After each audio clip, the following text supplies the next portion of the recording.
Remy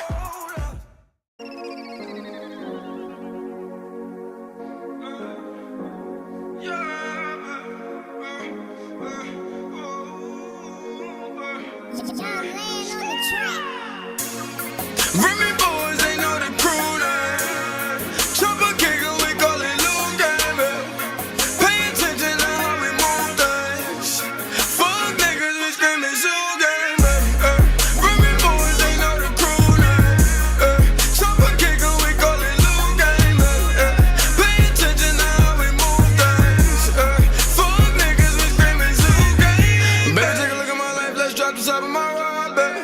Yo, nigga ain't hitting that right, come roll me for the nine, baby. Baby, take a look at my life, let's drop the top of my ride, baby. Yo, nigga ain't hitting that right, come roll me for the nine, baby. Started on 22nd, out for Harlem. Number one, like I'm D-Rose, I be scoring. All that with the free throw, Chris Paulin. Old school, sitting on champs, Mike Jordan. Remy boy, big zoo, I'm going all in. Bad bitch, I'm fucking her good, I gave her all dick. All these niggas so pussy cause they all win. My boys getting that guap cause we all flip. My boys pull out big knots cause we all rich. My boys pull out big Glocks, get you all hit. My boys giving out shots like they all sick. Remy boys, we popped up, they like, oh shit. Remy boys, they know the crew name. Chopper kicker, we call it Lou Game. Pay attention to how we move things. Fuck niggas, we screaming Zoo Game. Remy boys, they know the crew name. Chopper kicker, we call it Lou Game. Pay attention to how we move things. Fuck niggas, we screaming Zoo Game. We the Zoos, yeah, that's the new game. Pistol on me might give you 2 bangs. Take a look at how we do things. If you ask me, nigga, you change. If she ain't tryna fuck, I'm like, girl, bye. It's the Zoo Gang and we worldwide. In the kitchen, whip it like it's stir fry. In my Lambo, I just swerve by. When you see me, yeah, you know it's Monty Bear. See my shades, yeah, you know Versace bear. No worries, Zoo Whoppy got me bare. Zoo Gang, now do you copy bear? Remy boys, they know the crew name. Chopper kicker, we call it Lou Game. Pay attention to how we move things. Fuck niggas, we screaming Zoo Game. Remy boys, they know the crew name. Chopper kicker, we call it Lou Game. Pay attention to how we move things.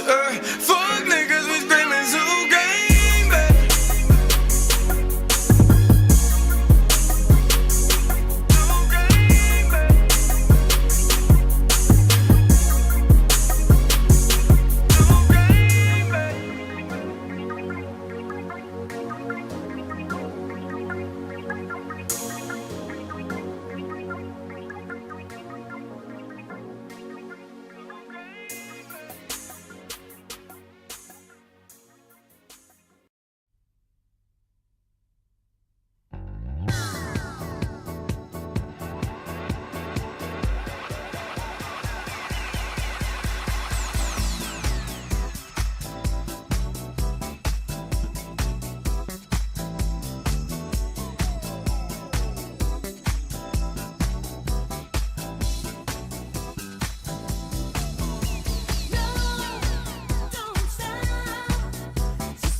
ask. He's a smooth operator.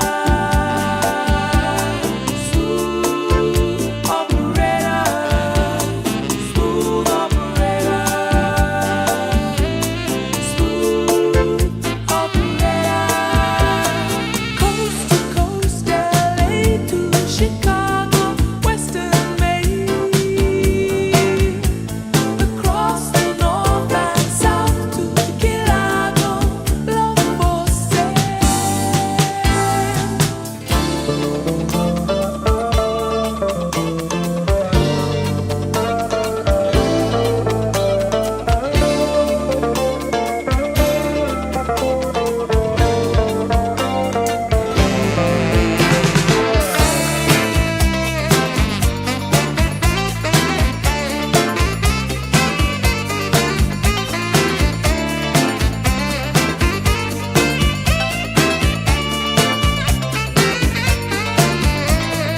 Face to face,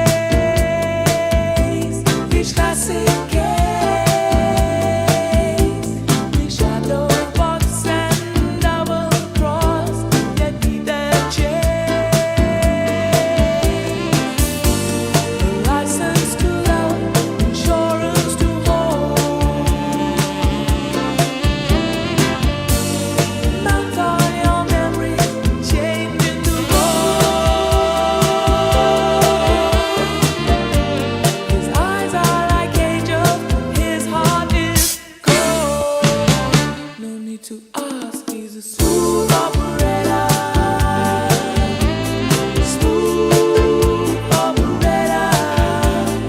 Smooth operator. Smooth operator. Coast to coast, LA to Chicago, Western Maine. Across the north and south to Key Largo, love for sale. Smooth operator. Smooth operator. Smooth operator. Smooth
All right, we're back.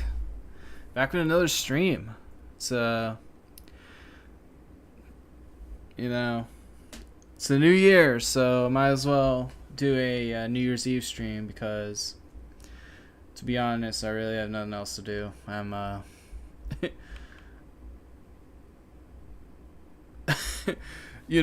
a fellow loner incel. He never goes outside, so all I have is you guys. So we'll react to stuff until it's midnight for me, at least. It'll probably be New Year's for you, like an hour early or not, but we'll hang out. We'll watch some stuff. We got a somewhat big lineup of recap content that we'll watch. So, see what just to recap what we had in this year, this whole crazy year. See what 2025 had in store for what we had. So first we got a report of the week with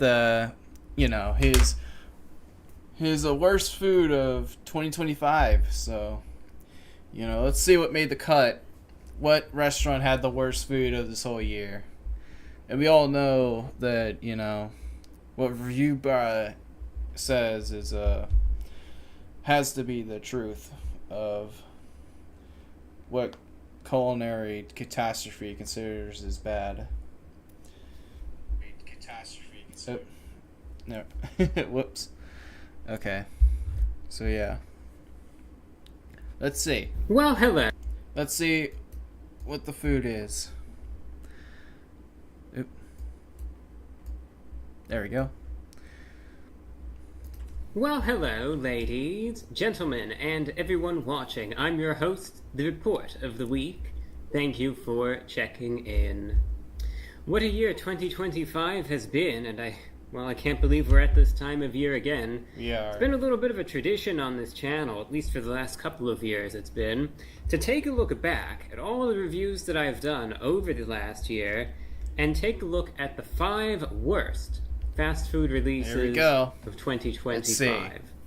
Today I either had the pleasure or the displeasure, however you want to look at it, of going through my entire back catalog of videos, taking a look. I looked down, noted down all the scores that I gave throughout the entire year.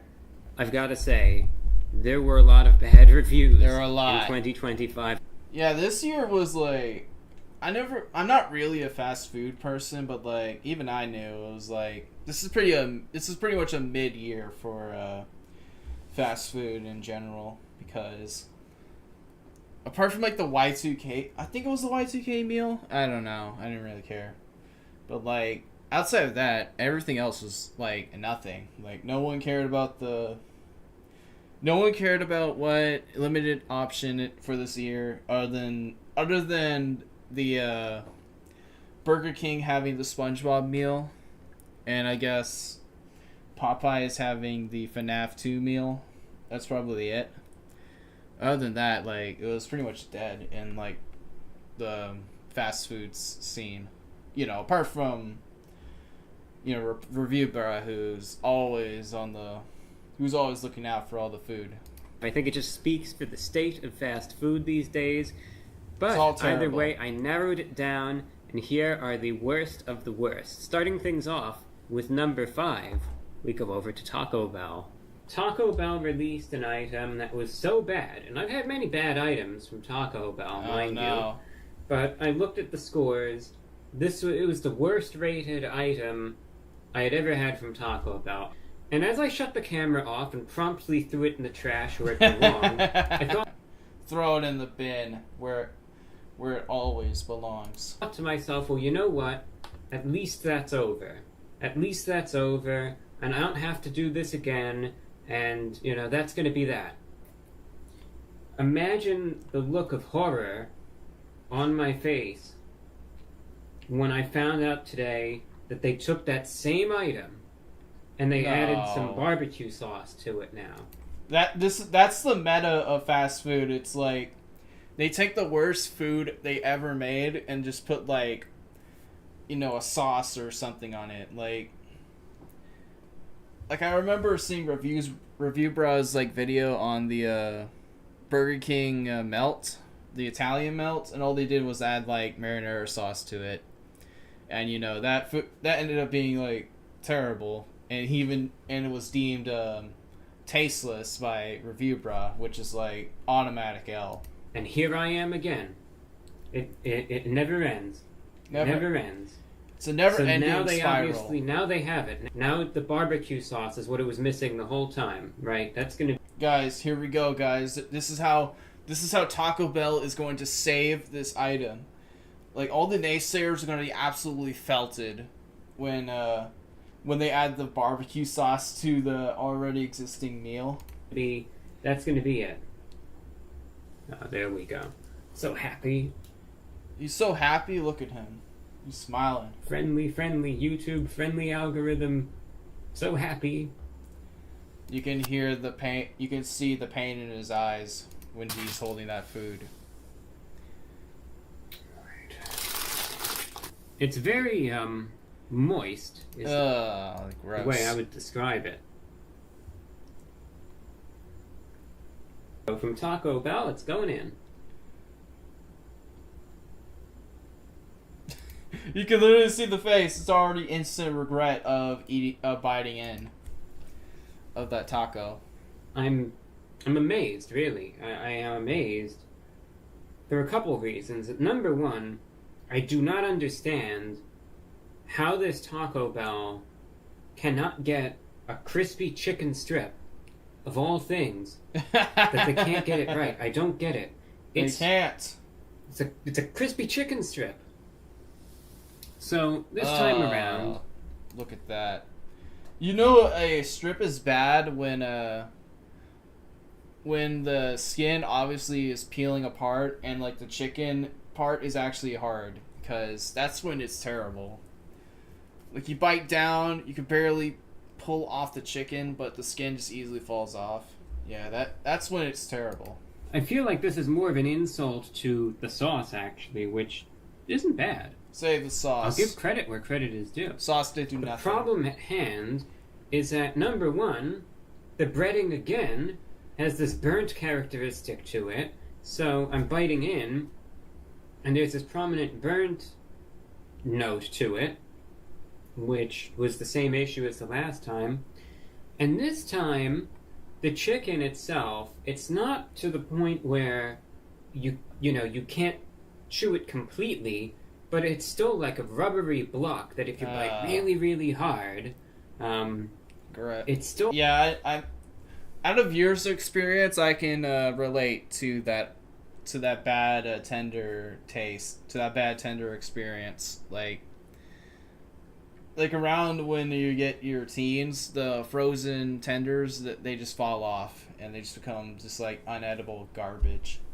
has the consistency of like rubber, and it's $3.19. I'll bump the score up a little. Hey, at least he is giving points for the fact that it's $3, because this limited time item could have been like $1 million, but Taco Bell, they kept it at 3.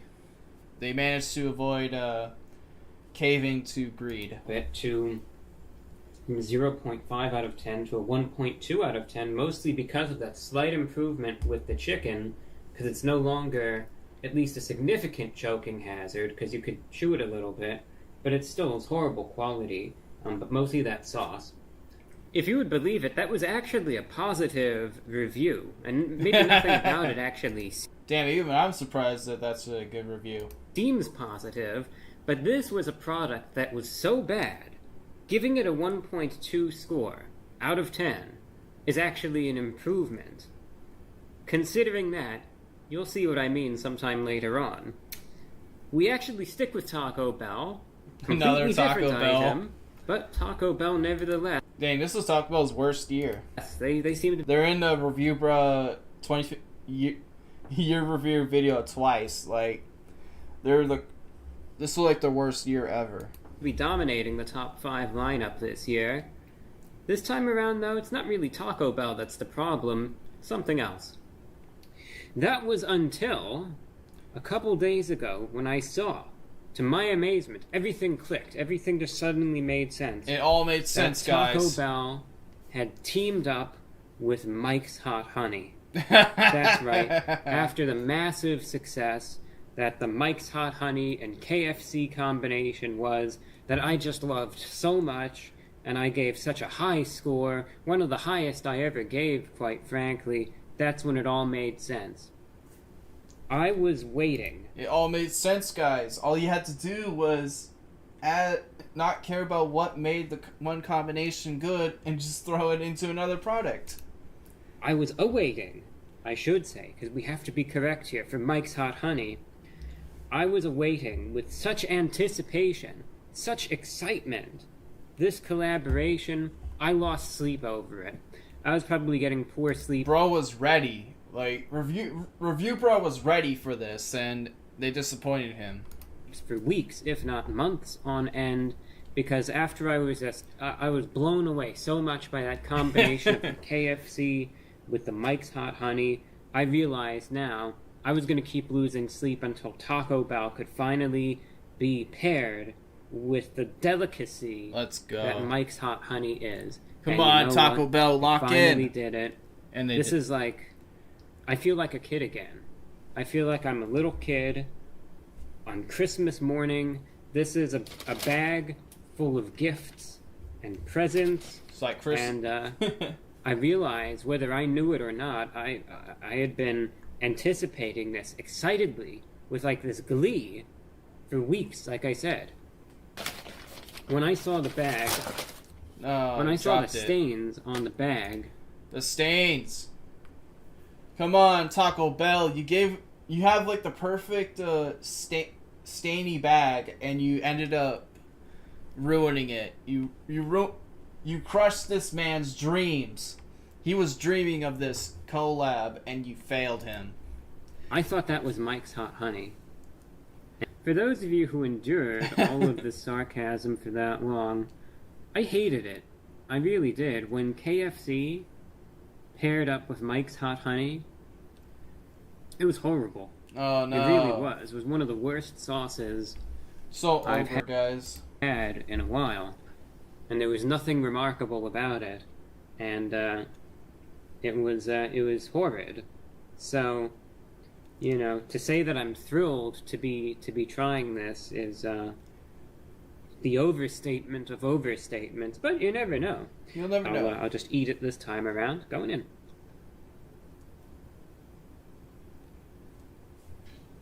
I wasn't vigorously sipping because of any sort of element of heat, but rather just to get the taste out of my mouth. It just... It's called Diablo sauce, and he's not even affected by the heat.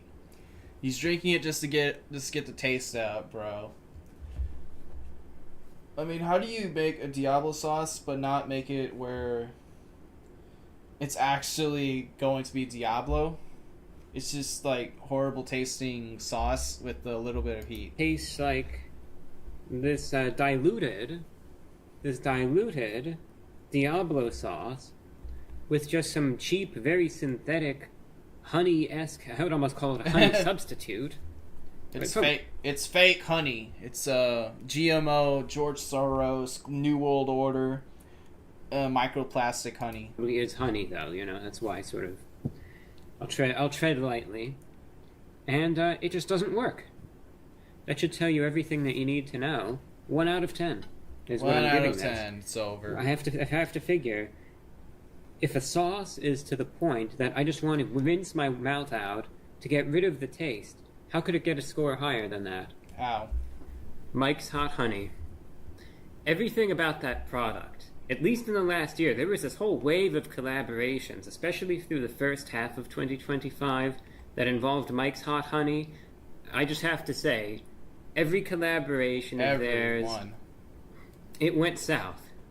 I was not a fan of Mike's Hot Honey in any way, shape, or form. That's not to say maybe the product itself is better, but any way that it seemed to interact with fast food was not good. That's all Never good. that I could say. And if you are wondering, the KFC collaboration just fell short of the top 5. It ended up getting around a 2 out of 10 rating. But the Mike's Hot Honey, especially with the Diablo sauce, trying to add some of that southwestern flair to it, it failed miserably. It wasn't a good release. I wasn't having it for 1 single second. Taking a break now from Taco Bell, we go over to Domino's. And they were saying, we've got these 4 new types of loaded chicken, they said. Oh my good dude. Why do these companies keep experimenting with chicken? I'm seeing a pattern. Like, as of right now, all 3 of these products are chicken related and they're all failing. These companies just gotta stop. If they can't make chicken, don't bother. Don't even bother adding it to the menu. Because from what I've seen, all 3 of them are chicken products. It's going to be essentially like boneless chicken pieces, and it's available with a variety of cheeses and toppings. It's supposed to be like a deluxe sort of side, available in either hot buffalo, sweet barbecue bacon, crispy bacon and tomato, or spicy jalapeno pineapple. This is like the definition of trying not to judge a book by its cover. Oh, look at that. Oh, that's disgusting. I think you could already see the thing looks burnt. It's already burnt. And dry. Right. Somehow it has like there's like no sauce visible on the naked eye. It's just dry and burnt. Right now. And, this is like begging me not to judge a book by its cover. Yeah, this looks so much like the ad right here. What You even can see. What even is, bro? Is it like a whole one thing, or is it like multiple chicken pieces? It's just Like I can't tell. It's like some weird alien looking chicken. it's like it's all burnt and overcooked around the edges. Doesn't mean that it necessarily, is going to be bad or anything, but it certainly does not look like how it's advertised as being. And it looks extremely dry, too. I barely see any sauce. And like I said, I don't think it's supposed to be blackened to this extent like this. It's black. It's black, chat. It's Go black.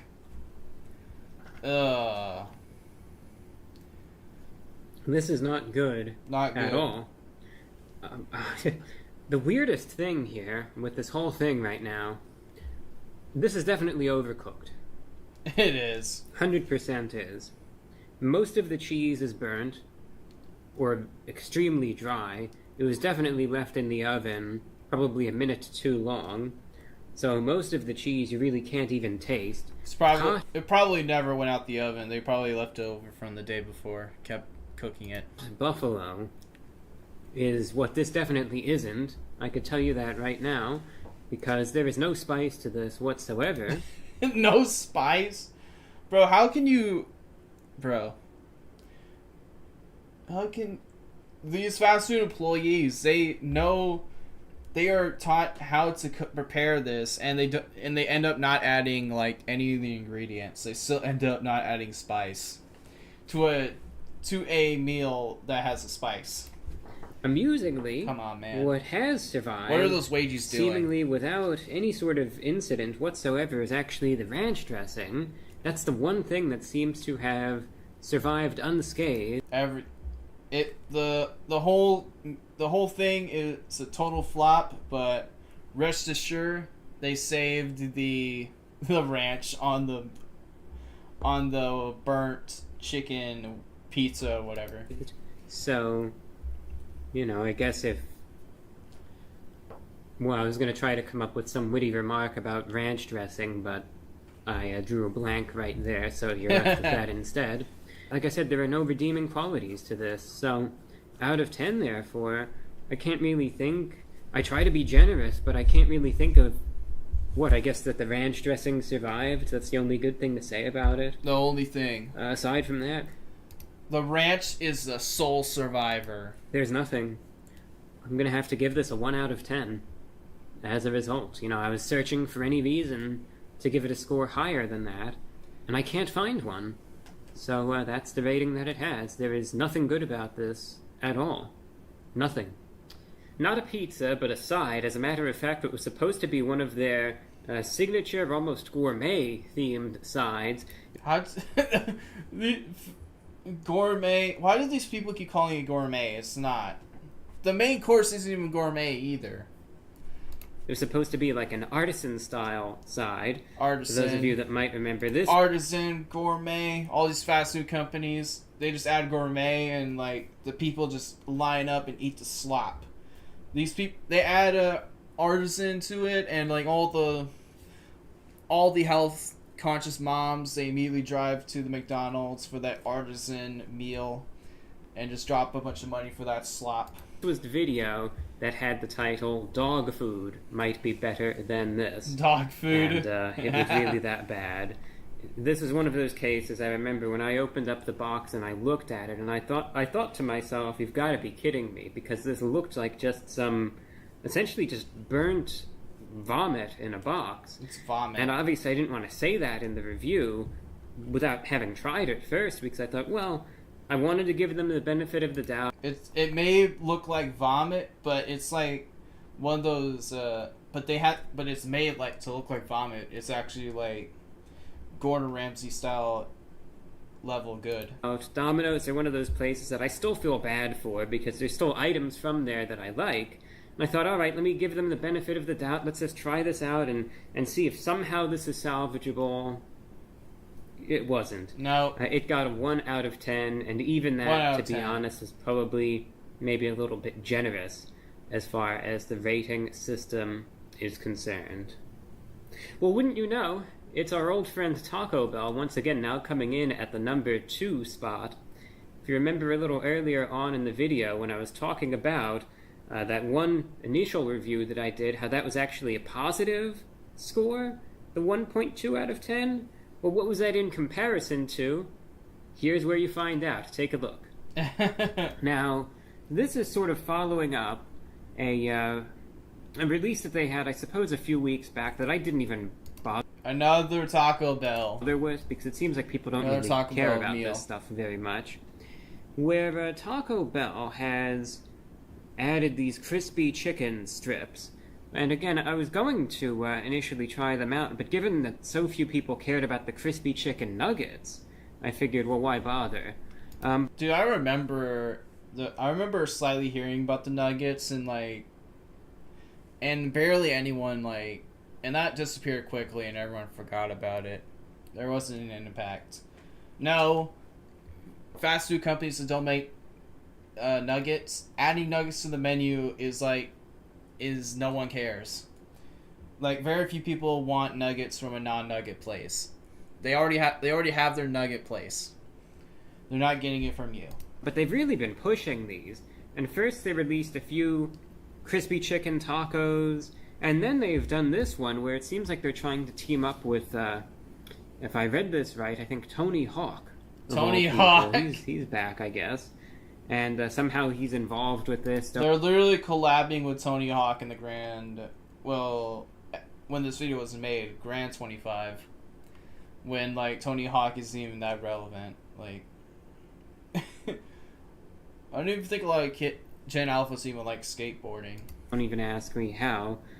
It includes a crispy chicken strip, avocado ranch sauce, lettuce, cheese, pico de gallo, and apparently they describe purple cabbage. Purple? What? It's really dry and really burnt. There's literally hardly anything purple-ish other than right here and here and then right here. But that could just be the angle. We're Angle giving looks them the bad. benefit of the doubt here. But that looks like it's maybe a little too crispy. I mean, with my own eyes, this almost looks like blackened, like burns. It's burnt. That bite. I went in Really bad with, bite. I tried to have a little bit of hope and a little bit of optimism. And that first bite actually bolstered it up a little bit, It actually did. Yeah, it was dry. It dry. It was pretty flavorless. The You couldn't chicken- really taste. Shit, the chicken is dry, man. all that much. But you know what? The fact that I could actually even bite through the chicken was encouraging. And then It's I got to maybe the second or third bite, and then it really went downhill until the chicken ended up devolving essentially no. into something like this. Which You can see the GMO. You can see the microplastics from that glob of Neo chicken. you could sort of see how dry, even if it's not in focus. I had to rip this thing out. It was like burnt tasting, and same goes for this too. I mean, this is even worse. It's fake. It's fake chicken. Yeah, everything else is just sort of there because the bait. They're using the mutated fake chicken that KFC uses. Is so horrible to begin with. And it's amazing how this is when it comes down to Taco Bell. That these items, where you would think the base, and this isn't the first time I've had this issue, and this probably isn't going to be the last, something that's a chicken tender should be so easy to prprepare and so easy to get timed out right, and instead... Why can't these people make tendies? Why can't these fast food places ever make good tendies that aren't fried chicken places? Why can't they make good tendies? Here we are again and again and again. I've had this problem before with them. Probably going to happen again. This is inedible. It's inedible. horrible. It's terrible. And therefore, I'm... What? What am I supposed to rate this if it's inedible? It's 0. I guess for the sake of the tortilla and all the other ingredients that are just sort of barely hanging on to this god-awful thing, I'll give it a 0.5 out of 10. And this is what I was referencing in that initial review that started off the countdown here. This is what I was talking about. As a matter of fact, this last review that you saw, and the first one that you saw in this countdown, were only filmed a few weeks apart. So that's why my reaction essentially was what it was when I had such a horrible item, only then to see them re-release it, and I thought to myself, oh no. It's back. It's back from the grave that it should have stayed in. Not again.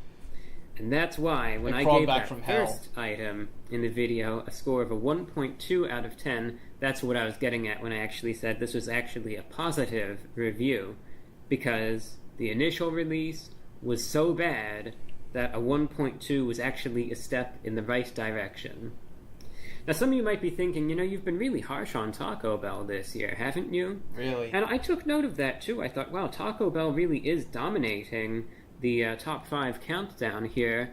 But what I think it actually comes down to is not necessarily terrible food. The overall quality of Taco Bell, but simply because they had by far,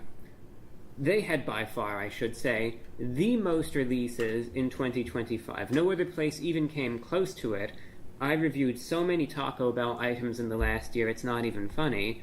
So I think that's why there's so many Taco Bell items on this list. Not that they were all bad. Yes, it's Taco Bell. They're the king of slop. They're the king of dumping a bunch of slop on the world with these items. They had some very bad items, but you factor in 2 of these come from the same type of lineup, the crispy chicken. One of them deals with a third party that isn't even related to Taco Bell, Mike's Hot Honey. And then you also have to remember there were many Taco Bell items in the last year that I actually enjoyed very much as well. So to all Taco Bell lovers out there, no matter how you feel about Taco Bell dominating this list, you can breathe a sigh of relief knowing that Taco Bell did not hold the number 1 spot. At least it wasn't the worst of the worst. Taco Bell bros. That's all you can get. Even when most of the bad items were from Taco Bell. On the worst fast food release 2025. As a matter of fact, the place that got to number 1 on the list is actually the last place that I ended up reviewing. It's Burger King. Burger with King? their SpongeBob meal. No, guys, it's over. The SpongeBob meal's the worst of this year. It's so over, guys. SpongeBob got done dirty by Burger King. How could Wendy's like perfected the Krabby Patty, and now Burger King does this? I found one Burger King in the area that still had Only some- one. Not all of it, but some of it. Regrettably, it was the Burger King with the rat infestation. The Burger King with the rats. No. He went to Burger King, it was full of rats. So that left me with the dilemma. I mean, it's more accurate to SpongeBob. I mean, if you know the Krabby Patty would be having rats if it was on land. Mr. Krabs would be having rats all over that place if he was human on land. He would not kill the rats because he'd be stingy like that. Be full of rats. I thought, alright, do I really want to do this to myself?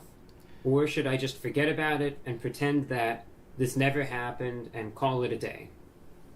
So then I just flipped a coin. Heads was to try it, tails was to forget about it. Got heads, so here I am.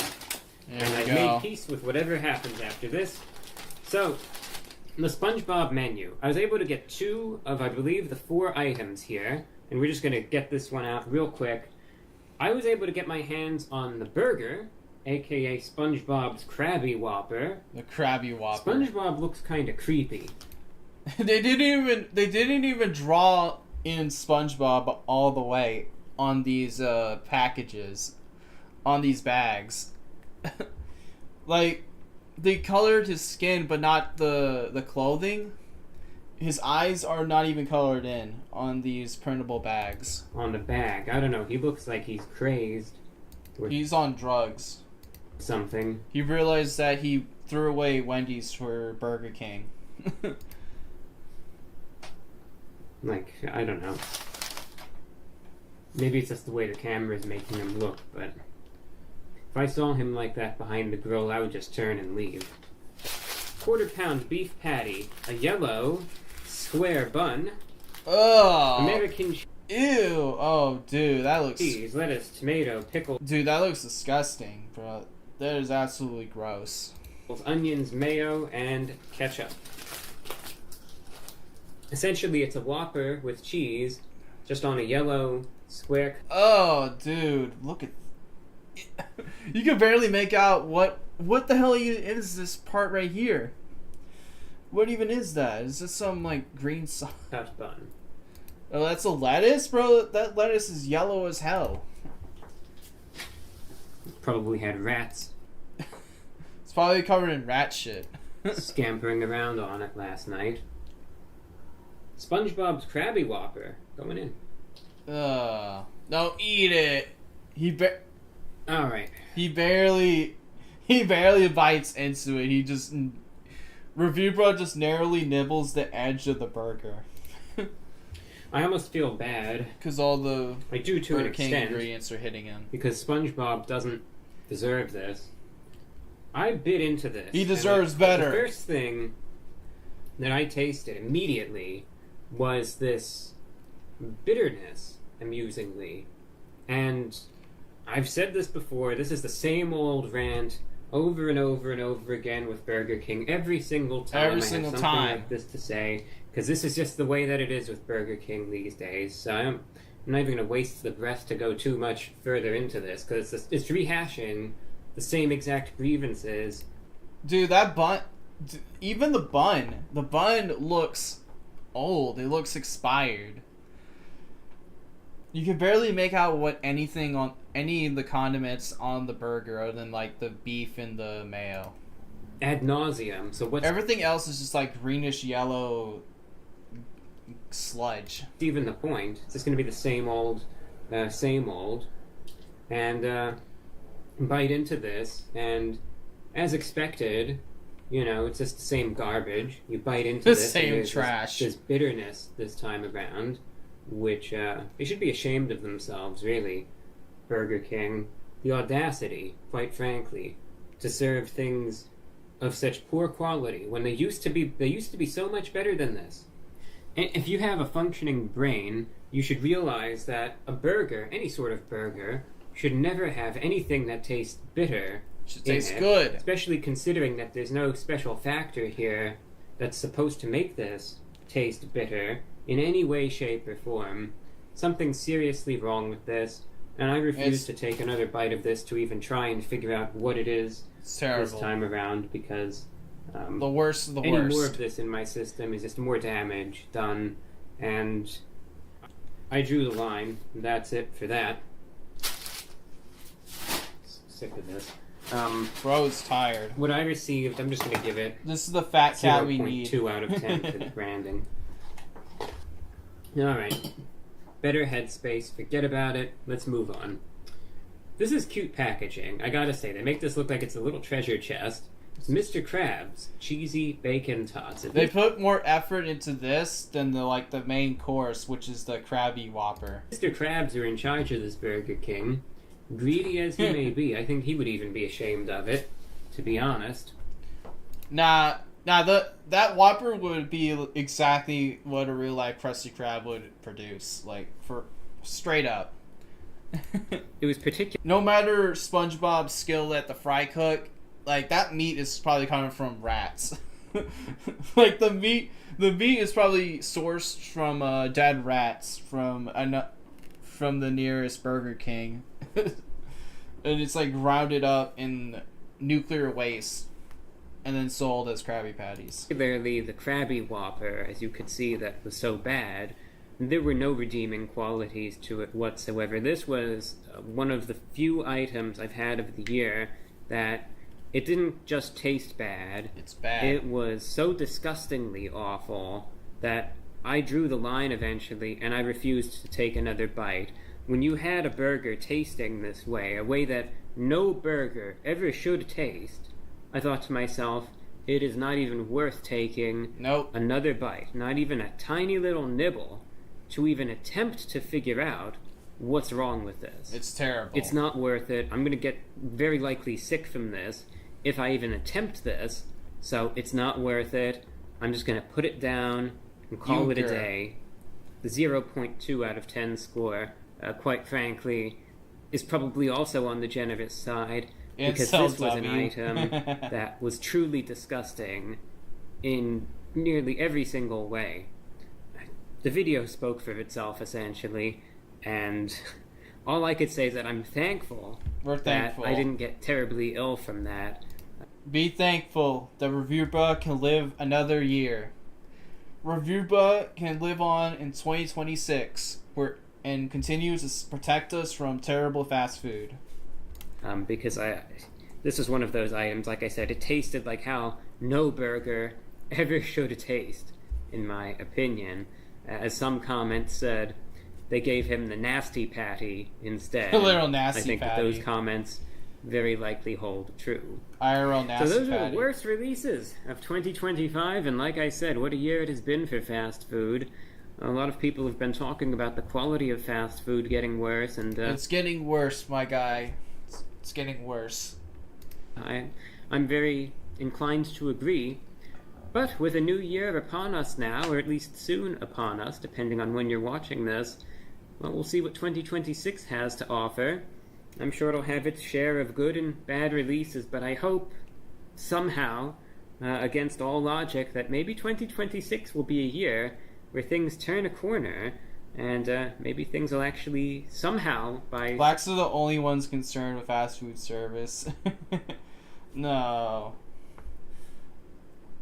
Only black people. They care about their burger being wrong.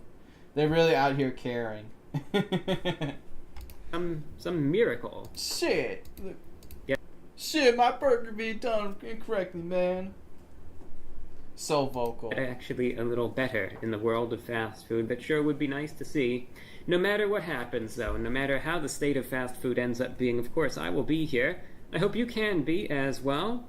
The channel lives on, the reviews continue, as always, for another year. So we'll certainly be here at the end of 2026, of course, to do another year-end countdown. Hope this made for an enjoyable viewing. And, dear viewers, I hope you have a wonderful, fruitful, safe, happy, and healthy 2026 to come.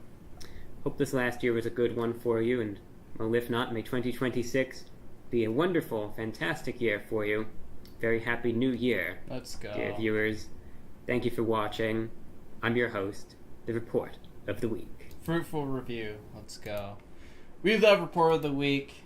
He has the best content around. Well, hello, lady. This man lives every day eating terrible fast food and then telling us how bad it is. He does a great service to this country. All right. So yeah, that was the review bra review. The review bra end of the year. So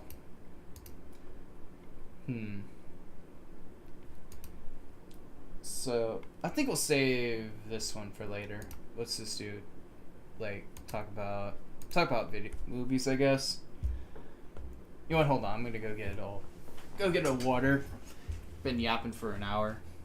Already tapping out for water.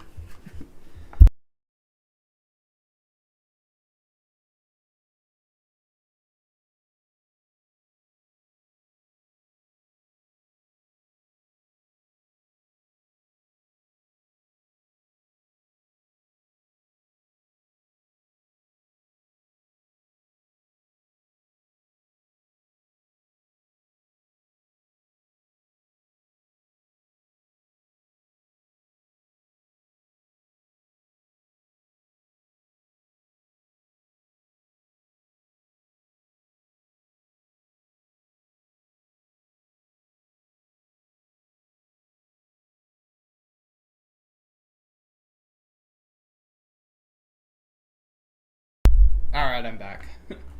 Got my dual water. My dual water that's a different brand from what I usually like. Apparently it's purified drinking water. We'll see. We'll see how it is. I already know what certain water bottles taste differently because I'm not one of these not one of these faggots who care about who complain about tap water not being available. It's like, bro, you're drinking from the sink. Like you're not even drinking tap water from the fridge. You're opening up your kitchen sink that's filled with the dirty ass rotten food and you're drinking it directly from that. Even when people don't clean the tip of their faucets and there's shit all over it. Like the membrane on the faucet of your sink, there's a bunch of nasty shit because no one cleans that spot. Either way, let's move on. We got our water. So let's see. We had the food review, and now we got the top 10 worst. Now we're gonna just talk about we talked about the Goy slop. Now we're gonna talk about the movie slop. Top 10 worst movies of 2025, and then probably I got 2 videos for this. Let's move this right here. There we go. So yeah, let's see, worst movies of 2025. We'll see what this guy thinks. The time has come. Now that I've done my list of my top 10 favorite movies Top of 2025, which I appreciate you clicking on, the time has indeed come for my list of the top 10 worst movies of 2025, of which there are more of. Funny enough, in 2025, I've kind of gotten into this rhythm for the past few years. Dude, I was winning in the whole movie scene. I was winning simply because I didn't go to the new releases. If you follow my Twitter for a while, I was going to the movies solely for watching anime. like I did watch the end of Evangelion when it came out in theaters in 2024, and then when this year started, I was like, hey, I should do that again because I saw like Paprika was the first film for 2025, and then I just kept going. Kept seeing the Japanese cartoons while these guys are watching the new slop. I mean, I did, and and a few times I did see like a new film. I kind of liked F1, to be honest. Thought it was pretty good. And the Minecraft movie. And also some old films that got re-released because anniversary. Because, everyone likes that. Other than that, I didn't really care because, this year had this year had Snow White and had Wicked too. Yeah, I'm fine. I'm fine with the new stuff. Just to be honest with you. I was waiting for 2026 to see what the good films are from this whole year. But there'll be these movies that people say are crap, and I'm like, I've done my reviews for this week. I'm gonna play video games, or practice my guitar, or paint Warhammer, or whatever. Life is short. These movies, man, they're terrible. They're preventing this man from enjoying his hobby of painting Warhammer figurines. These studios should be ashamed of themselves. You don't have to always watch crap. That said, even with that mindset, when I make my top 10 best and top 10 worst movies of the year list, there are always more on the worst list than the good list. More. You're like Santa Claus. And it is the case here, as is the case for my video on my top 10 favorite movies of the year. These aren't reviews of the movies. I do have reviews of these movies on my channel. These are just gonna kind of be fly. I didn't watch Nosferatu. I didn't even know that they were even remaking that, to be honest.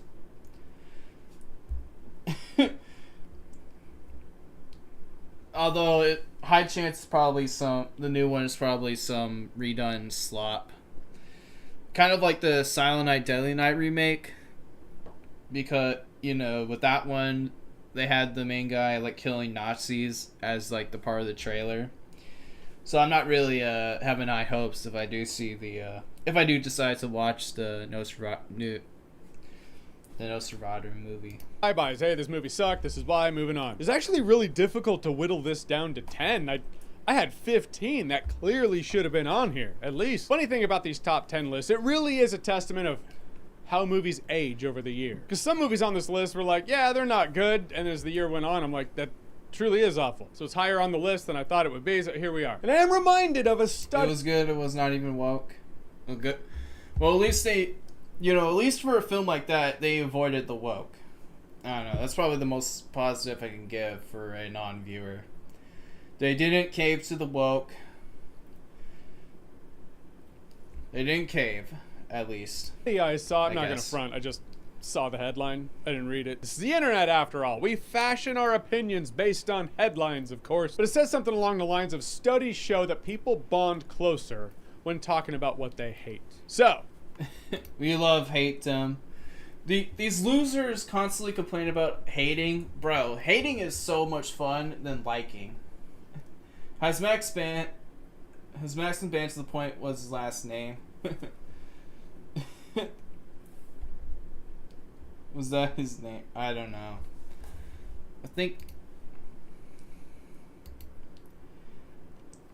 I don't know.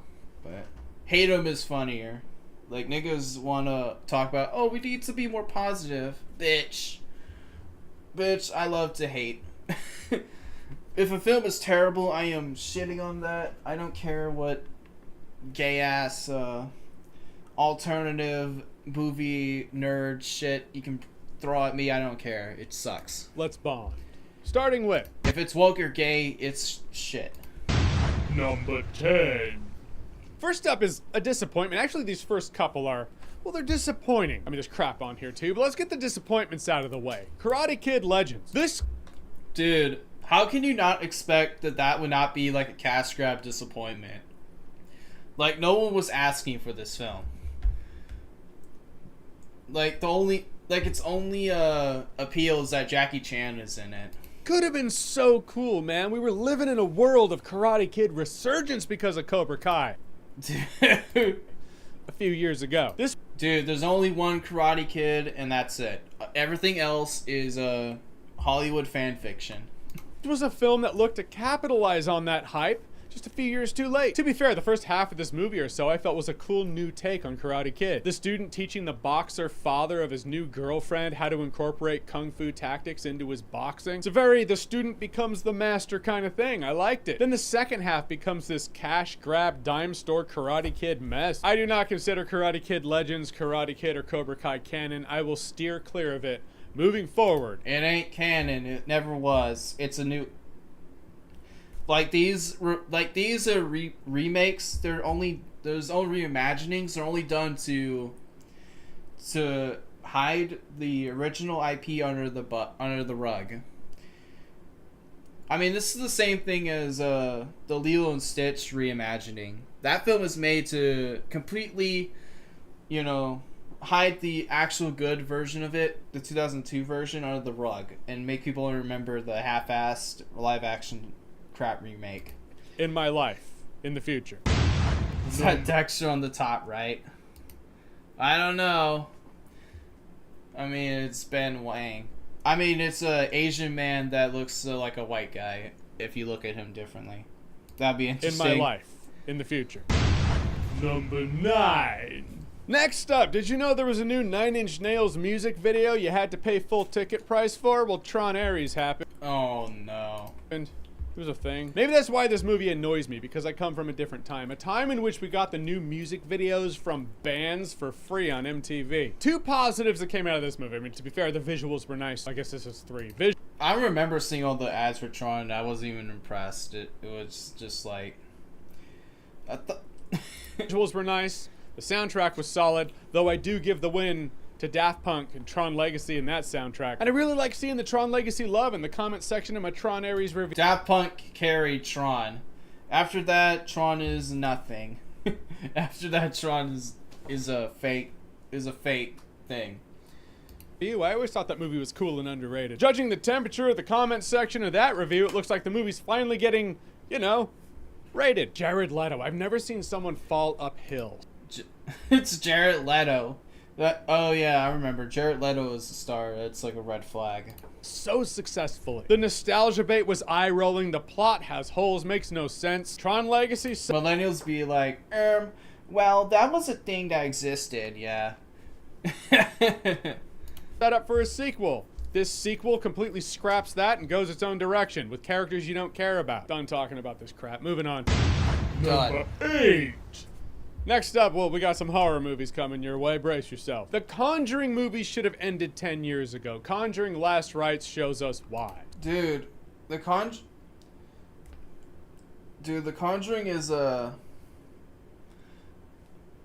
Dude, I didn't even like Dude, The Conjuring is literally like a creepypasta appeasement slop. Like, I don't know why anyone would like that. Like, it's easily the, like, you see it and it's just like noise. Even when I, saw it, it's just like, bro.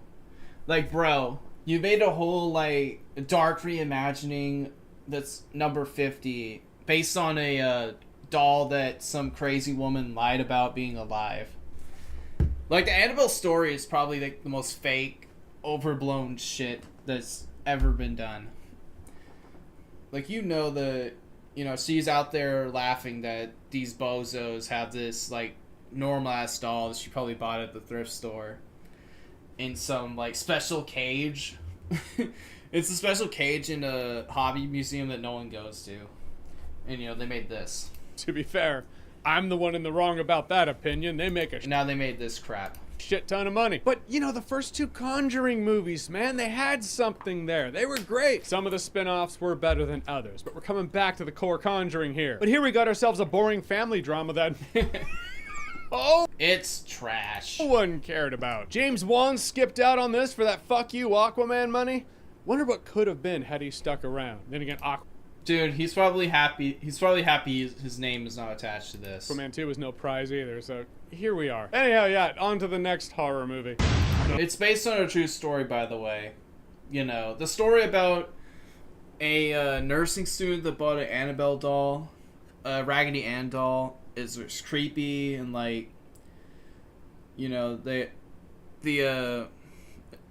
the creepy collector people grabbed it and like they crashed the car or something. Yeah, that somehow that's like based on a true story. Number 7. Alright, I try to be patient. I try to see these particular movies as, I'm not the fan base, but what is there here for the fan base? But these Five Nights at Freddy's movies gotta end, man. No, he's putting FNAF 2.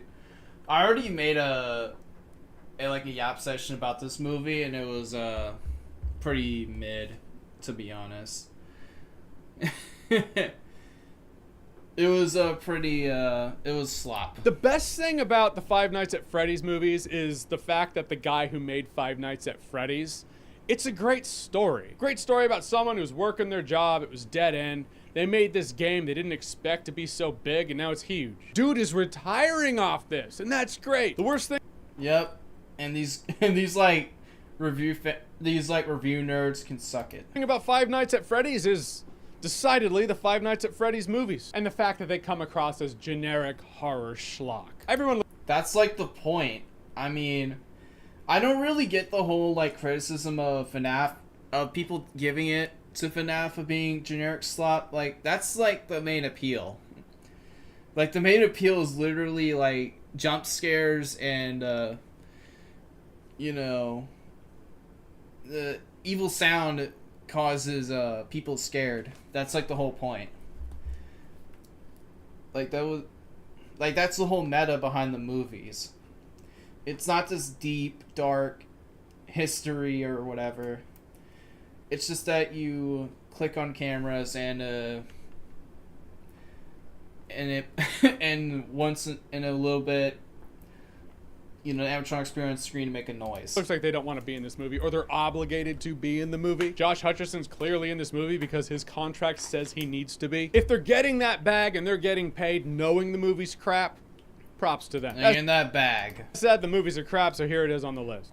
Number 6. Next up, The Strangers Chapter 2. To be fair, Strangers Chapter 2. You know how he was fighting to not add Stranger Things Season 5. it was everything I Oh, wait, The Strangers. My bad. thought it would be. The Strangers Chapter 1 was awful. I imagine The Dude, it's another horror movie slot movie. Strangers Chapter 2 would be as well. It's some odd attempt to humanize the strangers, the killers in these strangers movies. But who really asked for that? Are you Christopher Nolan? Are you here to deconstruct the strangers? It was the mystery of, hey, this could happen to anybody because there are psychopaths out there. What if they just get bored and choose you? What if they became crazy, guys? What if they're wacky and they were like crazy? I don't need to know why they choose. I just need to know that they do choose. In fact, knowing how and why they tick, in my opinion, makes them less scary. It's a lot scarier when there's no motive, Sid. Did you not listen to Billy Loomis's monologue? Anyhow, these movies are garbage. Looks like they're fast-tracking terrible. the last one to come out so they can just wrap this trilogy up and move on. I think it's for the best. Number 5. Post-credit scene in my... Is it a post-credit scene? You know, at the end of these videos when I'm like... Sometimes I'll put something of me talking there for my top 10 best movies of the year list. I had a little thing that referenced Jurassic Park, which made me think of Jurassic World Afterbirth. Dude. And I was like, yeah. Dude, another Dude. How? Where is the demand for these sequels? I need to know. I mean, they're literally just making monsters now. It's not even like dinosaurs, it's monsters. Fuck that movie. Biggest question for this movie is, what is the rebirth, by the way? Usually It's another sequel, man. Rebirth is just another word that they put in the sequel. rebirth, something's getting resurrected. Maybe they're opening the old park again. It starts with a candy bar wrapper shorting out a door, and we just go from there. I'm glad I wasn't the only one that saw the Rancor in this new dinosaur mutant monstrosity. But yeah, shit characters making dumb character decisions, choices and plot Very that don't make stupid. sense, dialogue that sounds like it's ripped from Disney. The magic has left the park. Officially. A couple movies ago. Number 4. Next up, okay. 90s slasher flick schlock. It's good stuff. It's fun. I feel like Scream has consistently capitalized on that the best. As I know what you did last summer was always kind of dollar store Scream, I know what you did last summer is dollar store Another bro. dollar store Scream. Penny store Scream. That's it. Not even dime store. It had a couple of cool kills, sure. But Jake Skywalker changed me. I have an aversion to character assassination, not that I hold the characters of I Know What You Did Last Summer so close. But I just don't buy the fact, spoilers for the new I Know What You Did Last Summer movie. I don't buy the fact that the hospitalized boyfriend that worked so hard to get to his friends and his girlfriend to save their lives in the second film is just gonna flip and become the slasher in the new film. It's like a theme at this point. That's what they wanted to do with Melissa Barrera's character in the new. This is what happens when you make a sequel of a 90s slasher film that never meant to have a sequel. They just pull stupid shit like this. I mean, that's what happens when you see trailers for the next movie of an old horror movie. It's gonna be this. There's no escaping it. There's never a long wait time between movies where the sequel is actually good in horror movies. Scream movies that wanted her to become the killer in Scream 7. I feel like someone knew that and said, hey, we'll just do that in a new I Know What You Did Last Summer. Production starts tomorrow. Rush this thing out. What you have is grade B schlock. I really hope the new Scream is good. It's the 7th movie. It's number 7. Horror series that have many sequels, it's not good. It will be permanently not good. Really do. This next movie I Never think came out the same weekend, if not the next. Number 3. Next up, I feel obligated to say this here.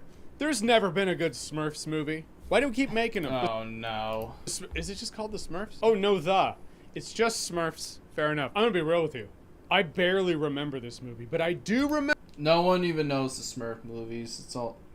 I think only people watch like the 2013 movie, and then that's it. Remember having the distinct sensation of hating it. It's Smurfs tries to cash in on this multiverse hype that people are sick of at this point. To be fair, Smurfverse. Spider-Verse movies are still great, so they can do the multiverse thing. It's kind of built on that. Everything else, stop. Especially Make it Smurfs. stop. You can keep going if you make a good Smurfs movie, but you won't. We're slowly learning that fact. Anyhow, yeah, stop with the Smurfs. Number 2. All right, these top 2 are the top 2 for a reason, and they have swapped around so much. Do I go with the big studio, big budget monstrosity that's so fucked up? Or is number 1 the cheap dime store trash that shouldn't have even been made? I mean, arguably, neither of them should have been made. But number 2 shouldn't have been made the way it was made. Snow White. It's like the last... Of course, Snow White. Yeah, I remember posting how much terrible this movie was. Everyone was trying to not do it, but I was. Even you had to be there when this movie was released. How bad it was. I mean, look at this. You know, the movie was so terrible that people would rather see Princess Mononoke more than this movie. As you can see, barely anyone buys the seats. But for this, there's more. There's more people. More people went to see a Ghibli film than called Black, which is a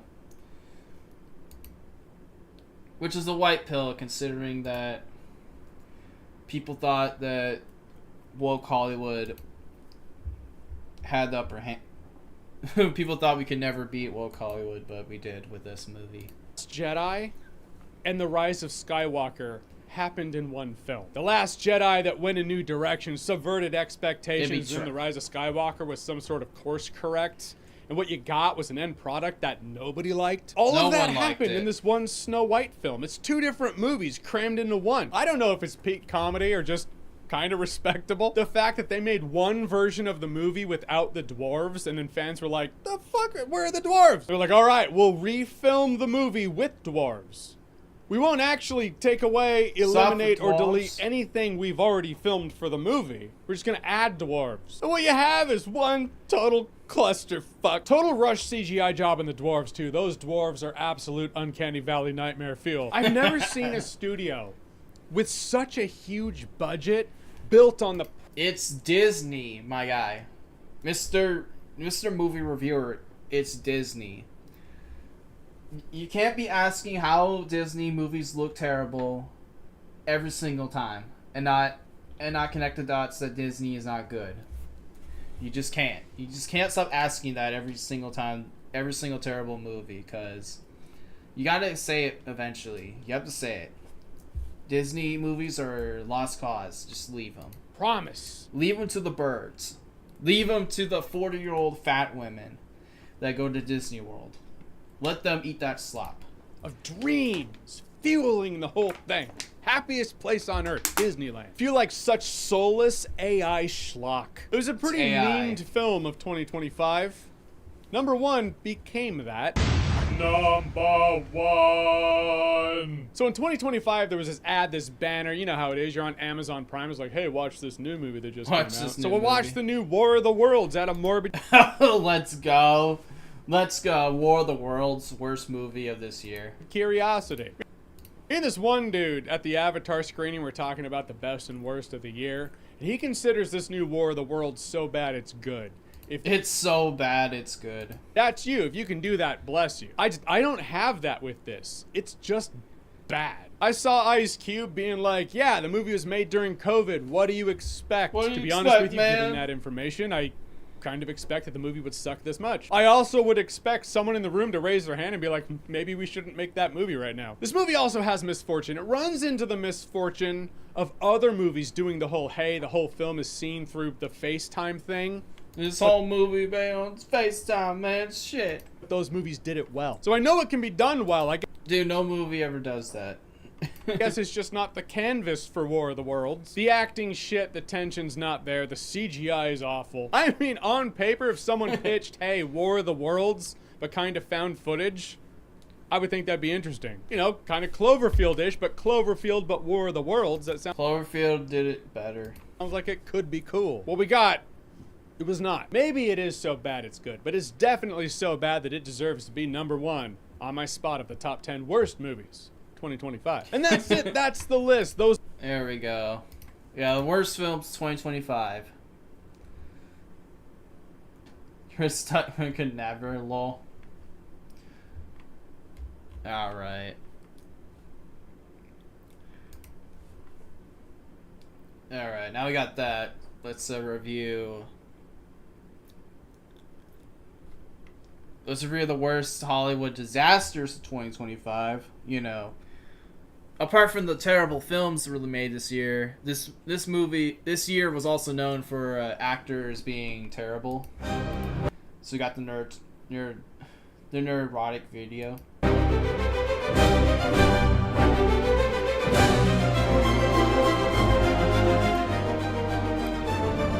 Let's see. Woke Hollywood be bad?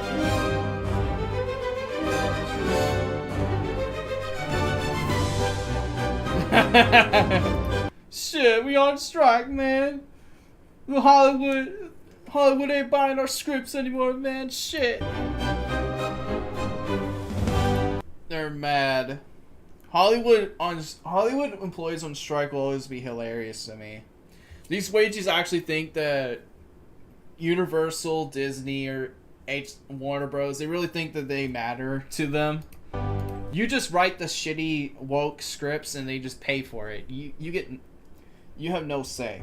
The mantra coming out of Tinseltown post-strike in 2024 was survive until 25. But now that the year is over, it's questionable that they survived 2025. A year that started with Hollywood literally on fire and burned ended with a down. fire sale, leading to many in the industry to openly ponder, is this the end of Hollywood as we know it? Hollywood was never alive. After 2015, Hollywood has never been alive. At least 2015.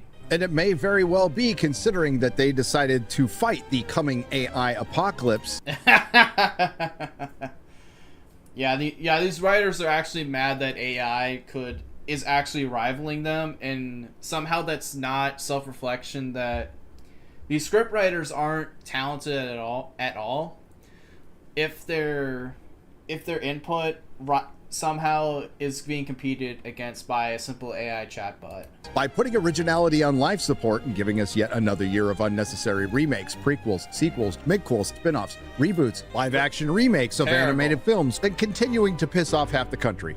Yes, again, it's that time of year, ladies and gentlemen. We have once again assembled our team with a special set of needs to sift through the stats, massage the numbers, and pound the analytics. This is the top 5 Hollywood Worst. disasters of 2025. And Let's because my see. editor doesn't like ties, we'll start with number 6, Disney's Doctor Who. Yes, Queen! Yes, Queen. We're already at a great start. A black guy says, yes, Queen. Already, great start. Crying black man. Gay black man. Gross.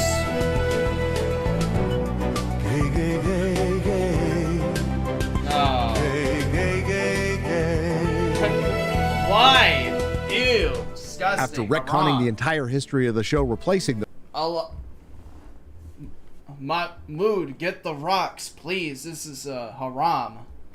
first Doctor played by the legendary William Hartnell with a little black girl. Doctor Who was almost canceled after the disastrous run of the first female Doctor played by Jodie Whittaker. But at the last minute, the show was saved by the man who successfully relaunched the series, Russell T Davies, and he returned with David Tennant so they could both commit career suicide. And to guarantee that everything that could go wrong would, they partnered with Disney. After David Disney Tennant Plus. passed the flaming torch to Ncuti Gatwa, it failed to attract viewers because RTD and his comrades at the BBC and Disney decided to follow up Ncuti's first season that had the worst ratings in the show's history with Ncuti's second season, which had the worst ratings in the show's history.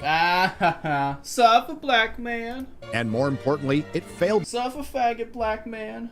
the chart here in America. And that probably has everything to do with what the show's turned into. Sad, really, isn't it? People spend all that time making nice things, and other people come along and break them. Gone are the days of the enigmatic Doctor traveling through time and space with his trusty companion and the TARDIS, getting into fun, thrilling adventures that more often than not ended as tales of morality. Now we have an annoying Doctor with an insufferable companion traveling through time and space in the TARDIS, getting into a pretentious, inane, and dumb series of events that more often than not end as state-sponsored propaganda from the point of view of an elitist, champagne socialist gay man. You've tapped into the proper LGBT side of everything. It's 2025. Everything is fake and gay. It's like, and you also have to look at what the others are doing. I find a lot of the other science fiction franchises very straight, very masculine, very testosterone-y.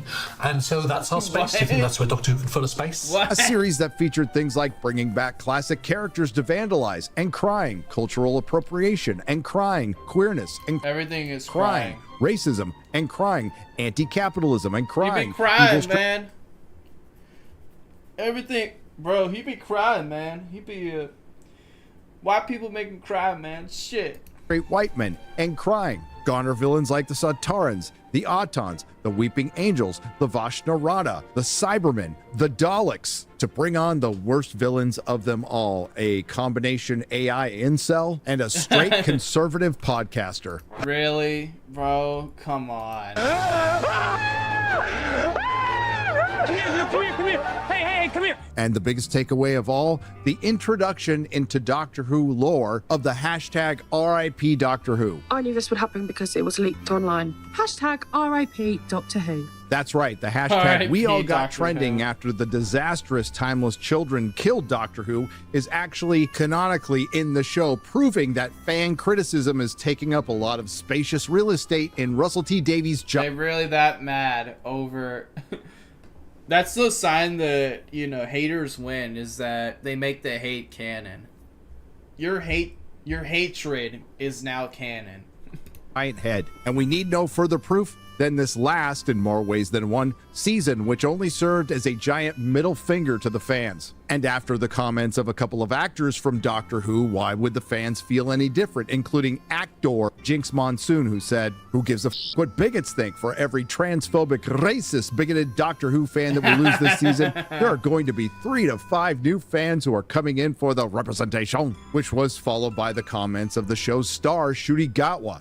"Don't watch, turn off the TV, go and touch grass, please, for God's sake." Well, look how that turned out. And in the end, the audience No left, one Ncuti watched. Gatwa left, and Disney left. That's right, Russell T Davies' new Doctor Who was even too woke for Disney. And what Dude, even Disney quit. Let's go. Rare Disney dub, they finally threw this gay shit out under the bus. Now we're ending 2026 without it. some may call Doctor They left it in 2025. Who Season 2, and others may consider it Doctor Who Season 15, and some may say it's Doctor Who Season 41. In truth, it's Doctor Who's last season. It's dead. Number 5, Black Snape.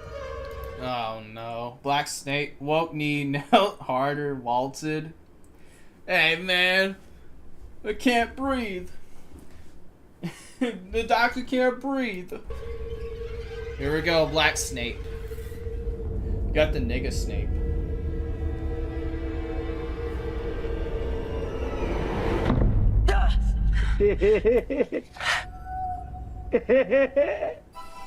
Harry Potter may very well be the last healthy intellectual property in Western civilization, the last story that hasn't been vandalized beyond all recognition.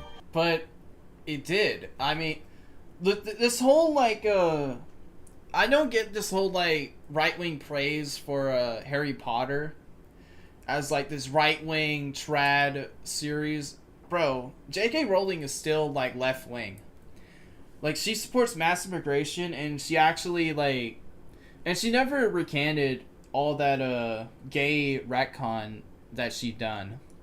Like, in her mind in 2025, she still believes that Dumbledore is a faggot. Like, she never recanted that officially. And you know, she allowed this to happen in this video. Like, if she wasn't transphobic or TERF isn't even transphobia. It's like feminism. It's like edgy feminism. Like, the right wing would not like J.K. Rowling at all. They would call Harry Potter like left wing slop. If J.K. Rowling wasn't some like feminist transphobe. Despite the god-awful play, although credit for bringing Tom Felton back, and the diminishing returns of the now canceled Fantastic Beasts series largely because they were written by J.K. Rowling, who's not a screenwriter, they didn't take place in Hogwarts, and they got rid of Johnny Depp. And the supposed controversy surrounding J.K. Rowling for having a very common-sense approach to one singular issue that I happen to agree with. Harry Potter... Dude, she also believes in immigration. Like, she supports white genocide. Like, she would support Hogwarts having, like, a million Indians. has not only survived, it's thrived. There's new fully cast audiobooks out there that are selling like crazy. Her books have sold over 500 million copies. There's a best-selling video game out there. The Wizarding World and both Universal Parks are always packed. In Orlando, there are days you have to wait 4 hours if you want to ride Hagrid. That's why a lot of fans were cautiously optimistic when HBO announced that they would be doing a Harry Potter series and said the show will be a faithful adaptation of J.K. Rowling's novels. And if it was, the Harry Potter show had the potential to be the biggest scripted... I thought they already had the movies. What? ...series in the world by far. The key word there... I like how it's still an adaptation even though Warner Bros. Completed the Harry Potter series. I thought they completed all the books. ...had because it all depended on the casting, and they f***ed it up with the casting of Papa Esiato as Black Snape. Black Snape. Greatness, we were this close. I know you can't say too much about it, but you are going to be playing Severus Snape in the Harry Potter reboot. I mean, what's the sort of sense of responsibility in taking on the mantle of that character? Yeah, I mean, of course, there's a huge sense of responsibility because it's such a beloved story to literally billions, I would say, probably. It's something that's really important for me to be able to see if I can play a part in recreating that level of fantasy and imaginative. You're a wizard, Harry, man. Hey, yo, Harry, you a wizard. Shit. Of joy for a new audience. Right. And the resemblance is uncanny. And yes, he will be known as Black Snape for the rest of time. I don't make the rules, I just make the observations. And this will go down as not only one of the biggest unforced errors, but forced errors in Hollywood history, and one of the worst casting decisions in Hollywood history. And as far as that faithful adaptation is concerned, this is a lie. And gaslighting casting is still on the menu, boys, because you can try to take the DEI out of your industry, but it appears you can't take the industry out of your DEI. And as soon as Bro, they made all the gingers black. This casting was announced from Again. the well actuallys. There was the good old, this character was not described specifically white in the books, except for the times he was described as white multiple times in the book, something you would know if you had read them. Snape's sallow skin had gone the color of sour milk. I am, said Snape. He looked slightly paler than usual, and his cold black eyes glittered strangely. Snape looked paler than usual and angrier. He closed his eyes, and suddenly he was Voldemort, looking into Snape's pale face.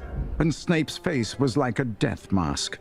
It was marble white. Then, of course, there's the sketch of Snape by J.K. Rowling that says, and I quote, "Snape, as I always saw him." Now, we have nothing personal against Papa Esiaru, but the justification for his casting will probably be that Harry Potter is not inclusive or diverse enough, which couldn't be further from the truth, because in the series, we'll probably get expanded roles for characters like the Patil twins, Cho Chang, Lee Jordan, Dean Thomas, and a character that would be perfect All for the Papa blacks. Esiaru, Kingsley Shacklebolt, who All the blacks and Indians are getting their expanded role in the new Harry Potter series. eventually becomes Minister of Magic. Now, there are race swaps that have worked and many that haven't, but this isn't Perry White, the Kingpin, Nick Fury, or even Commissioner Gordon. This is the iconic Severus Snape, who was integral to the Harry Potter story, and changing his race would create a lot of issues thematically, including but not limited to Sirius Black, Harry Potter's godfather, and James Potter, Harry Potter's father, being racist. I guess they won't be They remaking that racist, scene man. where James Potter hangs Black Snape up by his trousers under a tree, but we're just going to call this what it is: a stupid creative and business decision that was completely unnecessary.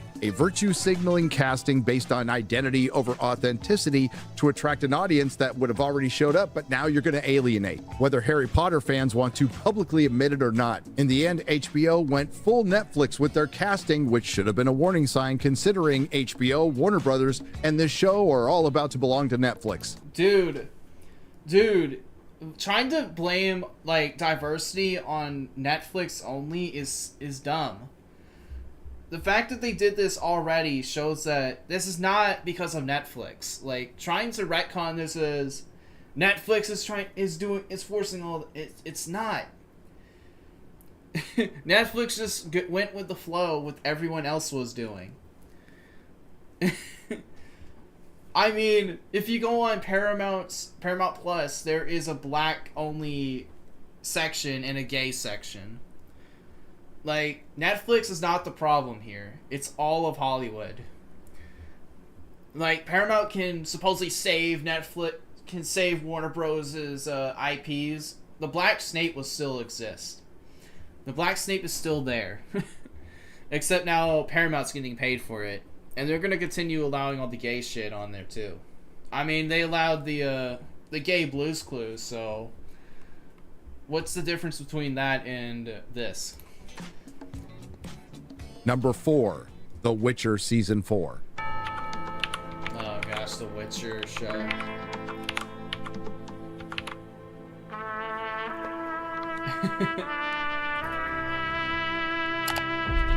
Is Hogwarts Legacy good? I got it for free recently, been waiting to play for it. You know what, I actually did not actually play it. I bought it just because, like, I thought it would be funny if, like, a trans person, you know, used the rope if, you know, trans people were threatening to use the rope if, if people bought the game and I bought it. It's still on my Steam page, but I never really got to playing it. I probably will, though, considering that, Hogwarts Legacy is, now selling 40 million copies, and the trans people are still pissed because, like, J.K. Rowling believes transgenderism is like a threat to feminism. Snake was a cuck.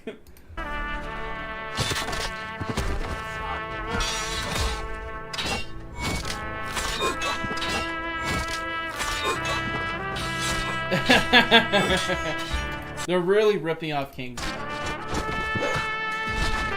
Oh my god.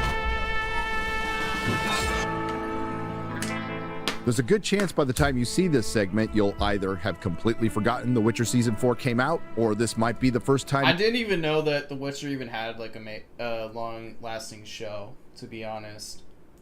I thought it was like a one-time thing and that was it, but apparently it got 4 seasons. You've heard of its existence 4 because it seasons came of and went content. like a fart in the wind. And I guess it all depends on your proximity to the fart. Who did this to us? God damn it, I'm here on business! But as with many things with Hollywood these days, the most interesting thing about The Witcher is not the story itself, but the story around it. And if it's remembered for anything, it will be just as another epic modern fantasy destroyed by It's another cringe Hollywood show. ego, hubris, the message, and a woman who has a clear disdain for the source material. In the books, all of the characters are met through Geralt. So you get Geralt's impression of them, and then you get to learn to meet them. And I wanted the world to see Ciri who she was first. Dude, that's not how the book works. Which was evident when Lauren Schmidt-Hissrich and her team strayed from the source material in season 2 and 3 and openly mocked it, according to former writer Beau DeMayo, who famously wasn't the only one voicing concerns with the show. There was also The Witcher author Andrei Sapkowski. Maybe I gave them some ideas, but they never listened to me. They never listened. This man is being oppressed. This man's work is being destroyed right now. He needs to be avenged. And of course, the show's star, Henry Cavill, who was both a fan of the books and the games. And it's not like things were going great when Henry was there. They were already bleeding audience, but the show officially died when Henry left due to his frustration with showrunner Lauren Schmidt-Hissrich, who was in turn frustrated with Henry Cavill because he wanted to do pesky little things like be good at his job and do right by the lore and the fans. I am a huge fan of the books anyway. Yeah. And Let's go. Henry Cavill. Bro is sticking out for the fans, like the suffered Jewish director. so I campaigned really, really hard to try and get as much of Geralt from the books into the show, as much as Lauren's vision would allow, as much as her plot and framework would allow. This is very much Lauren's own version of the story, and so if you revise too much down that route, it can start to pull you off the story which Lauren's writing. Yeah. And so it was a little bit of a tricky one, a little bit of a balance. But I did as much as I could, and of course, as I say, I just campaigned really hard to get that character from the books. But now Lauren Hissrich had finally gotten everything she wanted, complete control of an epic fantasy series on Netflix without the shackles of Henry Cavill, who would be replaced by Liam Hemsworth, and it was as bad as everyone thought it would be. Currently on Rotten Tomatoes, it has a 59% from all critics, 33% from top critics, and a 20%. This is what women do. They ruin everything. Women are never going to beat the allegations. They just have to go back in the casting trailer. Get out of the director's chair. You don't deserve to be on there. Audience score. On Metacritic, it has a rather high 59 from the critics and a 1.7 from the audience. And on IMDb, each episode averages roughly a 4 out of 10. What's happening? I missed it. All of this was earned because it was abysmal. Poor Liam Hemsworth, who never had a chance, picked up where Henry left off, as the titular character of The Witcher was diminished and barely in his own show. But Liam didn't care as much about the games of the books as Henry, and it showed. It was terrible. And the plot goes something like this. Everyone's still looking for Ciri. The evil mage Vilgefortz is looking for Ciri. Yennefer is looking for Ciri. Geralt is looking for Ciri. Nilfgaardian Emperor Amir, after finding out he has a fake Ciri, is looking for Ciri. A new character named Leo Bonhart is looking for Ciri. And because she's having an identity crisis, Ciri is looking for Ciri. Women. Why is everybody looking? This is what women writing. It's like all things women writing can think of is like, oh, how can I find myself? This has to be about me. My character it has to be about my character finding herself. For Ciri because she is the girl who... Women just can't seem to not write anything that doesn't involve self-reflection at all. is the key to everything. A trope that might have worked a decade ago, but it's played out now. Good luck, Witcher 4. And this is the season we get lesbian Ciri, proving showrunner Gross. Lauren Hissrich can adapt something from the books, but of course she removes all complexity because they couldn't portray a lesbian relationship as abusive because that never happens.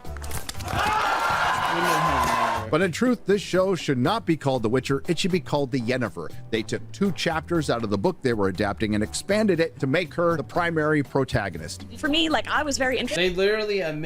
These people literally admit that that they don't care about the source material, and they would just like make up, and they would not care about it and just remove it if the source material, you know,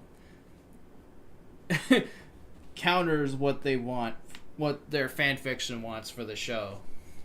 I mean, that's what happens with most of these TV shows. It's these people are actively tell you that they hate the source material and will not follow it. You know, so when you see these adaptation shows, just don't bother until you're certain that when the season 1 is done that it's good. And seeing the female viewers, what they could be, you know, how do we appeal to female fantasy viewers? Because there's a lot of us out there. And the rest of the plot goes something like this. Boring Liam as Geralt goes on a side quest with Lawrence Fishburne narrating his every inner thought, lesbian Ciri Yennefer gathering the girl bosses, verbal diarrhea exposition by campfire, more lesbian Ciri, gay Yasker, what the heck is Everyone is gay. Feelings in forest, more lesbian Ciri, the annoying and insufferable. Everyone in medieval Poland is gay. All of them. They're all gay. How can there be... I mean... This is medieval Poland. How is there so many gays? Like, you know, gay people back then were burned at the stake. How can they get away with that many? Rats, more lesbian Ciri, all centered around General Yennefer and her feminist Avengers. And the only great moment possibly in the entire series is when bounty hunter Leo Bonhart, played brilliantly by Sharlto Copley, goes up against the rats who not only look like Twitch streamers, but they act like them because all they do is steal stuff and essay each other, and he brutally murders them in the most satisfying of manners. The problem is, the intention was for people to feel sad about this murder when all it brought was unmitigated joy. And Netflix thought it was a good idea to make a series about the rats, but then they... Let's go. The old Shud is absolutely winning. The old Shud avenged us by killing her. Actually watched it, thought better of it, edited it down into a movie, and then released it when The Witcher Season 4 came out, hoping no one would notice. And one could argue that's how Netflix felt about The Witcher Season 4, which they barely promoted. They released one clip and one trailer. Both were ratioed into oblivion, along with every single promotional post on every social media network. The show never reached #1 on the Netflix top 10, and somewhere Henry Cavill is laughing. And after all this, I bet everyone's feeling just laughing. Really good about Netflix controlling things like DC Comics, Harry Potter, Game of Thrones, and The Lord of the Rings. Dude, it doesn't... Bro.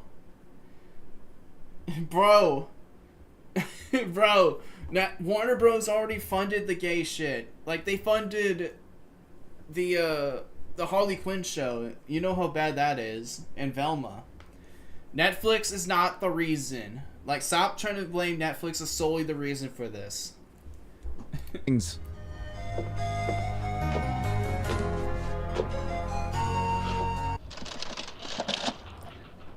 Hey, did you see that? Number 3, Captain America 4, Brave New World. Oh gosh, what is this?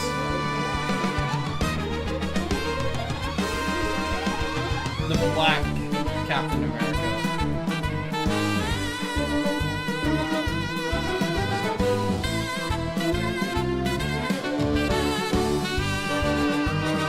I'm Captain America! When you get to the 4th movie of a franchise, it's difficult enough to maintain the momentum. What makes it harder in this specific case is making the bold decision of not having Captain America in your Captain America sequel. Where the f*** is he? Where the fuck is he? Steve Rogers? He's not here. Instead, the titular character will be Sam Wilson, played by Anthony Mackie, who was gifted Captain America's shield from Steve Rogers that should have gone to Bucky, a suit from Wakanda, what looks like Ant-Man's helmet, and he looks like a Power Ranger. And that was only the beginning of the problems, because Captain America Brave New World was the very definition of production hell, including multiple delays, moving it from 2 prime summer spots into February, possibly to recapture the magic of Black Panther by putting it in Black History Month. A title change from New World Order to Brave New World because Disney... New World Order?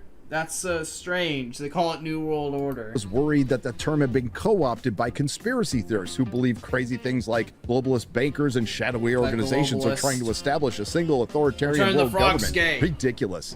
My experience of working with Julius was kind of unique. There was also the multiple script rewrites, which led to the now on-brand Disney Marvel multiple reshoots. That included reshooting the entire film, ballooning the budget to astronomical proportions. It also doesn't help that this film required homework, Safa. including the D+ series, The Shit. Falcon and the Winter Soldier, one of the most hateful things Disney's ever made, that will only be known for Sam Wilson having sympathy for terrorists, and this. You have no idea how complicated this situation is.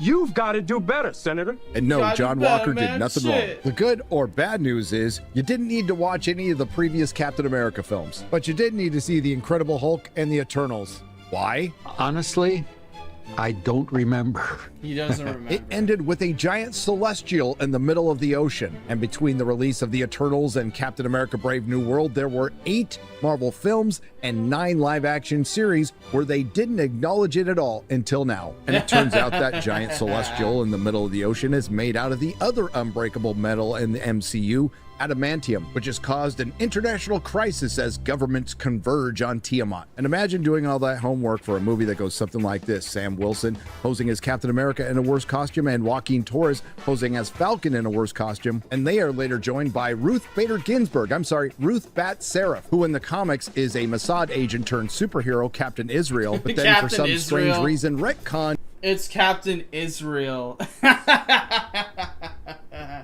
Captain Israel, bro. They made the meme Captain Israel.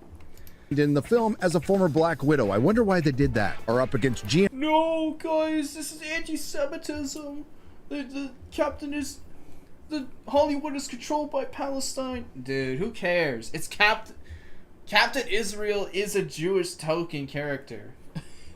And Carlo Esposito playing Giancarlo Esposito, and eventually President Ross played by Harrison Ford, all while trying to thwart a conspiracy that's trying to engineer a war between America and Japan. Better to offend Japan rather than Disney's closest ally, China. And all these events are being engineered behind the scene by Tim Blake's The Leader, who's portrayed as a piece of broccoli, who has also been replacing General Ross's heart pills with Hulk pills. And The Leader isn't doing this for financial gain or power, he's doing it to make President Ross look bad, which eventually he actually He does. becomes the Red Hulk.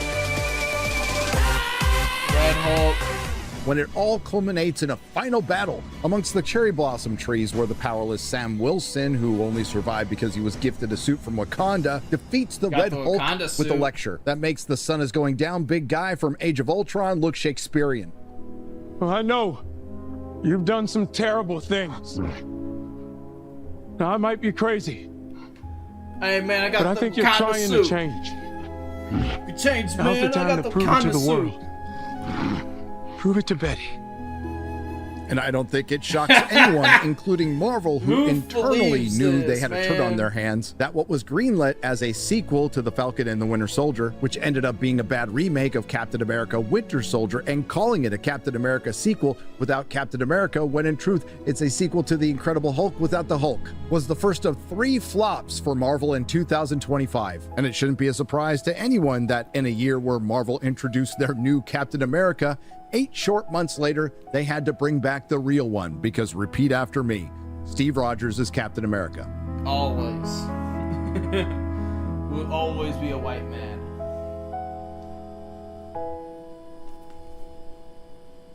Our next one has a lot in common with our number 3 Captain America 4, number 2 Ironheart. What the? What the?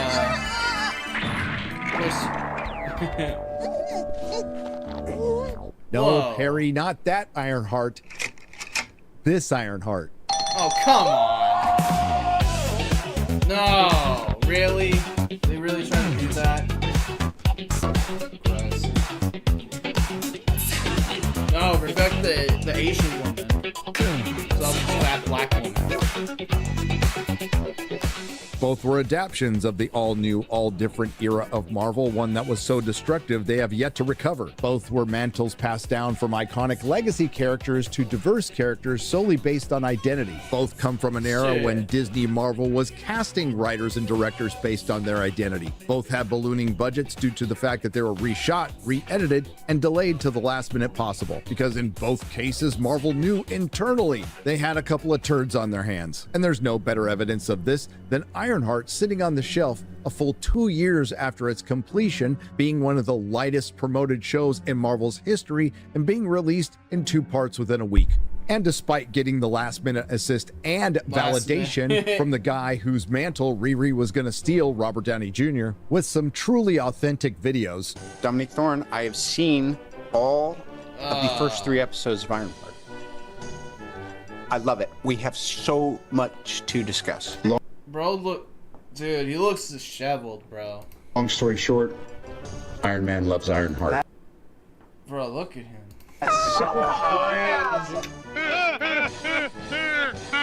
There was nothing that was going to prevent this very predictable disaster because Marvel made the biggest mistake of them all, aside from releasing it, by choosing to properly adapt the story of Ironheart. Because as comic book fans will know, Riri Williams' origin is not one of a hero, it's one of a villain. As you may or may not know, Riri Williams Ironheart made her debut in Wakanda Forever, where she helped the isolationist ethno-state of Wakanda fight off an immigrant invasion. And after introducing us to the very likable Riri Williams, the very definition of grace and humility. Just to let you know, your girlfriend be bigger than Jobs. Right.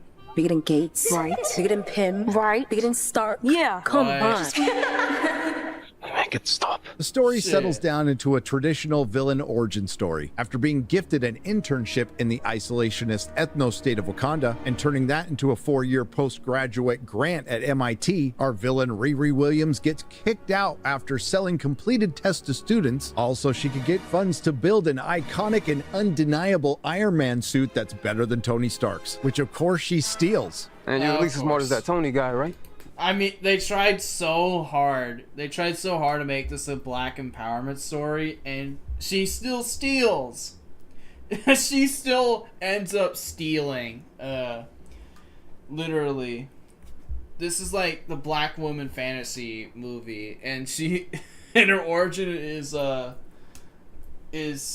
selling stuff.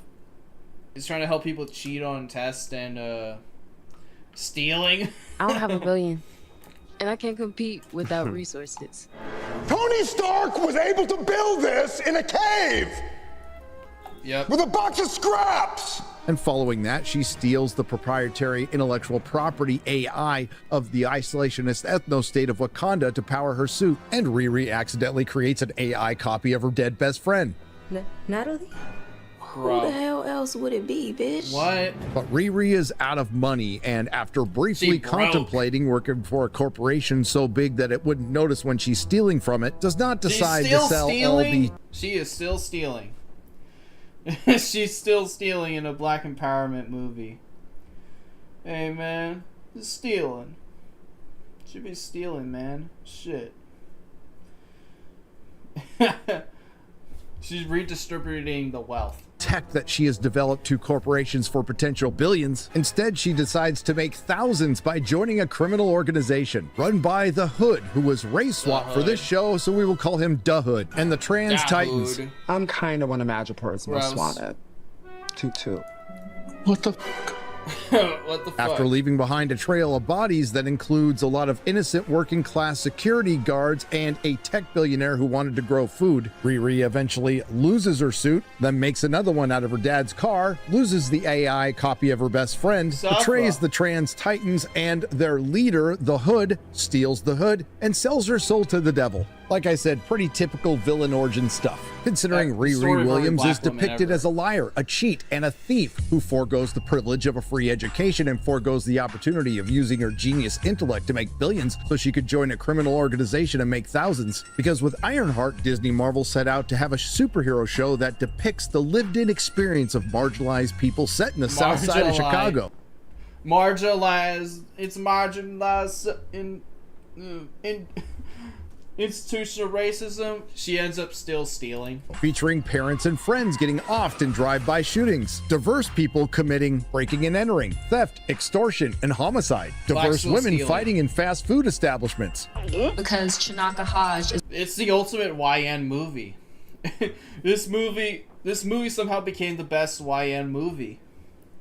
You know, they tried so hard to make a institutional racism bad movie, and it's just a bunch of YNs. Is a black woman, our writer, because Sam Bailey and Angela Barnes are black women, our directors. Directed by 2 black women. It's relying on those voices to tell the story. Got hair, makeup teams from Chicago. There's sneaker game galore. I'm blickety black, blacker than black, black. I'm blacker than black. Blacker than black. Because I'm black. That's why it should be no surprise that in a year blacker. where everything from Marvel bombed, Ironheart was the worst. And the only thing it will be remembered as is an undeniable, iconic failure.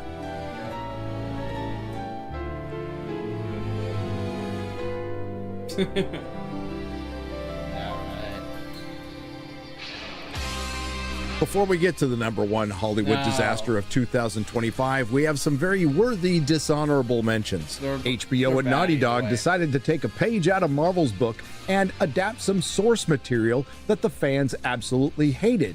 In this case, the game The Last of Us Part 2, which was adapted into a TV show, and shockingly enough, they found a whole new audience to hate it, and it deserves to be on our list for this line alone. Last of Us hate never gets old. All's fair. Not only did somebody hire Kim Kardashian as an actor, they wanted her to act like a lawyer. A show that debuted with a 0 from Rotten Tomatoes and is currently sitting at 6%, and proving that we are in late. Kanye West utterly like laughing as when this dropped. Like, you know, Kim's like whole beef with Kanye after the divorce was that she was gonna be a strong, independent woman. Kanye was forcing her to be a mom. Guess what? Look at that. Guess what? Your independent career is terrible. Like, he had you on the leash for a reason. Stage Hollywood, as well as The End of Days, it was picked up for a season 2. War of the Worlds, a remake of the H.G. Wells classic filmed during the era of COVID, made specifically to stream on Amazon Prime, and for some reason released 5 years later. The famous Patriot Ice Cube plays a Homeland Security officer who has to save the world in a green screen office because they couldn't afford furniture from alien invaders who forget to turn off the internet, and they are defeated with the help of Amazon delivery drivers and Amazon gift cards. Fantastic Four. What could possibly be worse than casting Pedro Pascal as Reed Richards, the smartest man in the Marvel Universe, and a decision as bad as race-swapping Severus Snape? That would be the female Silver Surfer. And there's no better way to put it. This decision was just fucking dumb. And Disney, Marvel, and Kevin Feige can't get out of their own way. They finally get the rights back to the first family, the Fantastic Four, and they finally make a movie. Most of the casting is okay. It was going to be hard enough with Pedro Pascal, but they guaranteed its failure with the female Silver Surfer, especially when everybody got to see her. And while the Fantastic Four was Marvel's highest grossing film this year, it was also their highest grossing flop. All right, the worst. Let's slip one in the end here, which could be considered a 1.5. Will's coming out scene in Stranger Things Season 5. That's right, you may want to sit down for this one, but Will in Stranger Things is gay. But not just regular gay. He was so gay it gave him superpowers. Having a scene where Will comes out is not a problem and completely unsurprising. It's where they, for lack of a better description, decided to put it, spending an exorbitant amount of time towards the end of the penultimate episode just so Will can tell everyone that he's gay, something they already should have known. And it came off as a weirdly staged monstrosity of pandering, a scene that they took 12 hours to shoot, and all that was accomplished was a lot of comparisons to Game of Thrones Season 8 and the most memeable Hollywood moment of 2025. Hope you didn't want grandkids, Mom, because this queen thinks girl parts are icky. Soft Will. I saw Mars being very 80s girl. Y'all know y'all gonna have to turn up tonight, right? Ain't no party like a Diddy party. Dance. Okay, it's Snow White. Okay, who cares? But yeah, that's some other extra bad stuff. Alright. So that was TV show. I think we already... Yeah, we're good with that. Alright. Let's see what we got. So we got some video.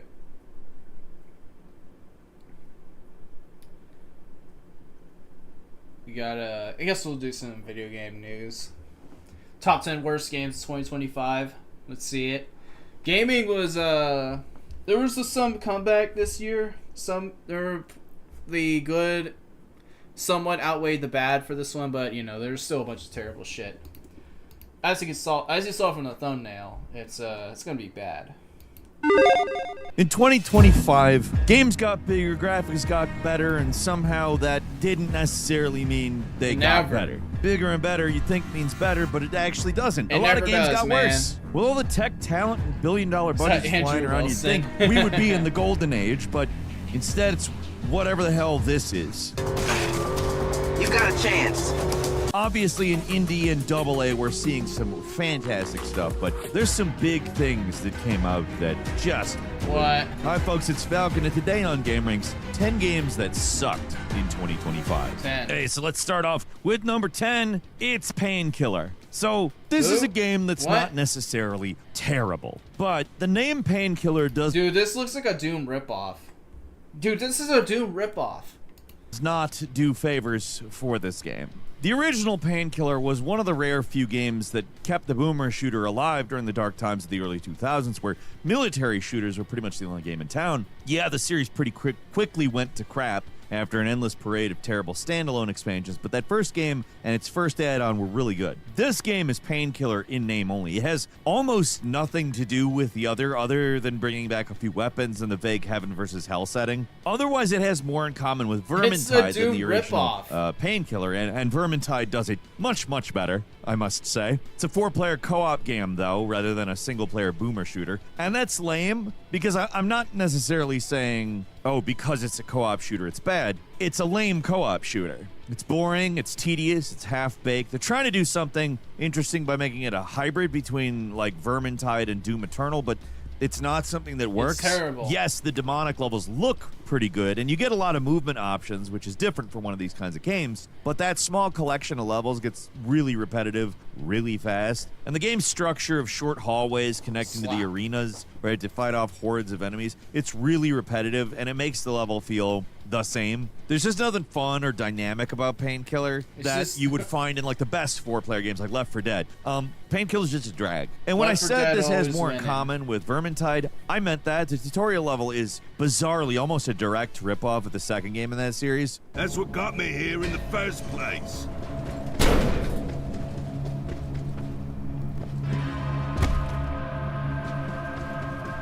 Except for, again, Vermintide does it well. But it's this prison-like environment. You escape from cages on conveyor belts, introduces you to each member of your team one by one. It's really shameless. And it ain't no Vermintide 2. And that opening is a head-scratcher the game never really recovers from. Starts off feeling like a hollow ripoff of better games, and, well, that's basically what it is. It's not Painkiller.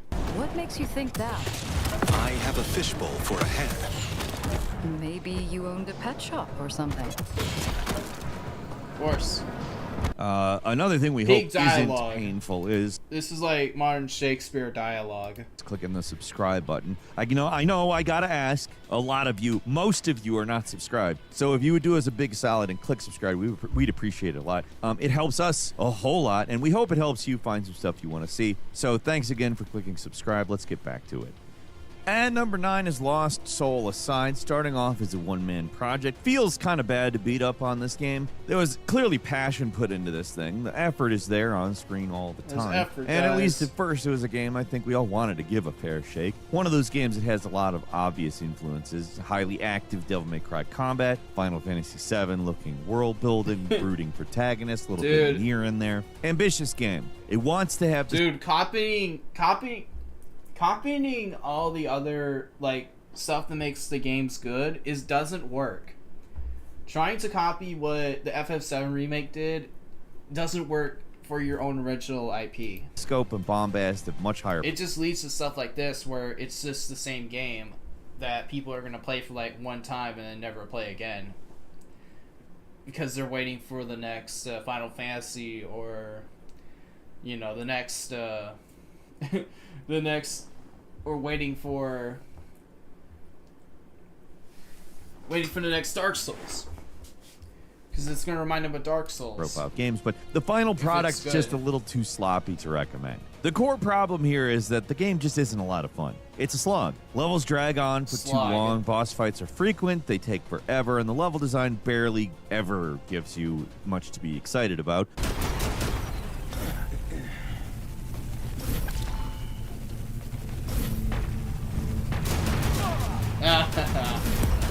The game will throw something new once in a while at you. Guys, they did a bunch of visual effects to show you it has a pulse, 5090. but then it drops into hour-long death marches through multiple stages of floating crap in the middle of a void, which is and always will be the worst kind of level design. Many of the boss fights are impressive, and the occasional set-piece moment is pretty cool, even if they don't make a lot of sense. Like, your guy has godlike powers, you destroy helicopters left and right, but there's this one part where they want you to get chased by a helicopter, so you just run. It's all just rule of cool, there's no logistical consistency. Wouldn't matter much if the game had a tighter pace, but it doesn't. Main character's dull, the story is generic, and past the first hour or two, there's barely any characters or plot progression. It's just an endless series of kind of annoying fights. They put the work here. Not gonna say they didn't. There's a good variety of enemies and bosses, but the actual combat isn't a lot of fun, so it doesn't really matter. They put all the work into that moment.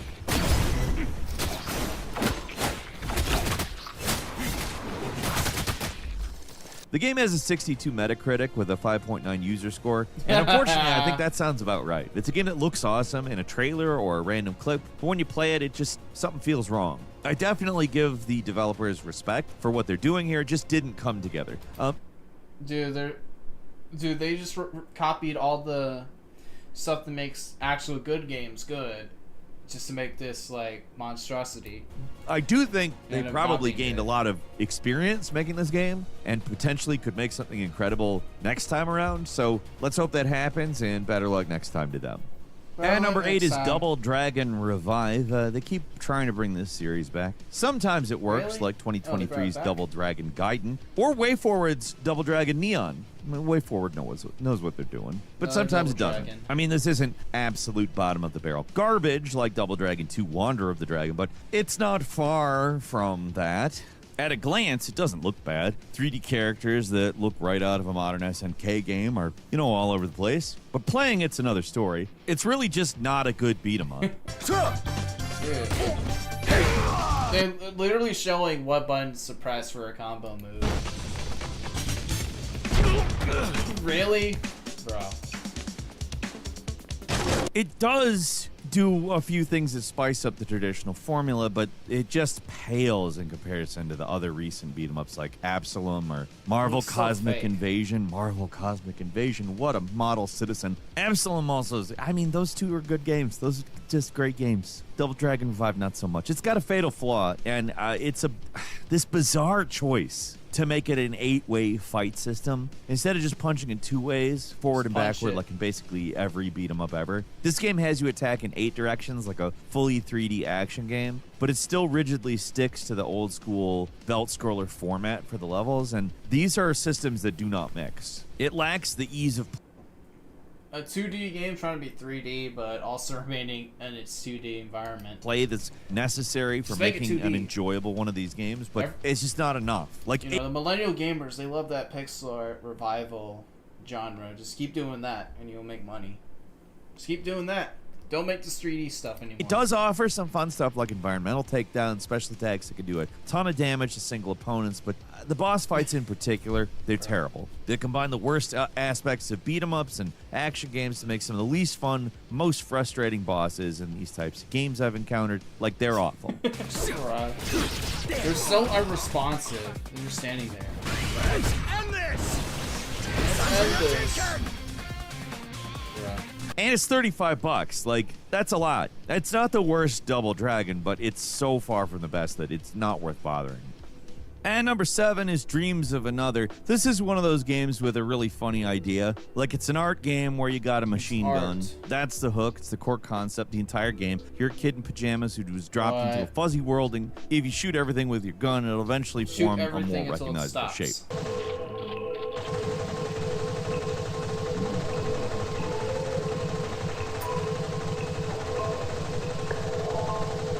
In the right hands, this is an interesting puzzle game concept. Or, I mean, could It's be not, like Power bro. Wash Simulator as well. Or you know. Dude, look at...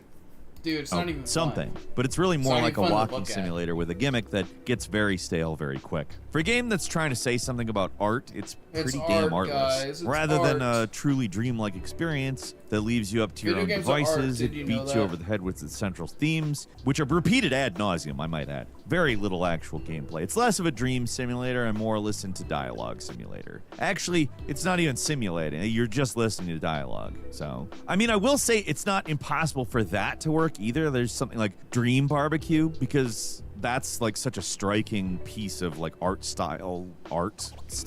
The art's actually something. In this game, it's just a bunch of fuzzy, super basic crap. Like it's an art game lacking artistry. It's overpriced. It's not fun. It's kind of annoying with all the endless dialogue. It's fun to shoot stuff for a few minutes, but I mean, once you get past the fun that you can get out of that, that's all the fun you can get out of this. It's not fun. Just kidding. Sometimes those kinds of conversations are necessary, though. They are necessary. And number 6 is Hotel Barcelona. On paper, this should have been a slam dunk. It's a meeting of the minds between Madman developer Suda50. Dude, this game's already been made.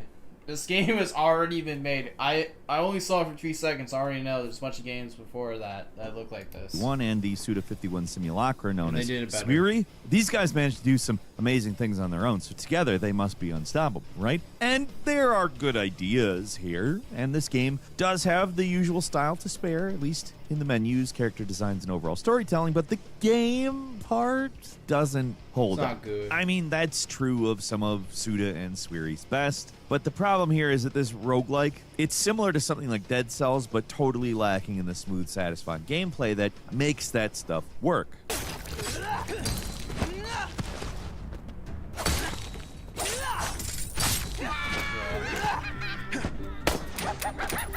Hotel Barcelona, for all its style, is really clunky, awkward. It's not even a and hotel, Kind of it's just a frustrating gas to station. play. And I don't mean Here's like the it's hotel. real hard. I mean like doing things in it bothers me. Attacks are slow. You die very quickly, and again, not because the game is hard, but because your character feels unresponsive. Sometimes you feel full-on out of control, depending on the performance, which, by the way, extremely poor. PC actually is along for the ride on that terrible performance train, too, for whatever reason. It should not have this bad a performance. I don't know how they managed to make a game that could be this ugly and side-scrolling stages and run this badly. There's nothing about this game that's particular. It's because all these games, they're just bloatware.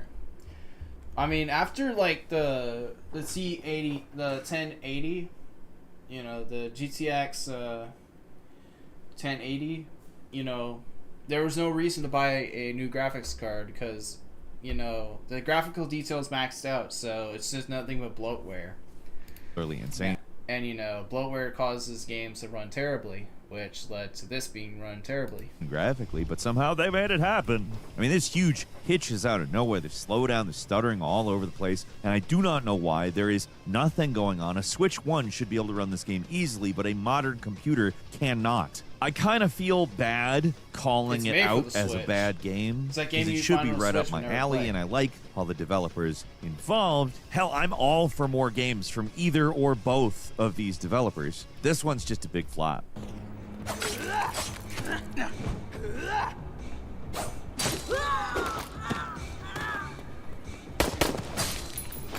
And number 5, it's Bubsy in the Perfect Collection. Kind of scrape the bottom of the barrel with this. There are a lot of great games begging for a proper remaster or basic re-release that have not gotten one.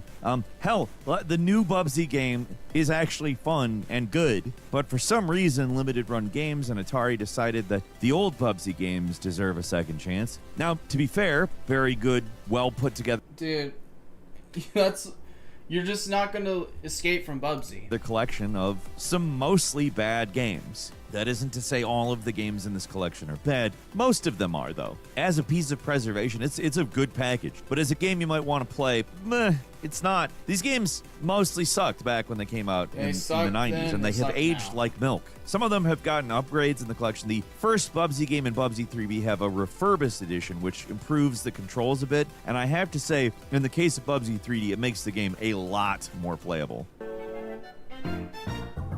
Bubsy 3D. Look at that. Look at him go. Game's finally good. The original Bubsy 3D was borderline unplayable though, so like, yay for you. I have no nostalgia for that game. I do have some nostalgia for the very first Bubsy game, and I think that's a decent game. Not like incredible or anything, and it's still that. If you are nostalgic for Bubsy, God help you, this might be an eye-opening trip down memory lane, but for anybody with even a little bit of good taste, these games mostly just suck a big one. Again, like, if you want Bubsy, go for the new Bubsy, because the new Bubsy's good. I mean, there's only a demo of it out, but that demo is miles ahead of anything on this collection, including the decent Bubsy games. Game. The developer also has other games out that I think are why they were given the Bubsy property to try to revive. They're called Fabras, and they have games out called Demon Turf, and the Bubsy demo is just basically Bubsy skinned Demon Turf. I mean, it's not completely the same, but you'll see what I mean if you This new Bubsy isn't even original. It's a complete rip-off of another game. play their demo. It's a full-on reskin. And their actual, like, pre-Bubsy output. Yeah, that's where to go for Bubsy. I don't know why you would go for this collection. Hell, I'm not sure why you would go for Bubsy, period. But I will say I think Bubsy 40 is going to be a good game, and it has nothing to do with any of these games.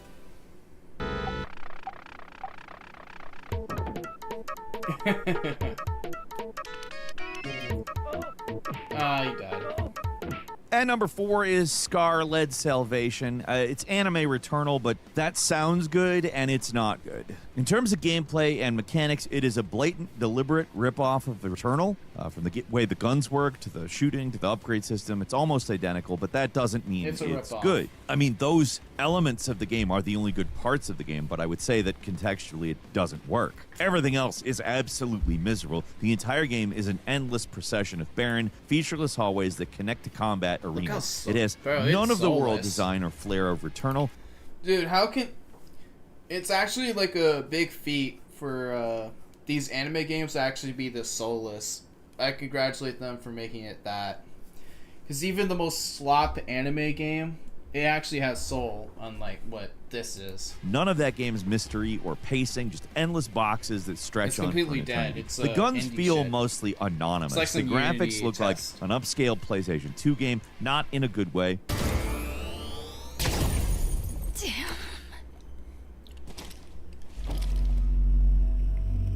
Yeah.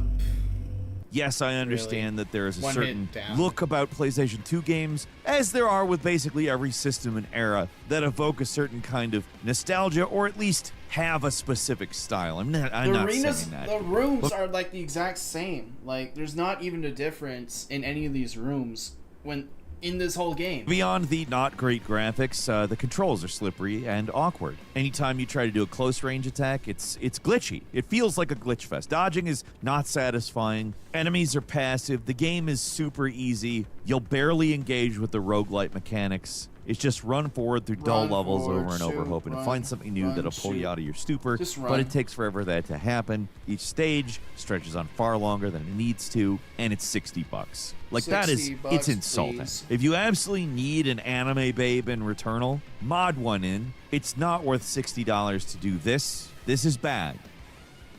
If I wait, I'll have rotted away by the time they get here.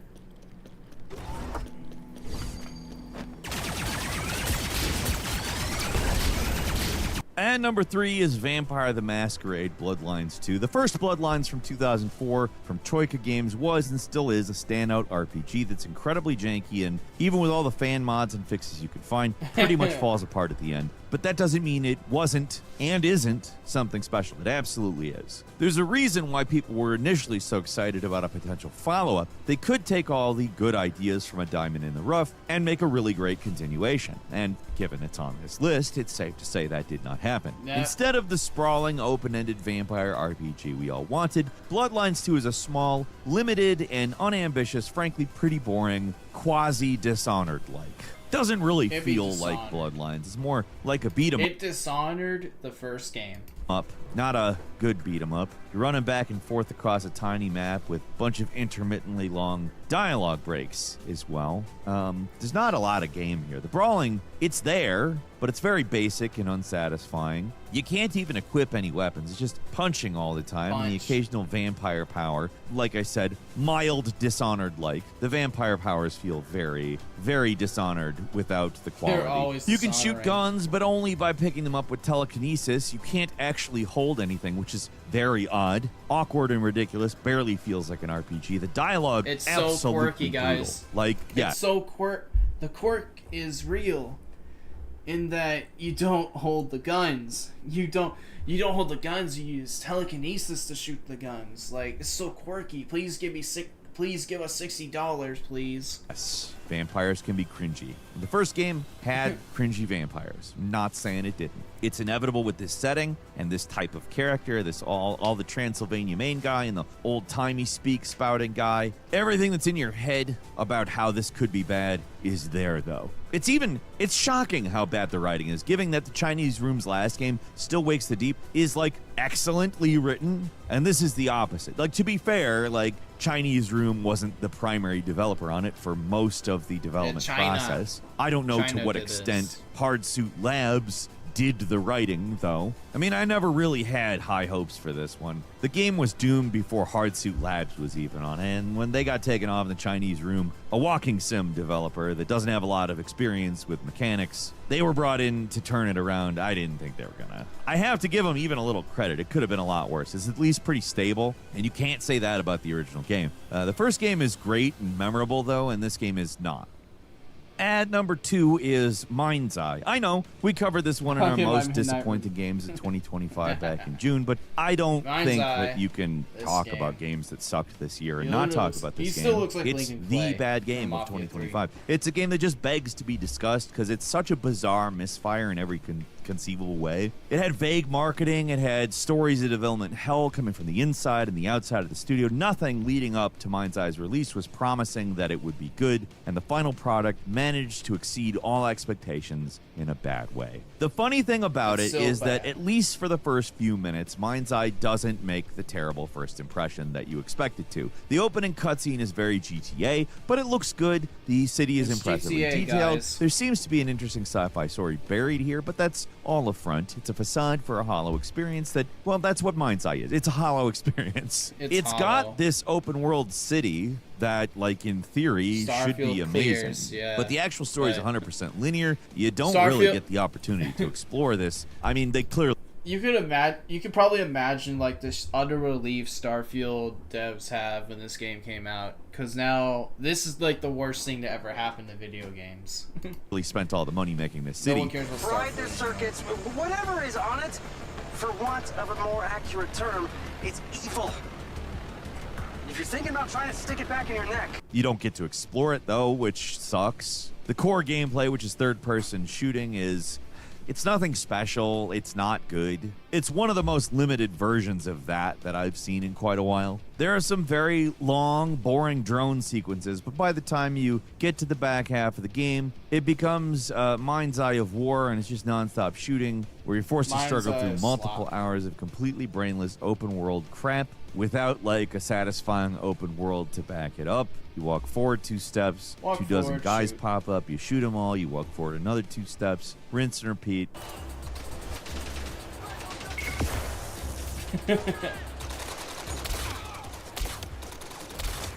Soldiers barely hit you.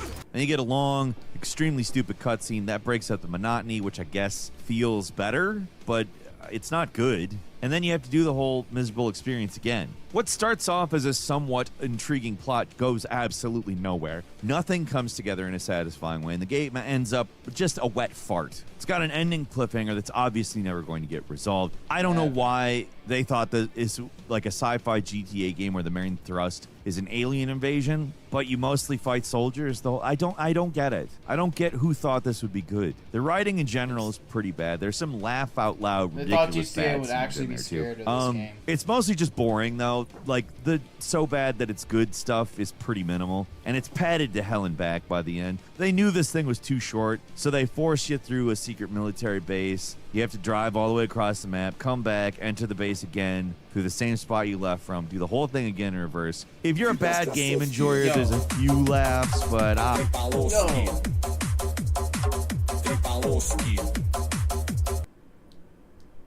Nigel Goon account. 07 for the follow. Let's go. I appreciate it. I don't. I said it before. The so bad it's good stuff is few and far between here. Just a bad game. It's made interesting as a discussion by the fact that it's clearly got a massive budget coming from a studio led by the former GTA guy, Leslie Benzies, but fun to talk about is that doesn't mean fun. It's a massive failure from every possible angle. And finally, at number 1, Call of Duty Black Ops 7. So, Mind's Eye is the bad game of the year, but in terms of unpleasant, the campaign of Black Ops 7, man, this is not the worst. Dude, Black Ops 7 was like my ultimate dodged bullet, because I actually was intending to play this game when it came out, and then I saw a co-op campaign, and I was like, no, I can't do it. I can't do it. I can't give this game any attention. I can't do it. And then I played like one match of the multiplayer and it was just terrible. It was just complete slap. It was just it's literally what the memes were saying from Battlefield fans. It's not good. So I deleted it and I'm not caring about the series ever again. And this game has killed the franchise. It's done. Nope. Everyone's back on Battlefield 6. And you know, the next COD is probably even worse, so you know, we'll just sit back, we'll enjoy with actual good games. COD's death. Rated game on Metacritic, on critical scores, but in terms of user scores, it's absolutely rock bottom. 67 Metascore, but a 1.6 user score. On Steam, the reviews aren't much better. It's mostly negative, and it's only got 1,500 total reviews, which is pretty small for a Call of Duty game. Just to compare, the last game in the series, Black Ops 6, has over 8,000 reviews, and they aren't as bad. To be clear here, there are parts of Black Ops 7 that are not awful. The multiplayer is mostly what we've come to expect from... Dude, they know the multiplayer is not difficult. It's just repeat what they've been doing over and over again, and that's it. And people think that they're somehow good at that. Black Ops, the Zombies map it's more of a return to form, but those parts of the game are better, mostly because they're going back to the same stuff that we've seen from the series for years. There's no real innovation. Dude, it's not even zombies, it's just like Left 4 Dead. Left 4 Dead survival mode. This stuff has been stagnant for a long time, and there's no real vision for pushing the series forward. It's not bad. Well, the things that aren't the campaign are not bad, but it's stuff you could get from any number of Call of Duties in the past few years, and maybe better elsewhere. The real focus of the collective internet's ire is the story campaign, though. We've been beating on it in the last few weeks, because it deserves. It absolutely deserves all of the scorn it has gotten, and more. They made Battlefield 6's lame-ass story mode look like acceptable, at least. Good, depending on how bad you think the Black Ops 7 story is. I think it's pretty frickin' bad. It makes Black Ops 4 look a lot better, you know, with its completely cut campaign mode. I mean, if the alternative was this, like, correct choice, this game would definitely be looked at better had they made that same choice. The campaign is nonsense. It is a random collection of floating islands that want to be dishonored, like literally to the point where they add a grappling gun that is slow blink. There are no big exciting moments to get you hyped. You fight a flower monster in this game, and every enemy is just a brain-dead bullet sponge that is so stupid you can just run past most of them. Target practice. Run past. Run. You can run past them. The story is embarrassing. The boss fights are ridiculous, almost funny, but like when you're fighting a flower for 45 minutes, it's hard to laugh. I mean, if you want to laugh at myself, Kevin, and Eric really taking the piss out of this game, we uploaded it on the Falcon Show, a Call of Duty Black Ops 7. We didn't play through the whole game. We played through a couple of hours of it up until the flower. And man, we savaged it. It is, in my opinion, the catharsis of savaging that game is worth the 1% Club membership alone. But we also do the Falcon Show there. Every week we upload a new episode of that, and it's fun as hell. maybe consider becoming a member. But as for Call of Duty Black Ops 7's campaign, now I'm specifically saying the campaign here. I want to be very precise, but I legitimately hate it. I don't say this about a lot of stuff. And I don't think I hate Mind's Eye. It is, again, the bad game of the year, but I think that like it's interesting enough, at very least as a conversation piece, that it doesn't just make me mad to think about. Whereas the campaign of Black Ops 7 absolutely makes me mad to think about. What do you think, though? Leave us a comment. Let us know. If you like this video, click like. If you're not subscribed, now's a great time to do so. We upload brand new videos. All right. I'll save this one for another time.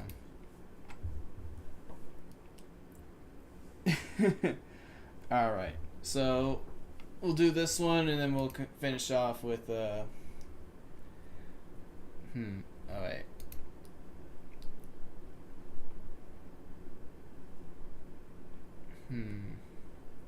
Yeah, we'll do this one. Oh, hi there. We'll do the Lost Media. We'll see what these nerds found through Lost Media. Oh, hi there. You know how Quentin Tarantino's been kind of mean to random actors for no reason? Well, I thought, why not do that and bring back the Lost Media tier list, where I callously rank amazing Lost Media finds based solely on vibes. This time I'll be a little gentler and give the tiers a kind of fun name, so no one feels bad about their hard-fought Lost Media discovery getting an F. Just a gentle reminder that my rankings are the official opinion, and all others are incorrect. With all that out of the way, and nearly 100 entries to get through, let's dive into the 2025 Found Lost Media tier list. The Invisible Space Streaker is a 1977 Taiwanese tokusatsu film, part of the Japanese tokusatsu boom of the 70s. The English dub of the movie is an interesting case of lost media, where its very existence was often called into question, only being confirmed through context clues. An example of this is that the film played in theaters in the Middle East, in countries like Pakistan, Lebanon, and Egypt. And in these countries, Southeast Asian films were dubbed in English, with subtitles in their regional language. What? Really? Damn. These Arabs, they literally they bring these films, they get the English version, they just put subtitles rather than repeating what they're saying in Arabic. But you know, that's Muslims for you. They would do that instead of just making their own dub. So an English dub was likely to have existed at one point. The only known English home media release came from distributor Pan Video in the 80s for an Indonesian market. And again, we just know this through context clues, because during this time, Indonesia was beefing with China so hard that Mandarin was banned in the country, legally requiring... Really? Mandarin was banned in India. They really are that jealous. They really are that jealous of Indian. They're literally jealous of China, bro. India is really that jealous.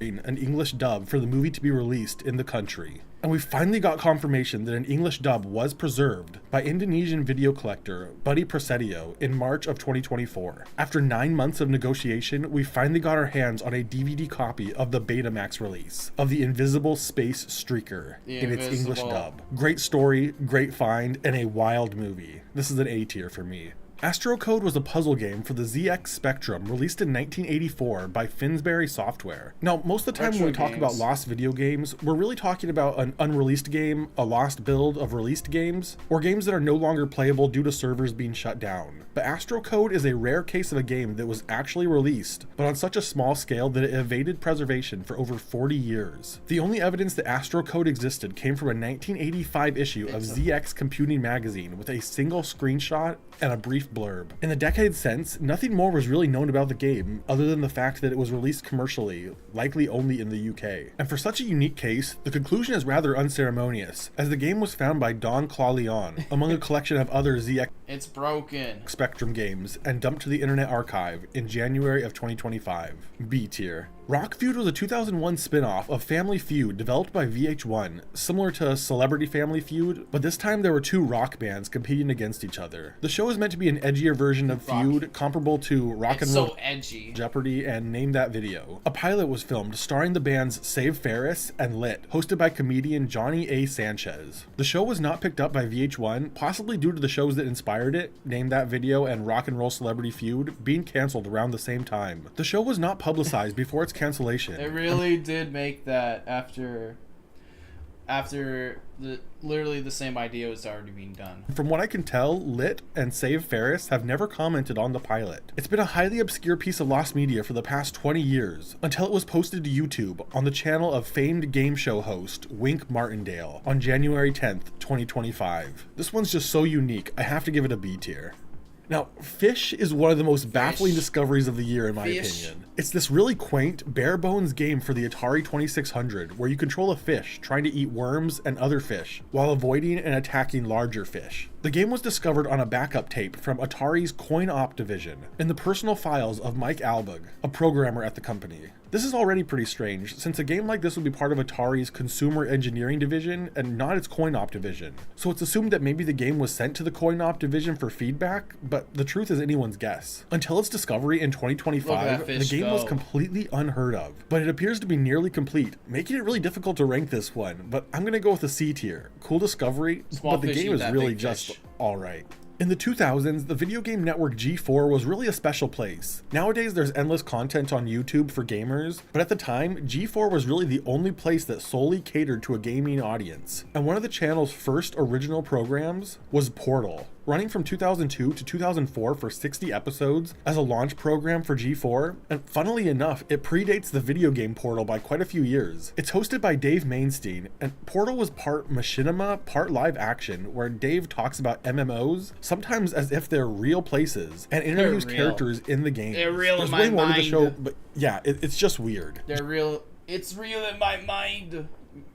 G4 would eventually grow to be much bigger, but in the process, Portal was left behind, and due to a lack of consistent reruns, became partially lost. That is, until 2025, when the final lost episode was preserved. B tier. African Skies is an American TV series based in South Africa about two friends getting into adventures in the backdrop of a They're in Wakanda. post-apartheid nation. The show ran from 1992 to We're in Wakanda, man. in 1994 for 52 episodes and was not properly archived, along with no home media release to speak of. By 2024, all but 4 episodes were preserved, and in early 2025, the complete series was found after getting the cast and crew involved. For me personally, this is a C tier, but if you grew up on the show, you'd probably give it a B or even an A. Weird Harold was a San Francisco-based quartet that only lasted a couple of years in the late 60s. The group is best known for its guitarist, Billy Dean Andrus, who was good friends with members of the band Jefferson Starship and the Doobie Brothers, being immortalized in the song Blackwater that the Doobie Brothers dedicated to him. Weird Harold only had one official release, but it was long rumored that there were more recordings floating around. An album was recorded by the band between 1968 and 1969, but due to issues with their management, the project went unreleased and the master tapes destroyed. Over the years, it had been confirmed that the album does exist in some form in copies held by the original band members. But over half a century later, Weird Harold released the tracks from their long-lost album that they called Just Yesterday in February 2025 that also included 7 unreleased bonus tracks. This is such an interesting find. For a band this obscure to get an official release of lost material over 55 years later, I can't give this anything other than an A tier. Maybe you can argue the music industry tried to tear them down, but no, they would not allow it. You are getting the lost media tapes, no matter where you like it or not. You know, these managers, they wanna do this shit, but no, it ain't happening. You getting the master tape. you for an S tier in the comments. So me and others have postulated that 2025 is the year of the lost pilot. Some of the biggest discoveries of the year have come from found pilot episodes of popular TV shows. More pilots. And it's pretty telling how strong the year was when a show like Real Monsters might be one of the more insignificant pilot discoveries of the year. If you're not familiar with the show, it's one of Nickelodeon's classic programs about a group of monsters learning to scare humans, kind of like Monsters Inc. The pilot was completely found on February 15th, 2022 by Reddit user Oprah Windu after acquiring it from a friend. In any other year, this might be an A, but there are just so many great pilots this year, I'm gonna have to go with a B. And while I'm gassing up all the great lost pilots, I gotta bring us back down to earth with Drawn Together. Because if Real Monsters is one of the least significant lost pilots found in 2025, Drawn Together is probably the least significant. Now, no hate if this is your thing, but it's really not mine. It's one of those adult animated shows that gets its humor from taking everything just a little too far. I'm gonna put it in the I've seen better category. But we have to keep the lost pilots going, and we're gonna go to the other end of the spectrum for this one. Finding the Family Guy pilot in 2025 is crazy. The complete pilot episode has been left off of home media and streaming releases since the late 90s for no clear reason. But out of nowhere, the complete pilot was found on a crew member's personal website where it had been sitting for years. Why do these people... Dude, don't these people just think to... It's so weird that the people who work on these shows, they just randomly just think about the pilot they have on their computer that they never cared about in the last like 30 years, but they just randomly remember they have it. Just waiting to be found. The pilot episode itself is just an early version of the show's first episode, with less polish, different jokes, and different character designs. The episode itself is an A-tier discovery, but because the show is so legendary and seems to have endless cultural Family relevance, Guy, the legendary show, I have to go with an S. Ralph Bakshi is a famous animator, probably best known for directing that crazy rotoscoped Lord of the Rings movie. And in the 80s, he was trying to bring back the tradition of animated shorts being played before feature films, coming up with his 1981 short, The Cigarette and the Weed, about a discarded cigarette butt rolling up to a weed along the side of the road. The cartoon itself was not well liked among his office, and was scrapped, but not before being shown in the craziest place. A brief clip of this short was used in 1982's Halloween 3, Season of the Witch, seen on a TV in a bar, where it adds absolutely nothing to the scene. The film was finally preserved by Bakshi himself on Twitter, and yeah, it sucks. It like sucks. everyone said it did. I'm gonna go with a C tier. Throughout the 90s, the Canadian government produced the Stay In, You Win program, aimed at keeping Canadian teens from dropping out, disseminating the tapes to public schools across the country. One of the materials... Keep getting student debt, and you might eventually get that wagey job that never pays off your loan. Materials coming from the program was Zoptions, an educational short film telling kids about potential career paths. The short had a group of 5 kids playing an arcade cabinet called Zoptions, showing them the importance of educating themselves about potential career paths. The tape was released in both French and English, but only in schools, and wasn't readily available for home use or preservation, making it lost media in the following decades. The case was finally solved in February 2025 by Lost Media Wiki user Oyen, who accessed the tape via Library and Archives Canada after receiving permission for private usage. Both versions are accessible on their YouTube channel. I'm gonna go with a C tier. It would be a B tier, but one of the tapes is in French. I don't make the rules. This is a C tier. Big Brother is a PC game made by Media C in the late 90s, based on George Orwell's novel 1984, serving as a literally George Orwell, guys. The Zog options, yeah, literally. The Zoptins. You will go to the university to learn liberal arts and never pay off your $400,000 debt in a wagey job. You will. Equal to the book. Like, really. You will go to uni and learn that 6 million died. They actually got the rights to make a sequel, which is just so cool, but they really missed the chance on naming the game 1985. Big Brother follows Eric Blair, which is George Orwell's birth name, rescuing their fiancé from the Thought Police across 12 levels and kind of dismantling Big Brother along the way. Big Brother was shown off at E3 in 1998, meant for a fall release, and received a decent amount of hype, winning Best Interactive Product at the 1999 Satellite Awards. But it was eventually canceled when the rights to make the game expired. In 2025, a demo of Big Brother, dated January 4th, 1999, was posted to the Internet Archive by Shed Troll. I'm giving this one a B for Big Brother. The Golden Bat is one of those characters that really doesn't get the love it deserves. He's widely considered the first modern superhero, but really doesn't have as much media surrounding him as you would expect. And what has been made about the Golden Bat has been mishandled. Such is the case of The Golden Bat is Here, aka Here Comes Golden Bat. Released in theaters in 1972 by Toho Studios, the movie was never given a home media release of any kind, and there are only rumors that it ever aired on TV, until a mysterious 2-minute clip of the film began being uploaded before being quickly taken down by the rights holders. But this clip proved that the movie existed beyond its theatrical run. The Golden Bat is Here was found by Lost Media Wiki user Maxwell Brissy, who uploaded the full film to Google Drive, claiming to have come across it on a Japanese torrent site. For the Golden Bats Here, I'm gonna have to give this one a B tier. These people, dude, sometimes these Lost Media people, they don't really look beyond like their own means in their country. For example, like for this, they could have searched through Japanese torrenting, but they didn't. They They instead had to rely on a dude going to Japanese torrenting to find the film. Like, they don't find it themselves until, which makes it until this movie comes out this year. I mean, just go to it. They won't care. The internet is beyond your country. Rock trio Dreamwife have released 3 studio albums so far to moderate success, but before achieving fame, they released a 4-track EP titled the Pom Pom EP to Bandcamp in 2014. This was eventually renamed to the Pom Pom Demos in November of 2014, and then removed entirely by 2015. Based on archives, the EP only had 7 listeners, and only 3 when they changed the name to a demo, making it very unlikely that anyone archived the music. But on March 3rd, the YouTube channel At Risk Media was able to find the EP and posted it in its entirety, though they didn't detail how it was found. I'm gonna go with a B tier. The music's actually pretty decent. I'd recommend giving it a listen, especially for a collection of demos.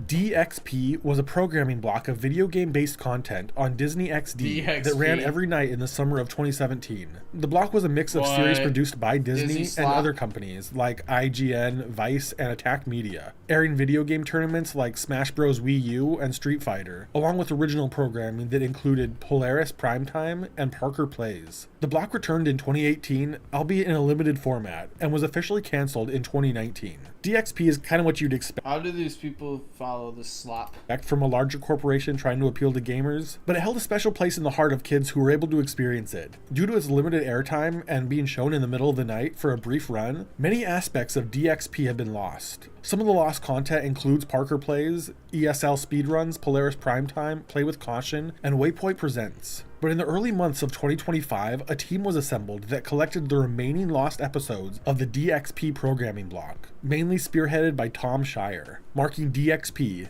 as completely found. I'm going to give this one an I've seen better. Most of the content is really just well-edited Twitch highlights. Developed by Bullfrog Productions, published by EA, Populous was released for the Amiga in 1989. It's remembered today for coining the term God Game and launching the career of professional exaggerator Peter Molyneux. In the game, you basically play God, Peter. casting your divine intervention to affect the world and its people while fighting against other gods and their followers. The game was a massive hit and is still in the top 50 best-selling PC games of all time, and has since been ported to every console imaginable. But along the way, one port was left behind. Populous for the NES. The port was finally uncovered this year by founder of Games That Weren't, Frank Gaskin, who was tasked with recovering data from a series of development disks provided by Enigma Variation CEO Mark Greenshield and producer Darren Melbourne. The port was canceled because the publisher believed that the NES was past its prime. I'm going to give this one a C tier. Now, you might not know this, but the Jeopardy that we know today is actually a reboot. The original Jeopardy ran from 1964 to 75,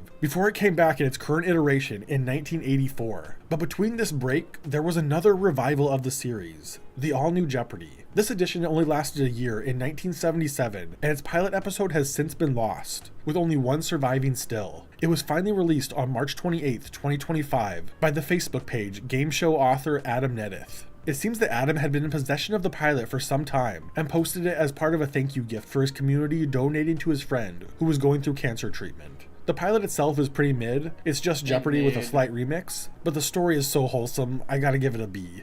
Jichi Ao Cruise was a 1987 Chinese puppet program that ran as part of the larger Chi Ao Band series. Only 16 episodes of the show were made, and by 2020, just a single episode had been preserved online. For some time, it was believed that there were actually 20 episodes, but this was proven wrong in April 2025 when the complete series was bought secondhand by Lost Media Archaeology QQ team member Sinking Planet, marking the series as completely found. It's a pretty cute, but they just know how they just come. Dude, these people, they just have like 11 luck when finding these things. They just have the best luck imaginable. You know, gamblers would kill for this luck that these guys have in finding like the random pilot of a show that no one knows. At the same time, quite unsettling looking TV show. I'm gonna have to go with the B tier on this one.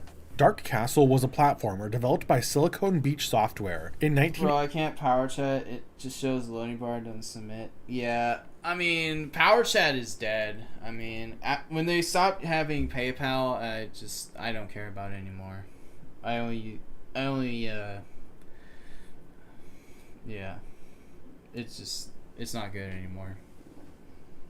I mean, there's probably nobody even working on that on Power Chat anymore. Other than like Lowe's, I guess he's probably still working on that. It's just that he has to run it through Square, which is not even a thing that most people use. 86 for the Mac. The game is a pretty standard heroic prince fighting evil scenario, but gameplay-wise, it was pretty unique for the time, being one of the earliest uses of the WASD control scheme, if not the first to ever do it. It was later ported to a ton of different systems, like the Commodore 64, Amiga, Atari ST, Genesis, DOS, Philips CDI, and the MSX2 home computer. This MSX2 edition was released in 1993, exclusive to Japan. So little is known about the port that its existence wasn't even confirmed. But the game was found to be real by Lost Media Wiki user Trev Gauntlet New, who found the game at a secondhand gaming store, and on April 12th, 2025, archived the game, marking it found. Because this is such a unique piece of gaming history, I'm going to have to give this one an A tier. Big and Small is a 2008 puppet series about two friends with completely different personalities and demeanors trying to live together. The show had two different English dubs, one for a Canadian audience and the other for the UK. The UK dub was more popular of the two and was better preserved, but the Canadian dub was not so lucky, and many episodes have been deemed lost. Only 22 episodes were ever released on DVD. Those Leafs need a dub for their own show. And in they can't understand British English, they gotta dub it. 2021, the Big and Small YouTube channel picked up the slack and posted an additional 26 episodes, but still left 30 episodes unaccounted for. Through a group effort, between 2024 and 2025, all episodes were officially accounted for. I'm going to give this one a B tier. I love to see some teamwork. We've got a lot of fun things to do, so come on, join Jumper and me, and watch very carefully. Watch carefully. Jumper and Singing Simon is one of the most bizarre finds of 2025. It's an educational VHS series from 1988 by Sean. This is like the creepypasta VHS videos. Johnson and Centerpoint Distribution for kids aged 1 through 6, about a frog puppet named Jumper and his human friend Simon. And it just has all the classics from that Goo Goo Gaga era. We're talking ABCs, naming animals, counting, knowing the difference between right and left. The entire tape is just classic 80s, with quality of something you might see on public access TV. Bro's on like drugs. basic. I mean, look at those eyes. He has the drug eyes. Green screen effects, stilted acting, just some low budget beauty. Some of the only evidence that the tape ever existed was an ad in the July 1988 issue of Billboard magazine, marketing a planned series and merch, none of which ever seemed to materialize. But the company behind the tape, Centerpoint Communications, did create another show, Echo, You, and Simon 2, with the same lead actor from the Jumper tape. The mysterious show was found by fellow Lost Media YouTuber L Supersonic Q, who made a couple of fantastic videos about the search and discovery. S tier. The case of Shantae 2 Risky Revolution is one of the rare instances in Lost Media where it ends in the best case scenario. Shantae Advance Risky Revolution, also known as Shantae 2 or Shantae Advance, was meant to be a sequel to 2022's Shantae for the Game Boy Color, but this first game in the series, while critically acclaimed, did not sell well, and the sequel was shelved, though completely finished. A sequel was released in 2010 as Shantae, Risky's Revenge. This sequel implemented some ideas from the unreleased game, but was entirely its own thing with little relation to Risky Revolution. In 2013, it was finally announced that this lost game was going to be finished with the original development team, and the game finally came out in April 2025.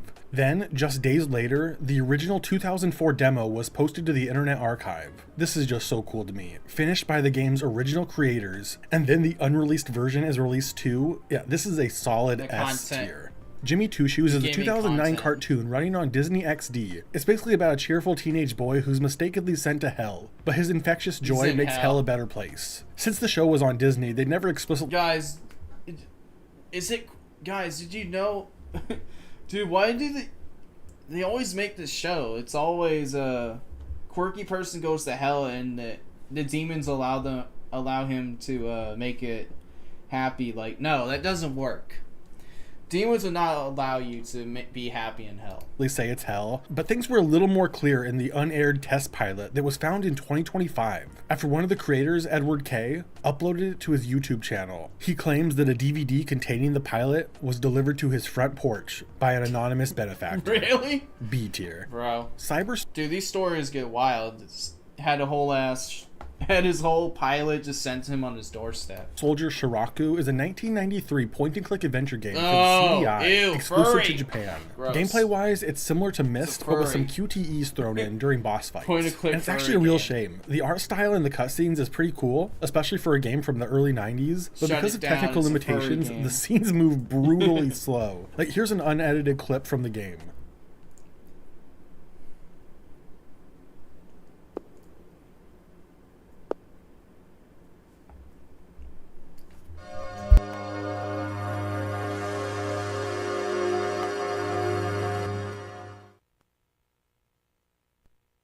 I could go insane watching this. Because the CDI console sold so poorly, especially in Japan, Cyber Soldier Shiraku became exceedingly rare. The game definitely existed in the wild, but it's so hard to come across that They should have waited a couple of years. This game would have been successful in a certain demographic if you know. One certain group of people would absolutely buy up this game in droves, and this would be a series by now.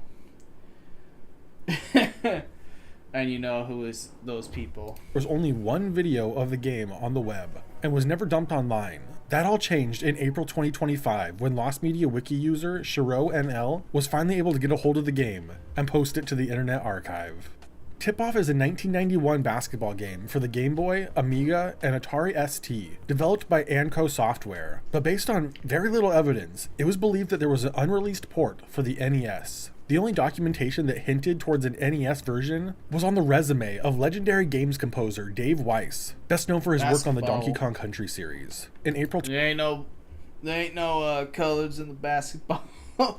2025, the website Games That Weren't published the NES port of Tip-Off and its music, having come across a floppy disk with its source code. The game was canceled because Anco ended their partnership with their publisher, Imagineer, along with the increased manufacturing cost of the NES. Now, there have been a lot of really cool games found in 2025, and Star Wars Dark Squadron is one of my favorites, though it is very unfinished. Developed by Factor 5, set in their Rogue Squadron series, Dark Squadron sees you fighting on the dark side, controlling the Galactic Empire forces against the rebels. The game's prototype was found on an old Xbox development kit, dated June 2004. It was canceled in favor of a Chewbacca bounty hunter game, set after Revenge of the Sith, which was also canceled. This is an A tier, and maybe... Come on, Lucas. This game would have sold, but no. You got the Chewbacca spin-off that he also canceled. In 2026, we'll find this untitled Chewbacca game. Based on the Railway series, Thomas and Friends debuted in 1984 and became a cultural phenomenon. Its pilot episode was never made publicly available. This pilot episode of Thomas and Friends was made in 1983 based on the Railway series story Down the Mine, later remade into the 25th episode of the series. In recent years, production material from the pilot has been leaked that included its shooting script, its dialogue, and some behind-the-scenes production documents. Interestingly, in these leaked documents, it proved that the pilot episode was narrated by Ringo Starr, who also narrated the series proper. It's pretty crazy that they were so confident in this pilot that they got a Beatle on the cut. Through 2024 and 2025, there were rumblings that the long-lost pilot episode of Thomas and Friends was going to be released by Mattel on its 80th anniversary. And sure enough, on May 9th, 2025, just in time for the franchise's 80th anniversary, Down the Mine was posted to the official Thomas and Friends YouTube channel. This is an S-tier discovery. So in this video you're watching, we're going to focus mostly on completely found lost media, but this one is too big to leave out. Super Mario 64 Big Star Secret is a screamer video from the early days of YouTube, playing off the popular urban legend that Luigi is unlockable in Mario 64. But right before the big reveal, the video cuts to the classic Kafey coffee jump scare. Big Star Secret is one of the all-time greats in the screamer genre, racking up over 600,000 views, but it was quickly forgotten to time. In the wake of the 2020 Nintendo Giga Leak that saw the files for Luigi's character model leaked, allowing Luigi to be unofficially played in the game, those who saw this classic screamer as a kid wanted to go back to relive the glory days, only to find that Big Star Secret was gone. All the efforts to find this video came up short, and it soon became apparent that the video was lost media. Since this discovery, a couple of reaction videos have been found where you can barely make out a tiddlywink of Big Star Secret in the background of these potato quality videos. But on May 13th, 2025, we finally got some decent footage. Lost Media Wiki user Peter was able to find the first 47 seconds of Big Star's secret on his old laptop, giving us our first look at this long lost video in actual viewable quality, even though it's still incomplete. This is an unbelievable discovery of one of the most sought after pieces of lost media in the current era. S tier. We need to return to Potato PC. AT&T Dolphin Tales was a dolphin show at the Georgia Aquarium in Atlanta, Georgia, running from 2011 to 2016. The show was known for being massive, held in this 1.8 million gallon pool in an arena seating 1,800 people. The production had this whole storyline about the Star Spinner and his team of helpful dolphins as they defeat the evil sea monster. All the while, you just know the dolphins are going absolutely nuts, doing flips and complete with a full orchestra score by Timothy Williams. There are videos of the show, but the clean studio recording of the soundtrack never made its way online. But the search for this music concluded in 2025 when Timothy Williams himself sent the entire soundtrack to Internet Archive user Pineapple Coffee. I'm going to give this one my first F tier. I personally think the music is super corny, and dolphin shows are kind of messed up. I saw them as a kid, I thought they were really cool, and nothing's going to change those memories. But yeah, they're not great. Solid F tier. No fun name for this one. From 2011 to 2014, the Nintendo 3DS included an app called Nintendo Video, a video-on-demand service that combined third-party content and originals. And one of the first original series was 3Idiots, about three friends trying to make a TV show while fighting the forces of evil, or something like that. The show was really hard to follow.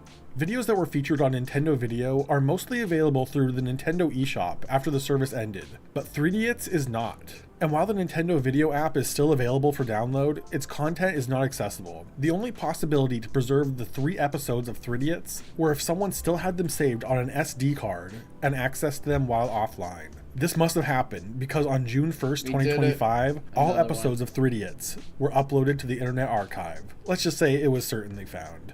The Mitch Hedberg project was a failed pilot pitched to MTV in 2001, starring comedian Mitch Hedberg. The show was about Hedberg and his friends on a 7-day comedy tour, combining stand-up, interviews, and behind-the-scenes pranks. The show was ultimately not picked up, and Mitch Hedberg himself passed away in 2005. Clips appeared online over the years, and some of Hedberg... Bro, they could have made the money off his death, but no, they rejected it, and now he's dead, and now they don't have a show for people to immediately go to make, money off that debt, post fandom after death. Hedberg's friends and family said they had copies. Then finally, on June 1st, 2024, comedian Doug Stanhope posted a rough cut of the pilot to YouTube after finding the tape in his crawl space. I've seen better. He found it in the crawl space? How? How do you leave a tape, a video, under the crawl space?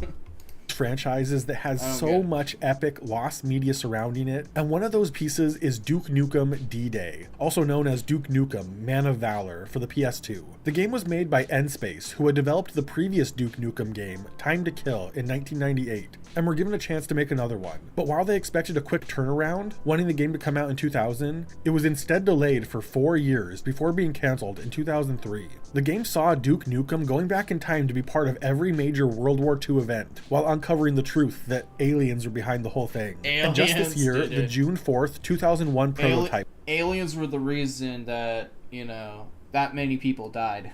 was leaked. I'm gonna give... Aliens were the ones who dropped the Zyklon. Give this a B tier. It will be an A tier when we find a more recent build of the game.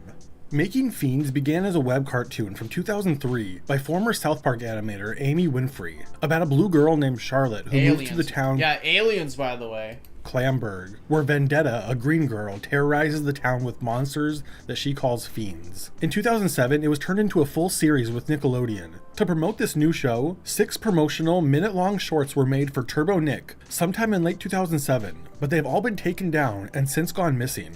Eventually, all episodes were found, except the first episode, titled The Puppy, which remained elusive. It was only found when someone came across a way to access the old files from the Turbo Nick website and upload them to YouTube. C tier. The Wacky World of Tex Avery is an American animated series, an homage to animator Tex Avery. 65 episodes were made and aired, but all streaming services only contain 52, excluding the last 13. These mysterious episodes aired in the spring of 1998, but never appeared again for seemingly no reason. In February wacky brain 2025, rot. the TV channel MeTV Tunes began airing 2 hours of Tex Avery reruns every Saturday night, finally reaching the long-lost episodes on May 25th, 2025, marking the first time in 25 years these episodes have been seen by anyone. I'm gonna give this one a B tier. It's a solid show, and it's a great nod to a legendary animator.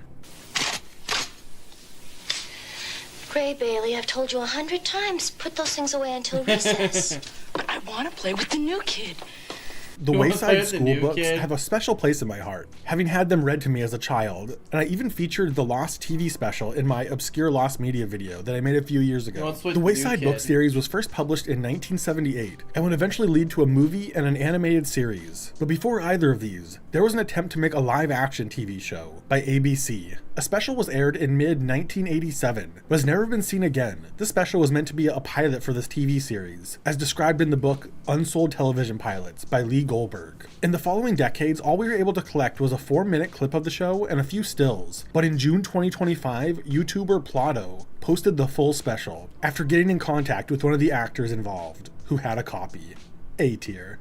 From one great pilot to another, this one has been a the Dora long time pilot. coming. I've seen Every this. few years or so, another seen clip the or bit of whole audio was talk found for the about lost Dora Dora pilot. the Explorer pilot, until it all came to a head when one of the companies behind the show, Funline Animation, uploaded the entire pilot to YouTube. I have to give this one an S tier. The saga is finally over. In October 2010, before their famous 2013 altercation, You ain't got the answers. Yo, You Kanye. ain't got the answers. You ain't got the You ain't doing answers. the education. Kanye West was doing an interview with Sway live on MTV and BET about his film Runaway, a companion piece to his My Beautiful Dark Twisted Fantasy album. After its initial airing, the interview was only posted in clips on the MTV website. The interview is best known for this classic Kanye meme, Let's but the go. entire interview has never emerged. It seems that the only chance that the interview would be fully released is if someone was there when it happened and recorded it. But the thing was that it seems that there were re-uploads of the interview, only that they were taken down immediately by Viacom. But in June of 2025, Viacom, the yeah. entire interview was uploaded to Twitter and then the Internet Archive, forever preserving this look back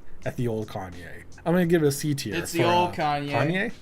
Phineas and Ferb is an It's the animated old musical Kanye. comedy on the Disney Channel, and the series actually has 2 entries on this year's list. The first is the show's pilot. The series went through 2 rounds before getting picked up by Disney. First, they made an animatic. This animatic was used to get Disney interested in the show, and was later included on the DVD specials of Phineas and Ferb, The Fast and the Phineas. After the animatic, they made an official, fully animated pilot episode. This pilot was eventually remade into the series premiere, Roller Coaster, but the pilot itself has never been released to the public. It was mysteriously leaked on June 22nd, 2025 by Thickus Lagoon, and it's unknown how they Thickus came Lagoon? across it. What? The second piece of Phineas and Ferb Lost Media found in 2025 is Simon Pegg's dialogue from the UK dub. In the season 3 episode, Delivery of Destiny, the character Paul the delivery guy is voiced by Christian Slater, but in the UK dub, he's voiced by Simon Pegg. However, in 2020, the Disney Channel permanently shut down in the UK, and all digital editions of the No episode more. use the Disney shut down all the cable channels. American voiced cast, causing Simon Pegg's dialogue to become lost media. On June 23rd, 2025, user Charter School Girl uploaded the full UK version of the episode, along with other episode variants, to the Internet Archive. Combined, I'm going to give this one an A tier. Now, if you haven't already seen it, Blame It on Oh, Jorge here we has a go. fantastic in-depth Here we go, guys. The moment the Lost Media fandom has all been waiting for. The Backyardigans pilot. video that covers the entire mess of Me and My Friends. But the Boy Cliff Note license, version mate. is that in the 90s, what would eventually become the Backyardigans started off as a live-action pilot called Me and My Friends. This version of the show was turned down for the Dora pilot, but was revived as the Backyardigans in 2004. The live-action pilot would go on to become one of the largest lost media searches in the Demons. 2020s, partially due to a web They of look like lies, demons, hoarding, bro. and a conspiracy to keep the soulless. whole thing hidden from the public, and solely in the hands of private collectors. This all changed on June 27th, 2025, when the full pilot appeared on 4chan of all places. This is an S 4chan. tier. The best. Out of everything, it was 4chan that brought this back. Discovery of the year. Ed Gould is the legendary creator of the Ed's World web series, who tragically died of leukemia in 2012. He left behind a legacy that still continues today, and a surprising amount of lost media to go along with it. In 2025, another piece has emerged, and it's probably his most infamous. In 2005, Ed and musical collaborator Thomas Ridgewell made a short about how much they hated traveling in London, but the animation was never released due to the July 7th London bombings. This long-lost London Underground piece was finally released in 2025 as part of a larger collection of Ed's works. B tier. Animaniacs Hollywood Hypnotics was a 2D platformer for the GBA based on the Animaniacs, developed by Full Fat Games, set to be published by Swing Entertainment in 2003. Levels were themed after stereotypical movie sets like Pirates, Wild West, and there was even a hybrid gangster space set. Hollywood Hypnotics was being developed at the same time as another Animaniacs title, Hollywood Hijinks, and both were cancelled when publisher Swing Entertainment folded. Hollywood Hijinks was later picked up as Animaniacs The Great Edgar Hunt, but Hollywood Hypnotics has never been... Why? They called it Edgar, bro. They knew. They knew that Edgar would be a thing before it became a thing. They knew. They just knew. Seen by the public. But in June 2005, Hidden Palace user Mr. Pinball 64 came across the game stored on a GBA flash card. It was then made available for download on June 29th, 2025. Ride to Hell Retribution is probably the single worst video game ever made. Even if it wasn't a buggy mess, it would still be a solid 0 out of 10. And somehow, it was given a sequel, Ride to Hell Route 666, that because of the terrible reception of the first game, was quietly cancelled. Route 666 was meant for the Xbox Live Arcade, and just this year, member of the Media Oasis Discord group, Dusk the Crow, came across a prototype of the game dated April 2013. And possibly as an homage to the original, Route 666 is buggy. Sometimes it even deletes your save files. But if you manage to dodge all the glitches, it can be played from start to finish. And I have to give this one an F tier, but in a loving way. SpongeBob SquarePants 4D is one of those 4D motion sensor rides that will like shake you and splash you with water and stuff. It was first released in 2003 at the Flamingo Land Resort and Paramount Park locations. The ride was about SpongeBob teaching the audience how to make a Krabby Patty, but he loses a pickle and leads himself... Wait, but we already... Okay, I have to... Okay. I've seen this. Like, this has already been released. Like, the actual video of the HD video of this ride was released. So how is this lost media? Like... Hold on. Like, it's already been released.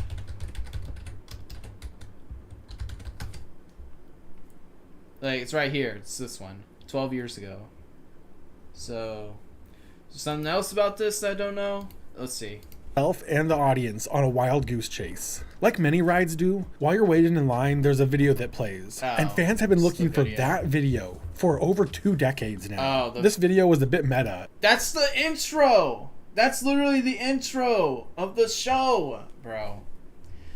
I'm about to crash out. I'm about to crash out, bro. That's literally the intro of the show. It has SpongeBob waiting in line, talking about how great waiting in line is, then going on about different characters and memories. This video was finally found in July of 2025 when the Lost Media Busters made a post about it, and someone responded saying they had the video, proving it the very next day.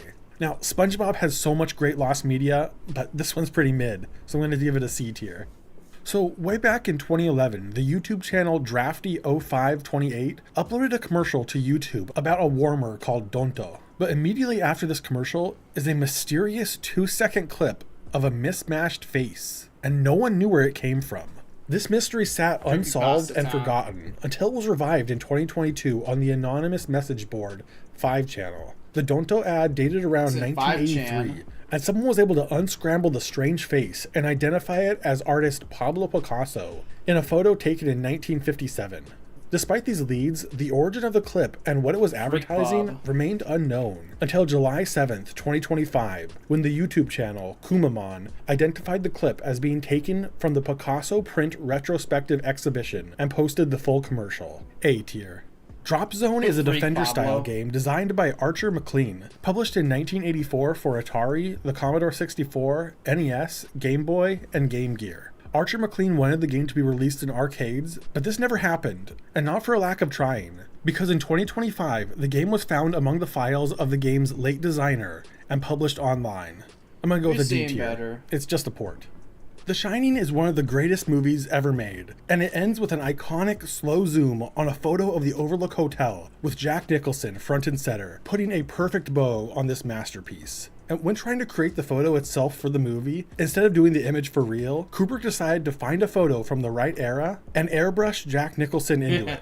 Over the years, the original photo has become available to the public, but its source has remained elusive. No one knew where this image came from. After a year of intense effort spearheaded by Professor Alistair Sparks, the photo used in The Shining was identified as being taken at Kensington's Royal Palace Hotel for their 1921 St. Valentine's Day Ball. One of the best discoveries of the year. Easy S tier for me. Wally Kazam is an interactive CGI educational show airing on Nick and Nick Jr. from 2014 to 2017 about Wally Trollman, a troll who uses his magic stick to turn words into objects or events, alongside his pet dragon, Norval. Before the show was greenlit, Wally was used in 2 5-minute shorts, at the time known as Monty. One of these shorts exists on Vimeo, and the other, The Legend of the Stick, was not publicly available. This changed on June 27th, when the full pilot was uploaded to the Internet Archive by Lost Media Forum user Team Sonic 11, having acquired it from an animator on the project. C tier. From one educational show to another, Peg and Cat is an animated series by the Fred Rogers We're Company. just seeing all this amazing Lost content that I was born after all this. Airing on PBS Kids from 2013 to 2018, about a little girl named Peg and her talking cat that solve math problems together. In 2011, the show's pilot was posted to the PBS Kids website. Yo, what the? Normal, well-adjusted person subscribed. Let's go. To see how viewers would react to it. The pilot was well received and turned into a full series, but was eventually taken down. In July of 2025, the full pilot was finally found on the Vimeo account of series producer Jacqueline Demis, having been there since 2024. Again, another C tier. So, the 1980s Commodore VIC-20 game, Stairway to the Stars, was actually found back in 2009 by Mike Taylor, the game's creator, who had donated the tapes to games that weren't. But the files themselves were so badly damaged, it was believed they were unretrievable. But after 16 years of technological advances, and a team effort of Tommy Lempinen and Tom Roger Scowen, the case was finally solved. The game is playable for the first time in 40 years. Stairway to the Stars is very bare bones, but it is an unbelievable discovery. A real dark horse of an S tier. This piece of found... Let's go. We're just watching Lost Media. See what Lost Media people found this year. Media really has me feeling good about the state of gaming preservation. In the lead up to the release of one of the greatest games ever made, Team Fortress 2, Valve made a series of promotional videos called Meet the Team, showcasing the different personalities in their upcoming game. Posted to their website in June 2008 and on YouTube in January 2009, the 6th video in the series, Meet the Sniper, is about the sniper. Oh, I've actually, yeah.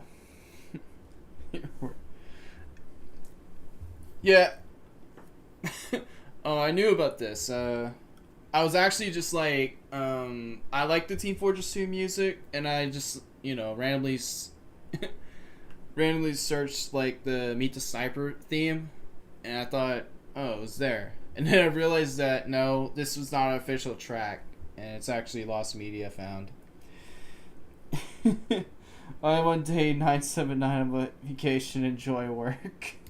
His philosophy and joys of the job. For the music in this video, they use a remix of the main theme from 1973's Magnum Force. But because of copyright issues, the full version of the remix has never been released. The music used in the series was later released on Fight Songs, the music of Team Fortress 2 in 2017, but this remix from Meet the Sniper was excluded. It was so highly sought after that fans were even trying to recreate the mix. Now, Valve is notorious for being the victims of leaks and hacks, and sure enough, we would finally Valve get always gets leaked. The full, clean remix from Meet the Sniper through a leak of the Team Fortress 2 repositories and Source Filmmaker on August 4th, 2025.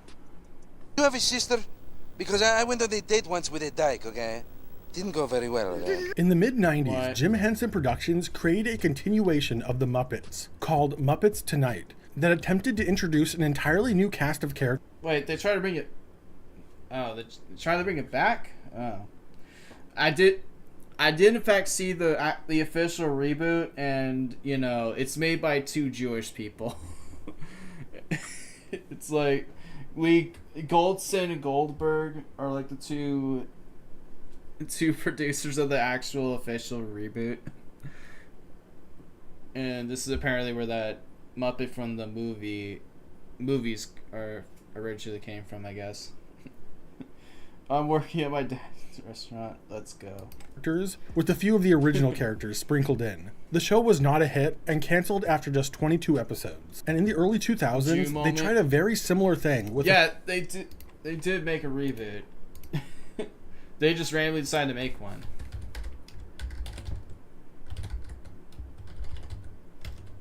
Yeah, it's coming out next year. It's where's the trailer? Yeah, it's literally created by Seth Rogen, and it's actually created by Seth Rogen, so you know it's gonna be great.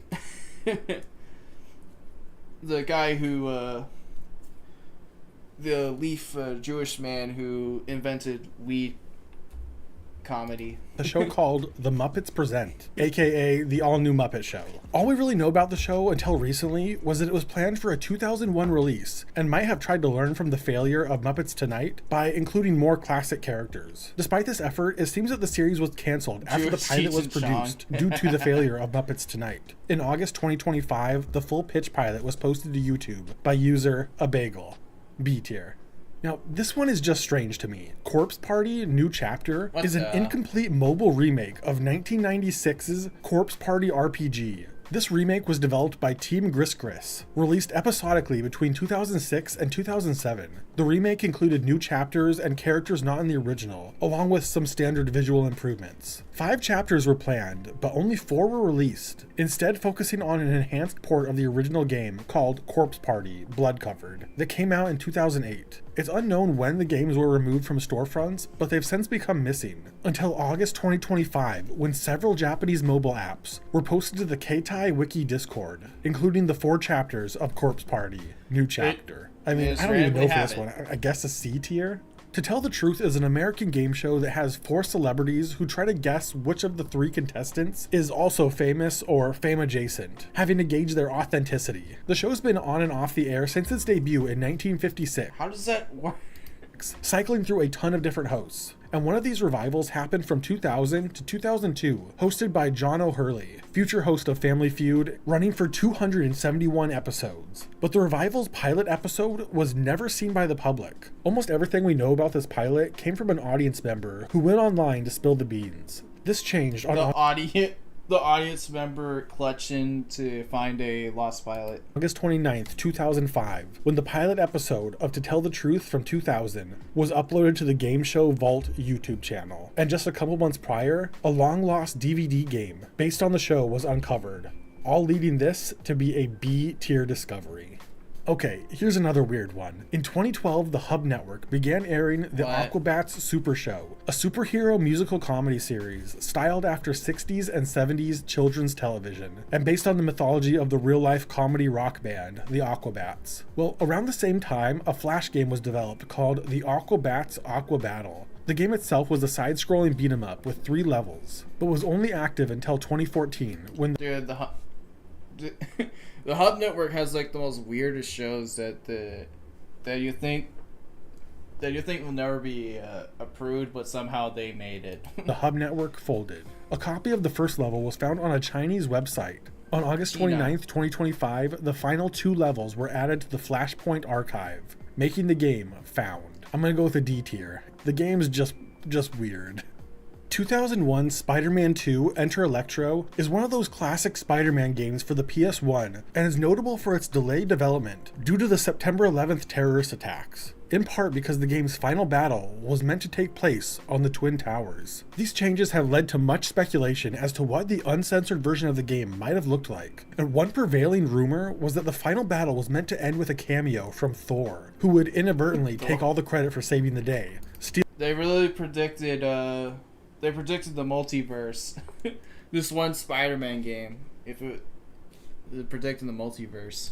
Feel the thunder, if you will. But there's really no evidence of this. There were rumblings on Reddit that the scene was not in the game itself, but available on Activision's website. But again, this was never proven. Until June 3rd, 2023, when Discord user Spider Glider uncovered our first look at this lost scene via the Wayback Machine. And it was on Activision's website. The video itself wasn't able to be extracted, but the thumbnail proved that the Thor video did exist and was released before the game, though after 9/11. On September 22nd, 2025, after reading about the lost Thor scene on the Lost Media Wiki, Reddit user BobbyFan85 came forward with the full video. It's an A tier, with a good case for an S tier. Such a legendary search is finally over. Since the release of Who Framed Roger Rabbit in 1988, there have been attempts to make a prequel to the movie. These never made it too far into production, but at least 2 had scripts that were written before they were shelved. The first was Roger Rabbit 2, The Toon Platoon. This one was set in World War II, with Roger rescuing Jessica Rabbit from the Nazis, and ending with the twist that Roger Rabbit is Bugs Bunny's father. What? What? Bro. But Roger's a white rabbit. How? And Bugs is gray. Oh no. Does that mean white rabbits are, Roger's white fur is a dominant gene, so that so if this is true, it means Roger's been cucked. The second was Who Discovered Roger Rabbit, about Roger's rise to Hollywood stardom, this time involving a mix of live action, animation, and CGI. The Toon Platoon script was found way back in 2013, and the script for Who Discovered Roger Rabbit in 2021. But just recently, in September, a later draft of Who Discovered Roger Rabbit, dated to 1998, was found by TG Nigen 2000. I have to go with the B tier. Such a great update to a Roger Rabbit prequel script written by randos. Now this is epic. Yeah, we're getting into epic territory as we get closer to the end. A tier search. Roger Arian. Yes. Rabbids Invasion, not the animated series with the same name, was a Facebook game by Ubisoft from 2012. The game was shut down in 2013 and has since been deemed lost. Rabbids Invasion was unpopular in its day and has never been officially referenced by Ubisoft in the years since. This, combined with a lack of preservation for the game's files, caused Rabbids Invasion to be forgotten, until multiple builds of the title were preserved on October 2nd, 2025 by Discord user Kenny_real. Let's just say I've seen better. Ratchet & Clank is one of the PlayStation's flagship franchises, and in 2005, the series got its first mobile outing with Ratchet & Clank Going Mobile. The title ends with a cliffhanger that's never been resolved due to its sequel, Clone Home, being cancelled at the end of its development. In October of 2025, the cliffhanger was finally resolved when YouTuber The Golden Bolt found the game while making a retrospective of the series. Bro, how? He makes a retrospective video and just he randomly finds a canceled sequel. Like these guys have God God mode level luck. These guys have like I said earlier, gamblers would kill for this luck. These guys do something else and just randomly find lost media, just like that. Where was this when where was this when Grandpa was at the slot machines? Where was this amount? What a legend. Where was this when Gramps was at the poker table? Legendary and he lost everything. Why can't he have that luck? A tier. Just Can't Let Her Go is an unreleased song by One Direction, likely meant for their album Midnight Memories. The only reason this song was on anyone's radar is because a 2-minute clip of the track was leaked in 2013, confirmed by songwriter Mo Zella as being written for the boy band. But after the song was absent from their next album, Just Can't Let Her Go was seemingly sold to a 14-year-old musician, Isaac Elliott. What? This sold to a 14... bro. I can't, bro. How? How do you...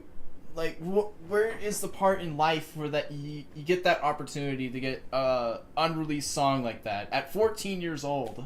How? How do you do it? Who made their own version with altered lyrics. The version by One Direction would mysteriously leak in October of 2025. I gotta get this one a D for One Direction. Her First Egg is a 1931 animated short by Terry Toons Animation Studio. In it, a chicken hatches her first egg and everyone celebrates. It's a white chick. No. It's a white. But the chick is taken away by a hawk for Mickey Mouse to come in and save the day, Cuphead style. I'm pretty sure this isn't really Mickey Mouse. It's a white... Dude, it's 2 black birds and it's a white chick. That chick is for the birds. But Disney would sue the pants off anyone if they tried this today. And maybe that's why it was lost. Anyways, it was finally preserved by the British Film Institute National Archive in 2025. I love when old cartoons are preserved, so I gotta give it an A tier.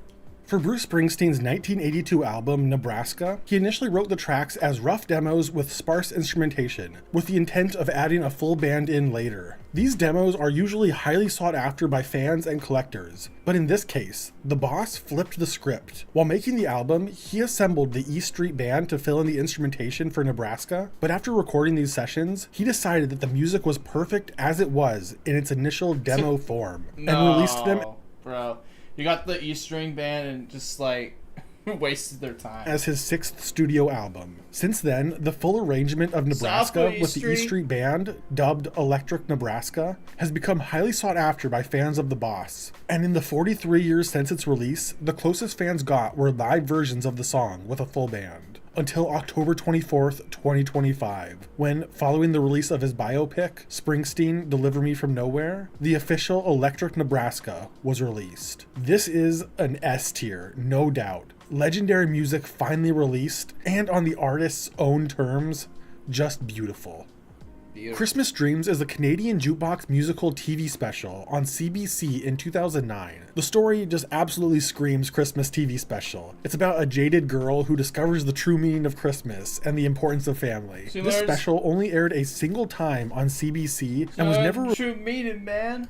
released on home media. But strangely, it made its way to the American channel Bounce she's a mud shark. a few times in the 2010s. But it wasn't through any of these airings that we would get a copy of the film. Instead, the movie was found through an executive producer on the project, who had their own copy. I gotta give this one a C for Christmas.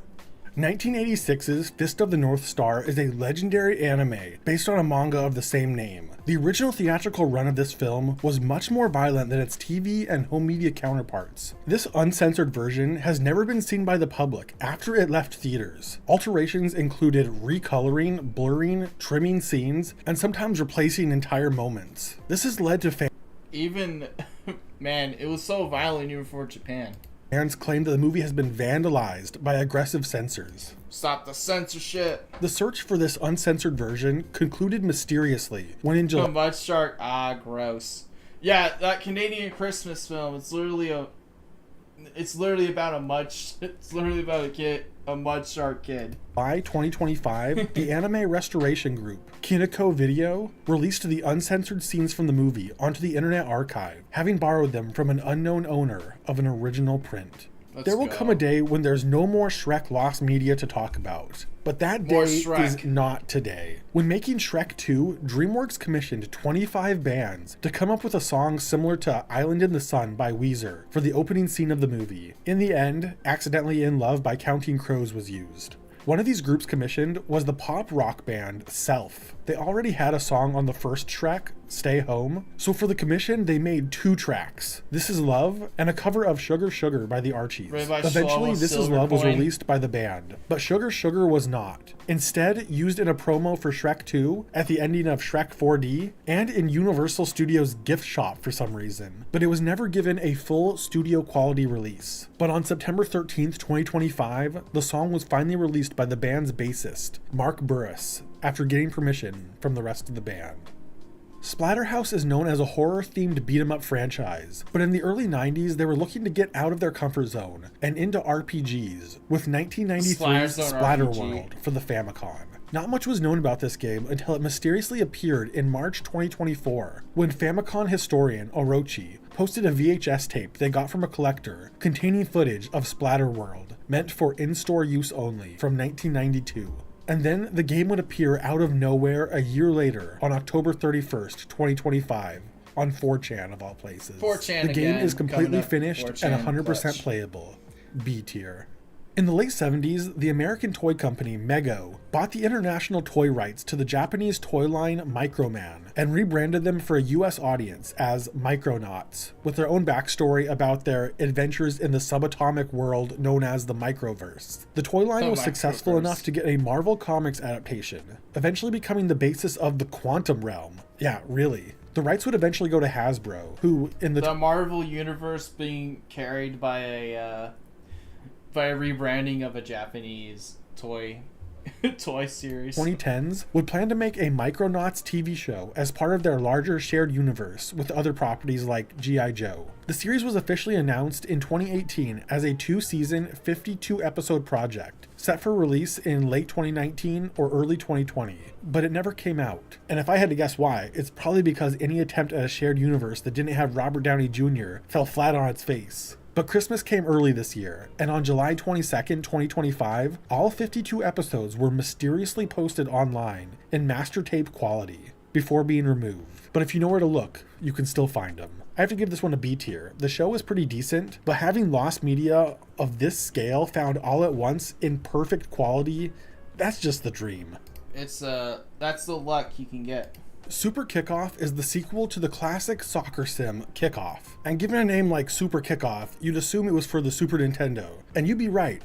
But little did anyone know that the entire time there was a port for the NES ready to go that went unreleased. For some reason there's this funny graphical glitch on the title screen, so it just reads Super Kick. Cool find for the novelty of it, but I've seen better. D tier. Good Trick is an animated short by Cam McMillan, developed between 1983 and 1984, alongside animators from Sheridan College. It's about a magician, Mr. Mysterio, getting outperformed by his rabbit assistant. It's notable as the first documented instance of animators tracing over computer animation. The short was screened at festivals in 1984, allegedly winning some awards. It was also shown on HBO, Cinemax, and on the show The Great Space Coaster, but never made its way online, until the short finally emerged in an unexpected way when it was uploaded by Lost Media Wiki user Daniel Video on November 4th, 2025, after finding it on a thrift store VHS. Bro. Thrift store VHS. It can't keep getting any more crazier than that. Jersey is a Disney Channel sports comedy that aired 64 episodes from 1999 to 2004. The premise is pretty cool, and I'm pretty sure I've seen this before. It's about a group of kids who come in possession of a magical jersey that places them in the bodies of professional athletes. The show was never given a home release and isn't even on Disney Plus, and it's thought that this is because they used real sports teams and it's difficult to get the rights to them now. In the last couple of years, there's been a serious effort to track down all 64 episodes, and we are nearly there. As of the making of this video, there's only one single episode of the series that's unaccounted for. Episode 30, Star Tutor. I'm giving this one a B tier, with an A tier coming when the last episode is found. Full Moon Osagashite was a 52-episode anime running on TV Tokyo between 2002 and 2003. In 2006, an English dub was released in North America, and a couple years later, in 2008, 28 of these episodes were released on DVD, but then canceled before the rest could come out. The sub was available on Hulu in 2011, but again, the dub was excluded. In 2024, the rights were bought by Animego, and in 2025, we got a Blu-ray release of the entire series, dubbed in English. C tier. Treasure is an animated... No more localizers. It needs to end.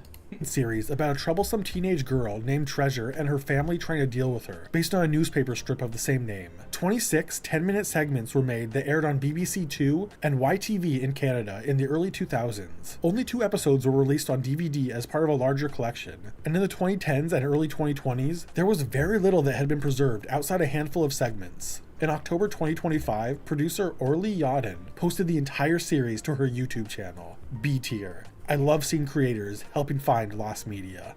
In 1977, Ozzy Osbourne shocked the world when he abruptly left Black Sabbath for a solo career. The band would bounce back with the legendary Ronnie James Dio taking over on vocal duties, and Ozzy would rejoin the band a few times throughout his life. But after Ozzy left, and before they got Dio, Sabbath had another singer, former Fleetwood Mac singer Dave Walker. Walker would never record any new material with the band, but played a single 2-set gig on the BBC program Look Here, where they would play War Pigs. It's a weird combination. It's you got the Fleetwood Mac singer for a dark metal band. And an early version of Junior's Eyes, marking an extremely bizarre footnote in the history of this legendary band. Eventually, a recording of Junior's Eyes was found and included on a popular Sabbath bootleg, Archangel Rides Again, in 1992. But it wouldn't be until December 26, 2025, that the complete performance was uploaded to YouTube by user Dom Metal Sludge. This is an A tier, such a cool alternate reality version of Sabbath.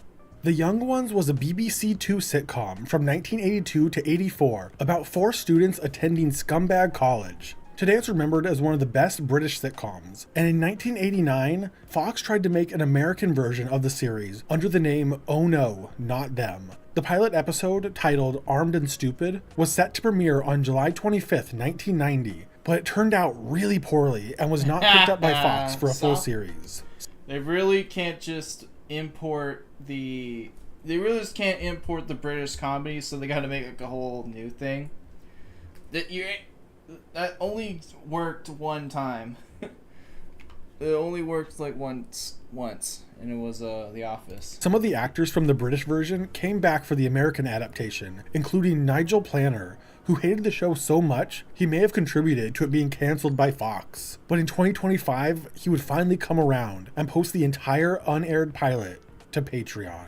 B tier. Patreon. The Tracy Ullman Show is really only remembered for one thing, being the place where The Simpsons got their start. The Simpsons really only had one other animated competitor on the show, Dr. N'Gadatu. These were a series of experimental shorts about an oddball psychiatrist named Dr. N'Gadatu, her time at the office and in day-to-day life. Only 6 shorts were ever produced, and only 2 were available online. But in 2025, Reddit user Lost Media Wiz got in contact with the collector, who had all 6 shorts, posting them online.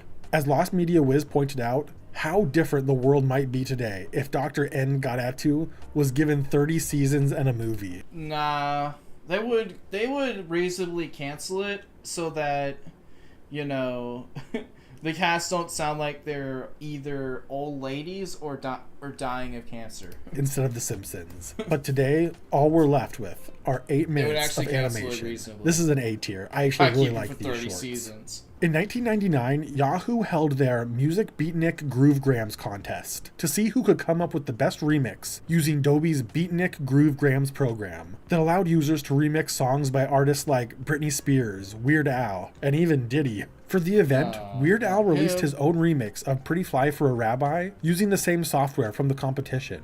But the remix was only used for this event and has since never been heard from again.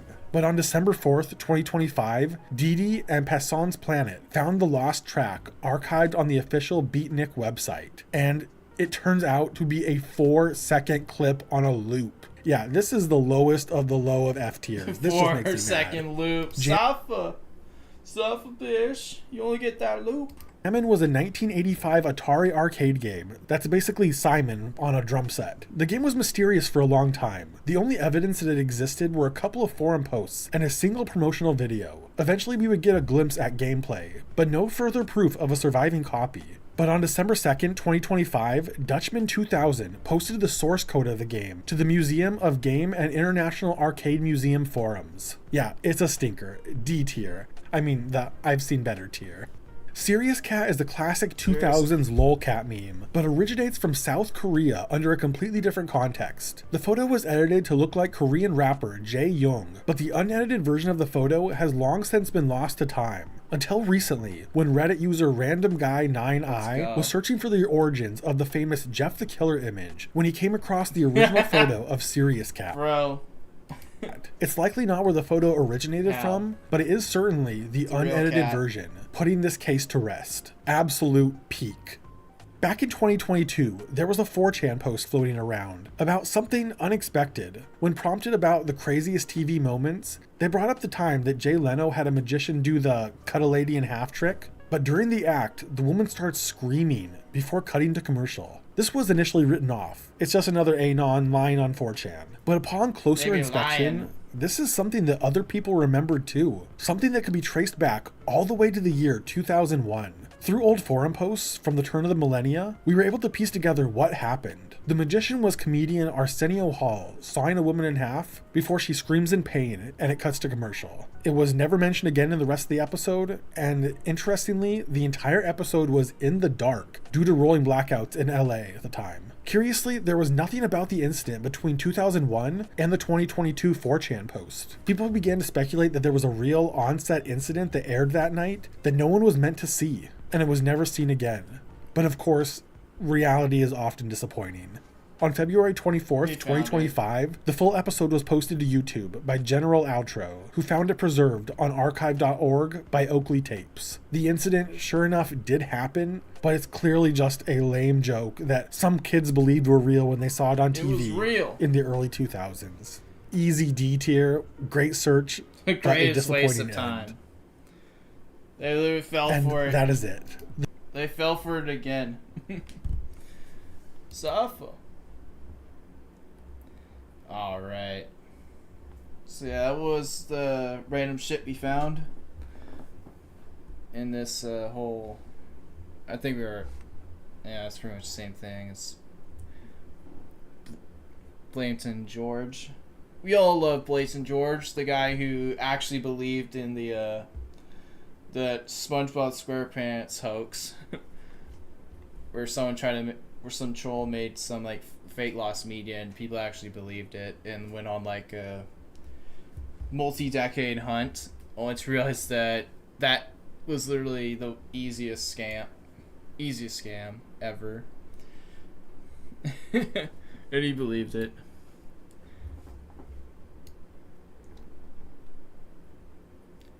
What else we got? I'm gonna say this for like as like the finale, but we got a little bit of time. We got the best and worst. Let's see. We got video games, movies, lost media. What else we got? Goodbye Detective died in 2025.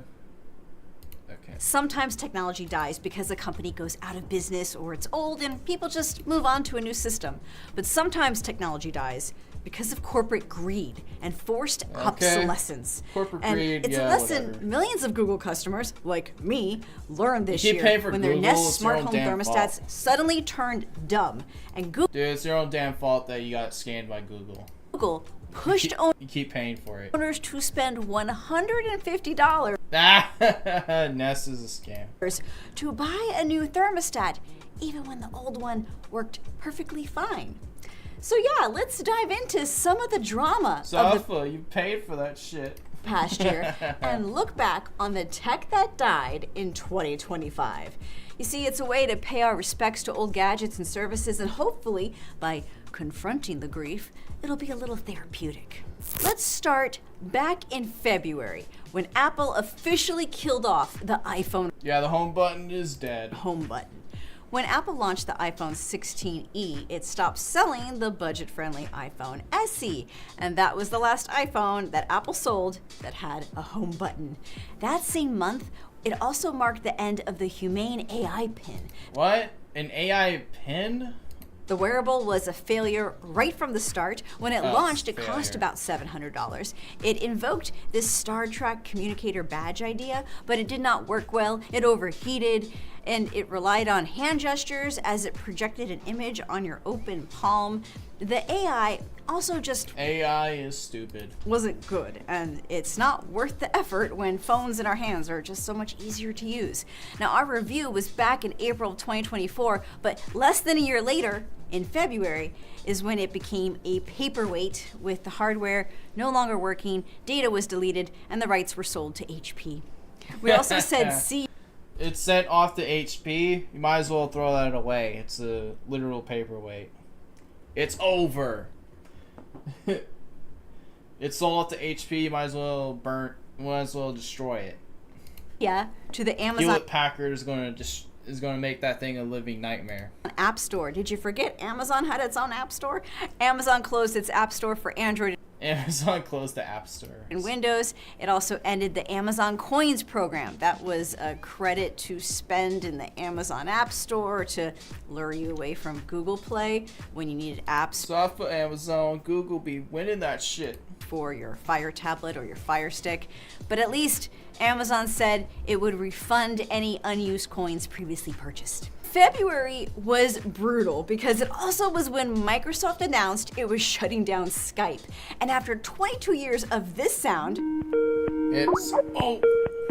it finally hung up on all calls in May. Skype helped put video calling on the map. It's over.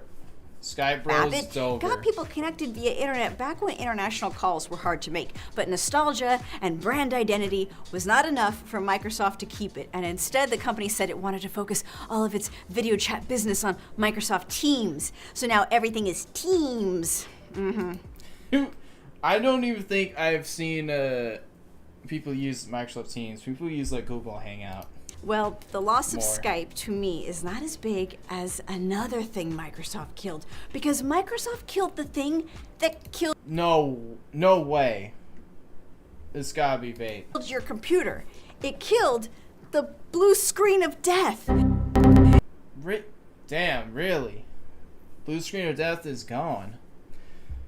The humbled reason that that reinforces Linux users to move to their thing is gone. It's the critical stop error, the system crash that shows white text on a bright blue screen. It warns you that the computer has to shut down to recover, and you're praying to God you can recover your work. It's the moment where the air leaves your lungs and your heart sinks to the pit of your stomach, and you turn just as blue as the screen, realizing that you may have lost everything. It traumatized multiple generations over 40 years. Because everyone gets this message right before big projects do. Sometimes it happens because of malware or a corrupt file, but over the years, Windows got a little nicer about it. It added a frowny face to replace some of the doom and gloom lines of code. So yeah, Microsoft's putting the screen of torment to rest. But this is what bothers me. It's not like Windows crashes won't happen anymore. Rather, it's just they won't be blue. There's a new black screen. It just says your device ran. You're black. You gotta stop this diversity. Blue screens are being genocided. We have to stop the blue screen genocide. Into a problem and needs to restart. It's too gentle if you ask me. Panic attacks and recovery disks build character. This list just keeps getting sadder, folks, because 2025 is also the year AOL pulled the plug on dial-up internet service. No.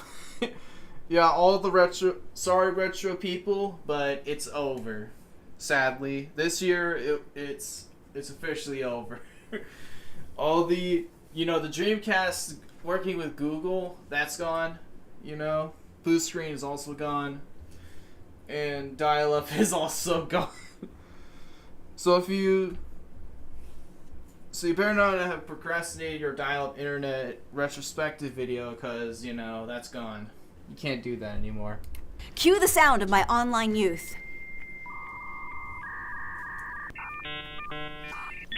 Well, that symphony of the telephone line is now a relic of the past. AOL, or its legal name, America Online, launched a dial-up service 34 years ago. When you used a phone line to get on the World Wide Web, and you were charged by the minute. And you would buy these big packs of minutes, or you would get these CDs in the mail promising you free minutes if you sign up.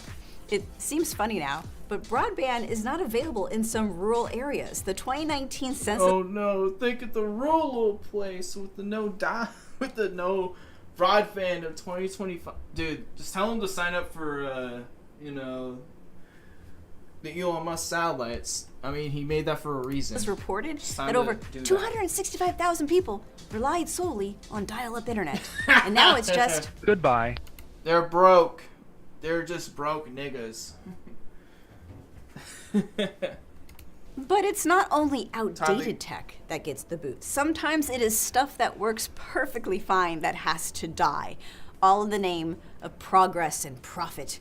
This year, Google caused grief with millions of its Nest customers, myself included, when in October, it shut off all smart features in the older models of the Nest Learning Thermostat. The Nest Thermostat is a smart home gadget that learns... Yeah, my old... I think I had the first gen Nest, but my parents got rid of it because supposedly it wasn't working. Even though because she can't, it kept like auto changing, even though that's like the whole purpose of it. It does that. So we got a new one. Your habits to help you save money on cooling and heating, and you can remote control it from the Home app on your phone. But Google cut it off from connecting to the app. The remote control feature is gone. All smarts are gone. And for the hassle of Google breaking my home appliance that worked perfectly fine, it did not offer me a free replacement. No, it just gave customers a coupon to buy another model. You will pay for a new one. You will pay for planned obsolescence. You will. You will pay. No matter what you do, you will pay. $150. And now I can have the joy of drilling new holes into my wall and messing with electrical wires. Also, I can once again control my AC with an app, like I did before. I reached out to Google for comment, and a company spokesperson just pointed me to the blog post that announced the changes, which said it was, quote, increasingly challenging to continue to update these products. Google is a company that spends billions of dollars on artificial intelligence, but of course, letting me control my thermostat with an app is just increasingly challenging. Yeah, sure. Now, I wouldn't mind it if I didn't receive software updates anymore, but Google reached into my home and took something vital, my AC that's installed in my wall, and turned it into a worse experience. It feels invasive. And a reminder... I ran out of water. I'll be right back.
Alright, I'm back. Let's see the final thing that's been the final tech that's going away forever.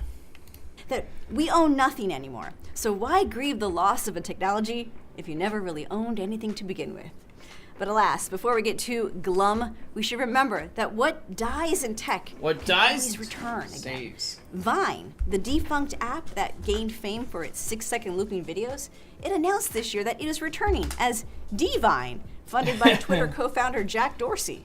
And it's a place where AI content is not allowed. Oh, and remember... Safa, no more AI. Napster? Well, another company bought the rights to the name and turned it into an AI companion gadget. AI slop. I have it right here. It's too, you know, it's a balance. Vine is coming back, but there's no AI. Even though, like, Jack Dorsey's like some AI crypto bro. But Napster, it's coming back as an AI chatbot. You're supposed to put this device on your computer monitor to have a conversation with a fake human AI avatar. Yeah, music piracy doesn't seem as bad in hindsight, does it? Yes. Let me know in the comments what technology... Yeah. So yeah, that's a short video on the tech news. You know, all the old stuff is gone, and 2 things from back then are, you know, back. Let's see.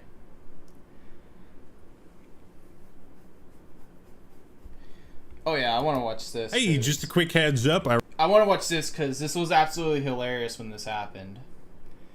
Because if you saw what happened to Xbox on Black Friday, then you'll know exactly what this guy's going to talk about. It's going to be hilarious. Recorded this video after I'd gone out to the bar and had a few drinks, so I was a little bit sauced in it. A lot was cut from this video, but when I got back home, I just had to rant about the state of Xbox again. Xbox, and I wouldn't take this video too seriously, right? Just remember, I came home, I had to rant. But rather than just not posting the video, I thought I'd give you that disclaimer. So watch at your own peril and enjoy the eternal humiliation of Xbox. Yep. Dear Microsoft, Xbox be dead. It's time to stop. Cease and desist. Stop right there, greedy scum. Ladies and gentlemen, the never-ending decline and eternal humiliation of Xbox continues. I'm genuinely at a loss of words at this point. Look at what I have been reduced to. You've been a PlayStation fanboy. Okay, I'm wearing a PlayStation shirt. I bought this for a video about console fanboys to make fun of both PlayStation and Xbox fanboys, and yet here I am wearing it. I got my OG PlayStation box here. I just want to set the record straight. I have always been a huge fan of Xbox, seeing as I am someone who grew up in the town where it was created. And although I've always had great respect for PlayStation and its exclusives, it just hasn't jived with me the same way Xbox has. I respect PlayStation, I just don't play it. This right here is the complete library of PlayStation 1 games I have played. And there's some bangers in here, but it's Crash Bandicoot, Spyro, Castlevania Symphony of the Night, Worms Armageddon, and of course Lego Rock Raiders. These are all of the games I have played on PS1. I genuinely thought things could not get any Pac-Man's an Aryan King. worse than they have already. I felt like the inevitable end of Xbox. Like, I envisioned that video as, okay, yeah, that's it. It can't get any worse than that. I pointed out like 30 different reasons why Xbox sucks now and how they're increasing the prices for basically everything. But, yeah, the Game Pass, it's $30 now. For those who don't know, because Xbox expanded the Game Pass to include Ubisoft, which is something that I thought would happen, I knew would happen, and you know, they would not approve of that unless they got an extra cut. So, you know, they gotta increase it. It's like a Ultimate Evil, in a way. Shopping at Walmart. Let's go. Like, Ubisoft was gonna walk if Xbox continued with that $14.99 price tag. So, and also Epic Games with the Fortnite, with the Battle Pass expansion, which I can't even access because somewhere, somehow, my Xbox account is connected to Fortnite. That isn't my account that I use, which is a normal Epic Games account. Yeah. Sucks to be me. But, you know, if I'm... But, you know, that's what happens when you... That's what happens in the ultimate reality when companies do this, like, integration thing. It just doesn't work. as one helpful comment pointed out, apparently... Integration in, like, when all the services were separate. Rock Bottom has a basement, and Xbox is still digging. They're still. The Ackman freeze frame is Kino. Oh, that one's better. I got it bet. The one that just did is better. Let's go. They're still. Like, anytime you pause it, it's hilarious. I did it again. Still digging. Why are you going so deep? I think it's because like he lost all his fat, his face is standing out. All the crazy face movements can be done. And somehow Phil Spencer has unearthed a new layer of shame. But what am I even talking about? Well, here it very is. animated. Xbox did so badly on Here we go, Black Friday. Black Friday sales. Its stock keeping units were beaten by a console you've never heard of. Like I said, we already reached rock bottom. We can't dig any further, can we? Right? If I were to reiterate every single awful decision that Xbox has made over the last year and a half, yeah, if I were to tally up the runtime of these 4 videos, I could tell you why Xbox sucks over the course of about 2 hours. So for any non-Americans, Black Friday, the day after Thanksgiving, is the busiest shopping day in the calendar year for America. And Microsoft, $4 trillion company, owners of Xbox, they were just beaten in sales by So proud owner of a 350 Series X. Yeah, I still have my Series X. And yeah, it was really worth it. It was cheap though. I remember I still have my Series X that I managed to get at launch year. Like when you know all the ugly subhuman scalpers were stealing it. My dad somehow managed to find one at Target when, you know, when the only thing it was being purchased was from, you know, losers who want to resell it for like $8,000. And I managed to get it for Christmas 2020, which is good. I mean, yeah, it's probably the best. It'll probably be like it'll have like the 360 level, you know, longevity, in my opinion, because like it's good at streaming and good streaming, like, you know, streaming all your shows and playing all the old stuff. This beat Xbox. Chances are you don't even. And yeah. Anyway, from this video, Xbox lost to a kid's console. It's very attractive and quiet device, loads very fast. Yeah.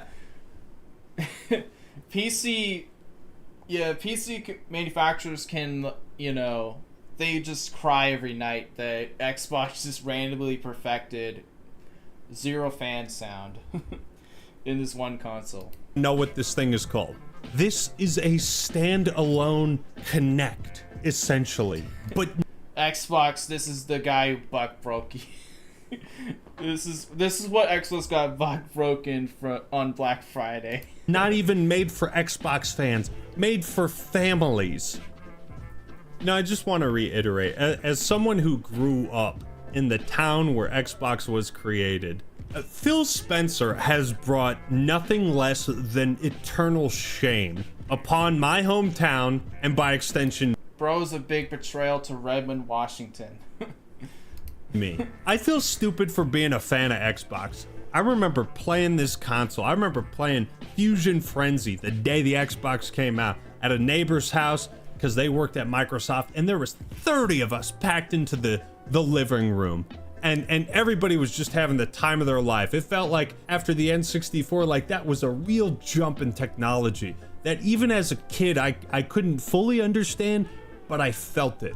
I felt that this was something special, the release of the Xbox. And I remember the first time I played Halo Combat Evolved and I used the Duke controller, my hands were so small, I could not aim on the right stick and hit the right trigger at the same time. And I still had a blast with the games. And I have tried to stick by this brand through thick and thin, even during the Xbox One days when basically all of my friends, my entire friend group, again, all of us born and raised where Xbox was created, we were all Xbox 360 fanboys, and then everybody swapped to PS4 except me, because I held out hope for the MC. Yeah, I'm also a holdout. Yeah, I was also an Xbox One holdout, even though even though it was like I switched to a gaming laptop. DC. And I gotta tell you folks, this is a eternal humiliation ritual for Xbox. I take no pleasure in making these kinds of videos. In truth, I hope I don't have material to keep making these videos. But the rapid decline and more than likely death of Xbox will have ramifications across the entire video game industry that we can't foresee at this point. We'll never forget the death of Xbox means we'll never have like Indian AI slop. But suffice to say, things are only going to get worse. If you've ever played the board game yeah, Xbox is gonna be okay. I mean, you know, Game Pass is still going. No, you know, the people whining about it, it's probably not even probably no one, like 3 people will quit.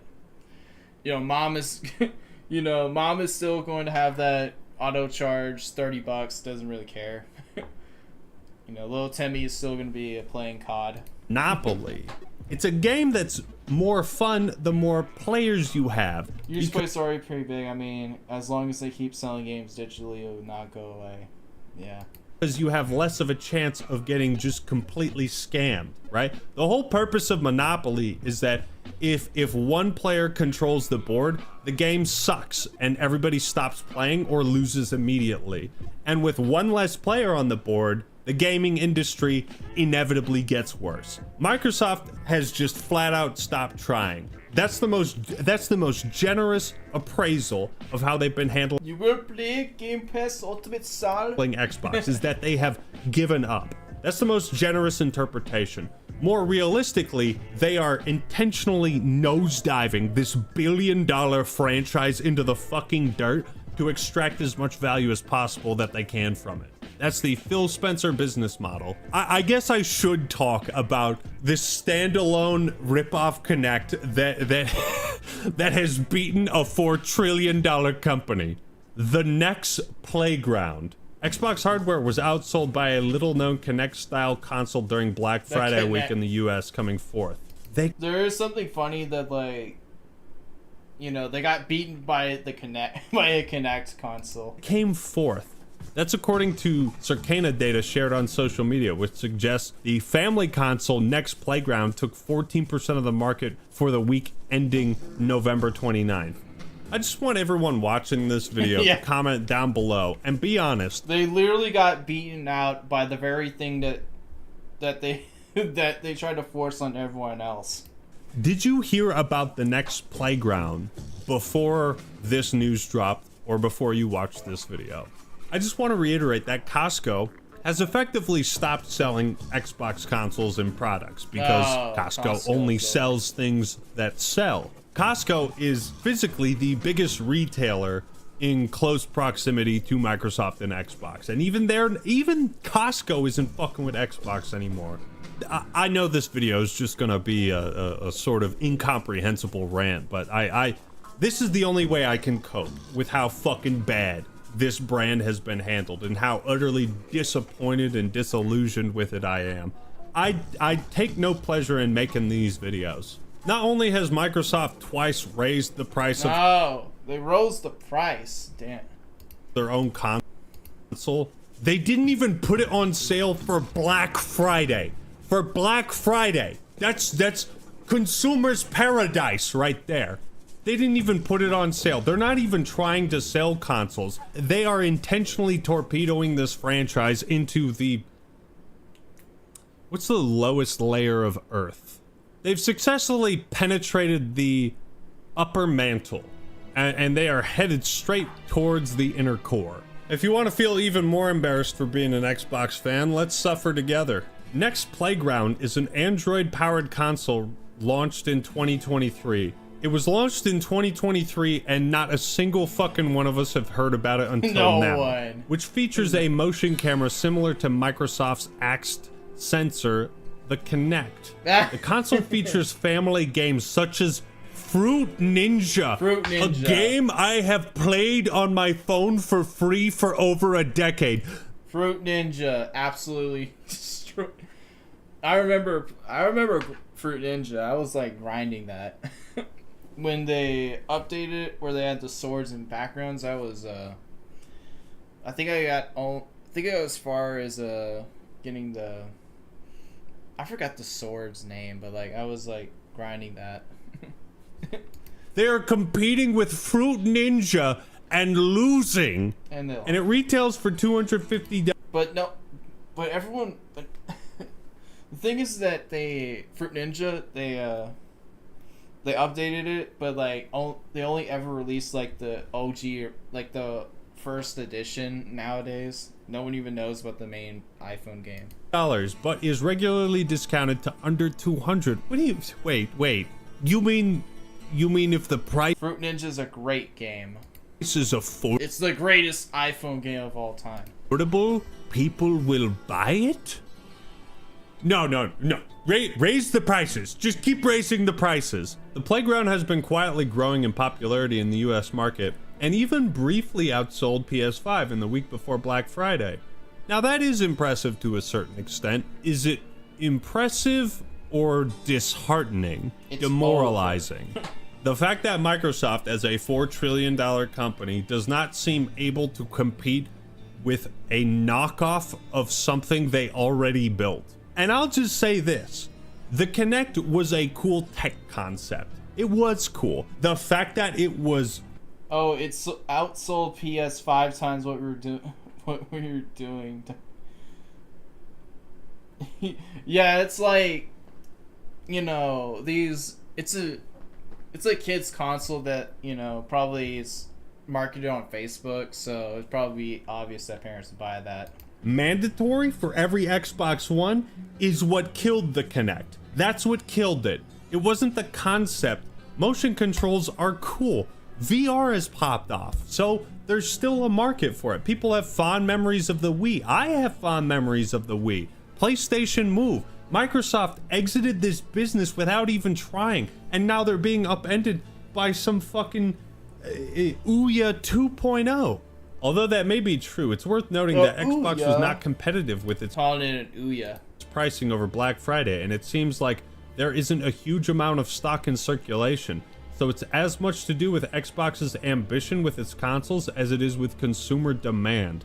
Even as cope, this isn't a good sign. Xbox isn't trying to be competitive on Black Friday. I remind you, the biggest day of sales in the United States of America, the world's largest economy, and one of the most profitable, valuable businesses in the world is not even trying to be competitive on this day. They have given up. It's worse than they've just given up. They're destroying the Xbox brand. Look at what you've reduced me to. A day one Xbox fan who grew up in the hometown where it was created. I'm wearing a PlayStation shirt, a console I barely even fucking play. And I have more pride in this than I do in the Xbox brand. What the fuck are you doing?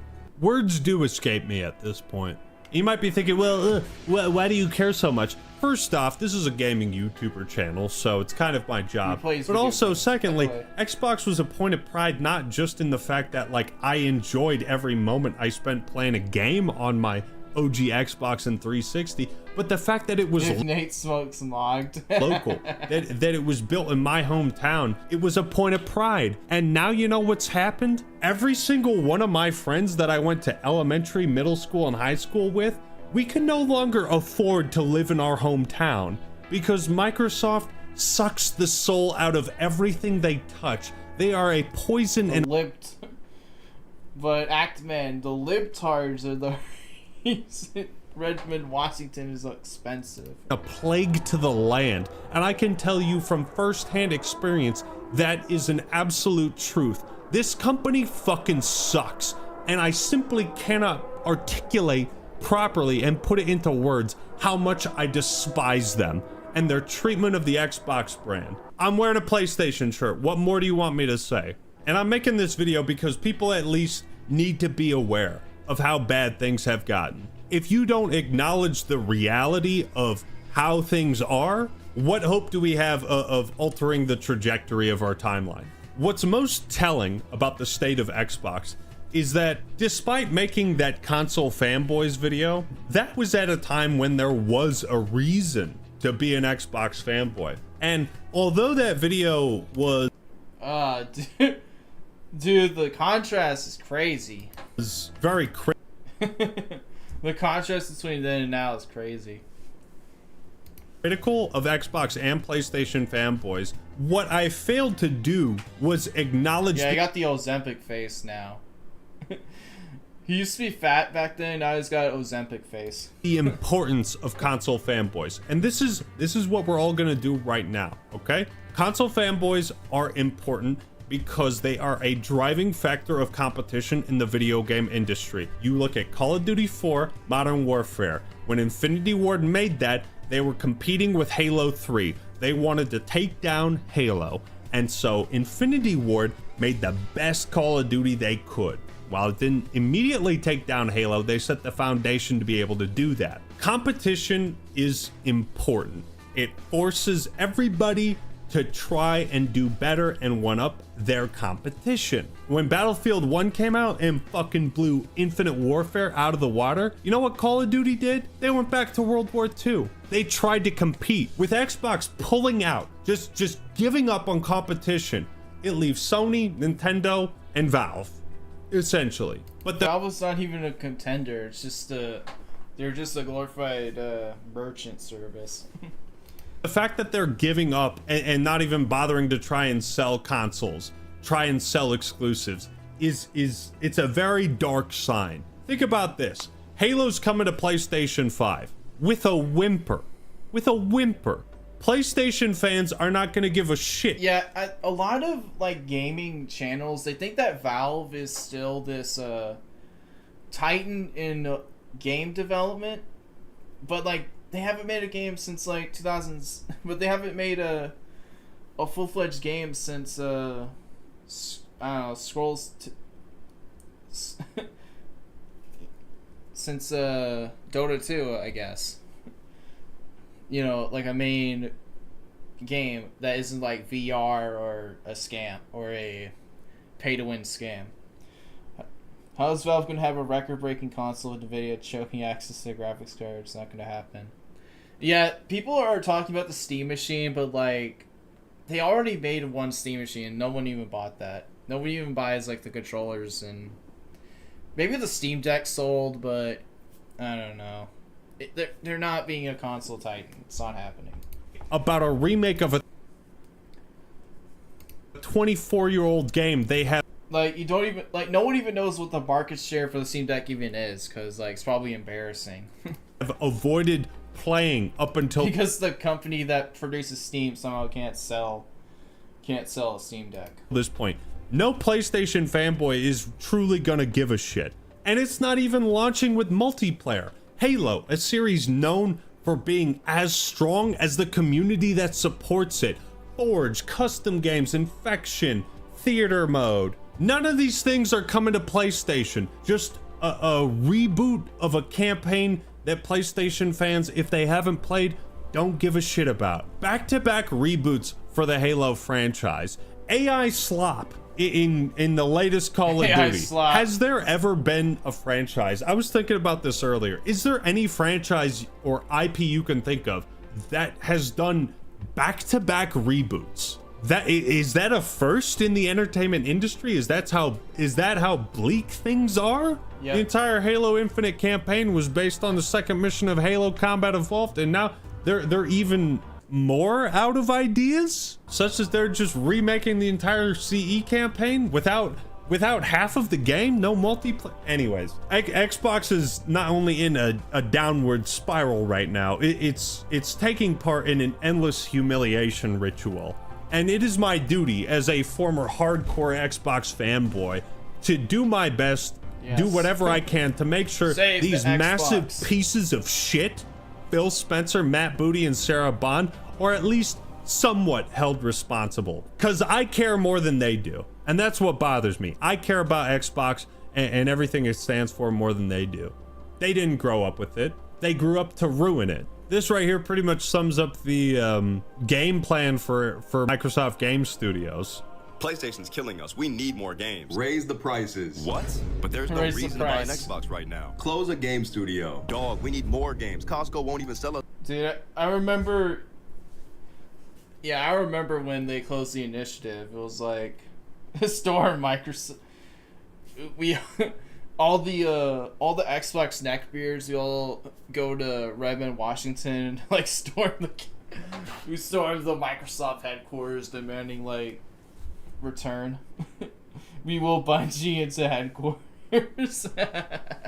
Anymore. Raise the prices again. Are you smoking crack? What the fuck are you talking? Are you smoking crack? And look, I know I've been rather passionate in this. But, you know, going to the Microsoft headquarters is a challenge because you have to deal with all the black people that are, all the minorities that are appearing and, you know, all the Indians that are around the Microsoft headquarters. It's going to be like a shield. Like, all the, white guys who loved Xbox, they're all show up. It's like a bunch of Indians are at the corporate office. And a bunch of Indians just show up asking why you're here. Squatters' rights, teabag fights. This video. But I have to reiterate, this is something that quite literally hits home for me. I can't tell you, as embarrassing as you might think it is to be an Xbox fanboy, to be an Xbox fanboy who grew up in a place where this console, this brand was created, picture that embarrassment tenfold.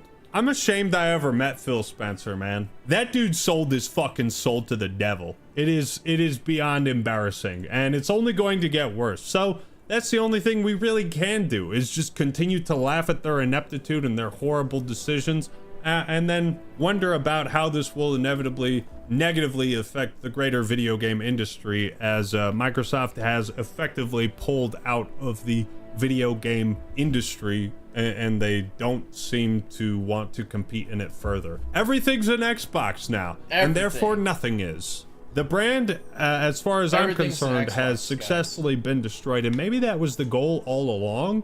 If so, congrats to Phil Spencer for your successful murder of the Xbox brand. Sarah Bond, Matt Booty. We live in an economy where people who kill brands fail upwards. I don't even have the passion and the energy to like put effort into this video. I had to rant. I apologize if this was a bit of a downer, but rest assured, I need to balance it out with something more positive. So stay tuned. Thank you all for watching. Hope you enjoyed the video. All we can do is laugh. All we can do is laugh the pain away. Subscribe to the channel if you're not already. All right. So yeah, that's the update on Xbox. They got absolutely destroyed by a Android kids console that has Fruit Ninja. You know, they're still gonna be around. You know, Daddy Satya Nadella, whatever. You know, he's gonna give a bunch of he's gonna continue funding them with the millions of rupees he's getting from the AI slop. You know, they're still getting paid in rupees or whatever. No matter if they dunk like $70 billion into Activision.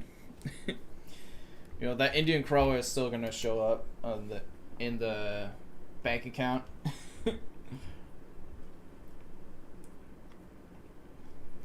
Either way. What the?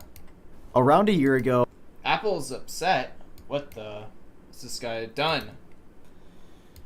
Around a year It's on ago, Tim's I was kill involved with a situation inside an Apple store that I have not yet publicly talked about because What the? What's he done at the Apple store? it is a really weird story, and honestly, I've kind of been scared to talk about it. Where should we even start with this? So it begins in December of 2024 when a brand reaches out to me to sponsor a video here on YouTube. I'm not going to say their name because that would be a bad idea for obvious reasons. But this brand reaches out with the coolest opportunity that I had ever been offered in the 12 years of making YouTube videos. They had a new product releasing in Apple stores, and they wanted me He's getting a sponsor by Apple. To collaborate with them and Apple and film the entire video in a real store. Like I said, pretty much the coolest opportunity I've ever gotten. And then there was the money part of this deal, which was also the highest number I had ever seen. And while I normally would not share this type of thing, I think it is important to contextualize the gravity of this. And that's that for this video, I was gonna get paid around $25,000. $24,000.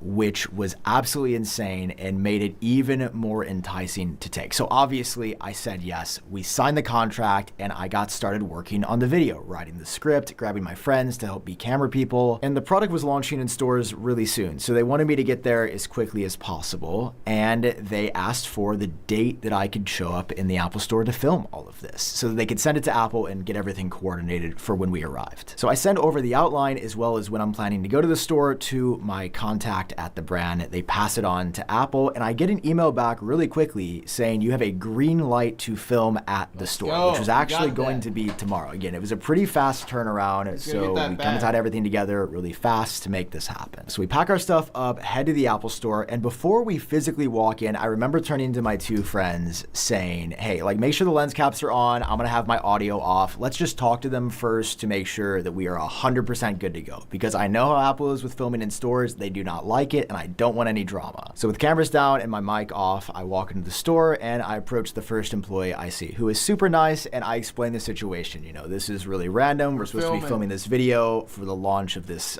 case that's out. Do you know anything about this, or can we get... Wait, he's promoting a case? Bro, he's promoting an official Apple case. I thought he was promoting an iPhone. Started, and she did not. Okay. No, but she's like, hey, I'll grab a manager and they should be able to help. So like 2 seconds later, a manager comes over and I explain the situation again. Hey, I'm with this brand for the launch. We just want to let you know before we start recording. And again, the manager is not familiar with the situation, which is a little strange. Luckily, the manager is also super friendly and says, well, hey, I'll grab a store lead, and if anybody knows about it, it'll be her. So just a few minutes later, the store lead walks up, but immediately her energy's a little bit different than the other two. They were super friendly and open-minded. She was like, what are we doing here? And I explained the same situation for the third time, and she does not really seem receptive to this. Thankfully, she says she'll investigate and asks me to forward the email to the official Apple Store email address that they have. So I do so, and she says she's gonna go take a look at everything and she'll be back in a few minutes. And in the meantime, we just walk over to a table and basically set the cameras down and talk amongst ourselves for, I think it was 30 or 40 minutes. It's also during this time that I reach out to my contact at the brand and let them know what's happening, just to keep them in the loop, like, hey, we're having some issues, but they say that they can't get a hold of their Apple contact during this period of time. Eventually, the store lead comes back again, but this time with even more questions, like, well, what are you guys doing here exactly? And I need more than an email. What is your name specifically so I can send it to my Apple PR group chat to get more info, and maybe they'll know? Send it to the group chat. This is the point in the story where I should probably pause for a second, because she said she's sending it to the group chat. It's gonna be bad news no matter what it is.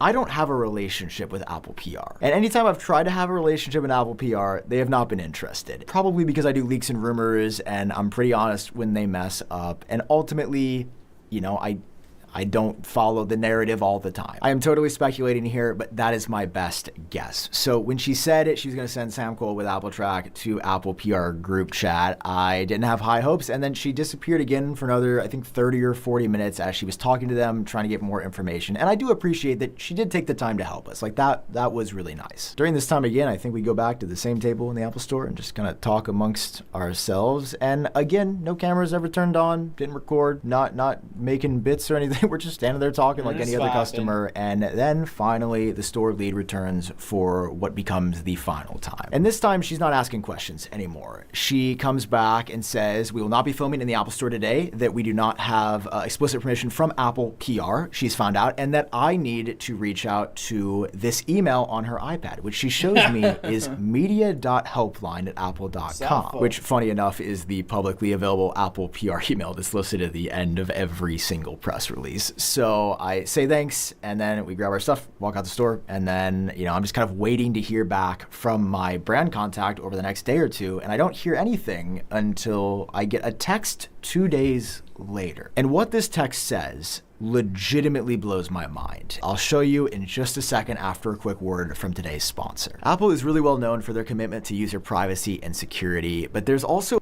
it's early in the, now let's see my life. Now let's see what that email said. Yeah, we're skipping that. It's early in the morning, 2 days after we leave the Apple store, and I get a text from the brand contact that says this. Do you have time to connect this morning and go over exactly what happened on Saturday? Apple noted that there was a, quote, disturbance, but from my understanding is the store wasn't where you had permission to film. I think there's just a misunderstanding and can be easily cleared up. Let me know when you're available to chat. I'm sorry, there was a disturbance? Why is it in quotes? That's a little weird, but they mentioned there's an email. So then I go ahead and pull up the email, and this is where things get rich. Hi, do you have a moment to chat this morning? We've heard back from Apple, and apparently they are upset. They noted that the team was disturbing employees and customers, and that's when they were asked to leave the store. Just want to find out the facts, so let me know when you're available. Thanks. Really? Bruh. This is Apple. It's at this point in the video Come on, Apple. that you might be a little bit confused, because in the story I just told, I didn't mention that we were messing with customers, employees, and that we did so much that we were asked to leave the store. And that's because we didn't. We didn't do that. We talked amongst ourselves at a table for 2 hours while we were waiting to do the job that we were contracted to do. That's what happened. I'm thinking to myself, something's not right here. They must have us confused with somebody else, because we quite literally talked to a couple of employees and we stood at a table. It was actually one of the nicest times I've ever had at the Apple store, just me and the boys chilling. It was kind of a vibe. I see why people hang out there. So pretty much immediately, me, my manager, and the brand, we hop on a call to talk. And I am just like, hey, I don't know what's going on. I have no idea what happened. They must be confused. It was somebody else. And I go step by step, times, dates, names of specific employees, which I obviously didn't mention in this video. And the brand contact is also convinced at this point. She's like, yeah, I didn't think that you would like cause a ruckus at an Apple store. It's, bruh. Wages will do this, bro. They always do this. That seems odd. We then send over that version, my version of the story, directly to Apple. And we wait for a reply. And I'm at this point still thinking, this is weird, but like obviously there was just a mix-up. It's gonna get resolved. Right? 3 days later, we get the follow-up email. Hi, as you're aware, the location was unfortunately unprepared for your arrival and filming. We're still investigating where the breakdown in communication occurred and are asking Apple for clarity on whether they informed the store. Now, I'm gonna jump ahead a little bit. It's been a year. I have never got an answer whether that store knew. Apple has refused to tell the contact if they did their job and told the store. We do not know. But where things get really interesting is the second part. Apple also mentioned that the approach and standing in front of the store felt somewhat distracting to customers, sparking curiosity and disrupting the overall shopping experience, which wasn't something they wanted. They were hoping for a more discreet filming approach. From our expected, we believe we followed all the correct steps on our end, but it seems like Apple had a different idea of what this looked like, which honestly would be a fair take if we had filmed in the store.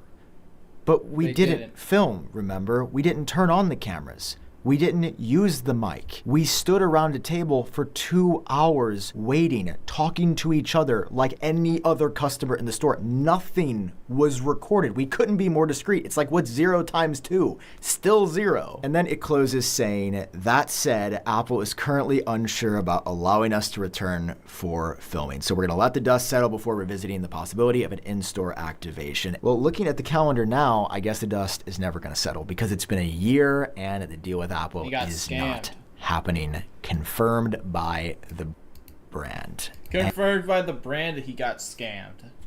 And I have a lot of thoughts that you can tell I'm probably feeling. Even a year later, thinking about all of this, I'm feeling frustrated, I'm feeling disappointed, but most importantly, I feel weird. In every video I've ever made about Apple, I'm always really careful not to attribute to malice what can be attributed to incompetence, right? Those are two very different things that can sometimes present in the same way. But this is a case where it's hard to make that call for me, because this whole story is eerily similar to something that another Apple creator talked about back in the day. His name's Zone of Tech. He's a great dude from the few times I've talked to him, and he tells a story about how he actually met with Apple a few times, and they promised him access to all of these things and going to events and getting products. But when the time came around for them to deliver, they completely ghosted him and stopped replying. He never got what they promised.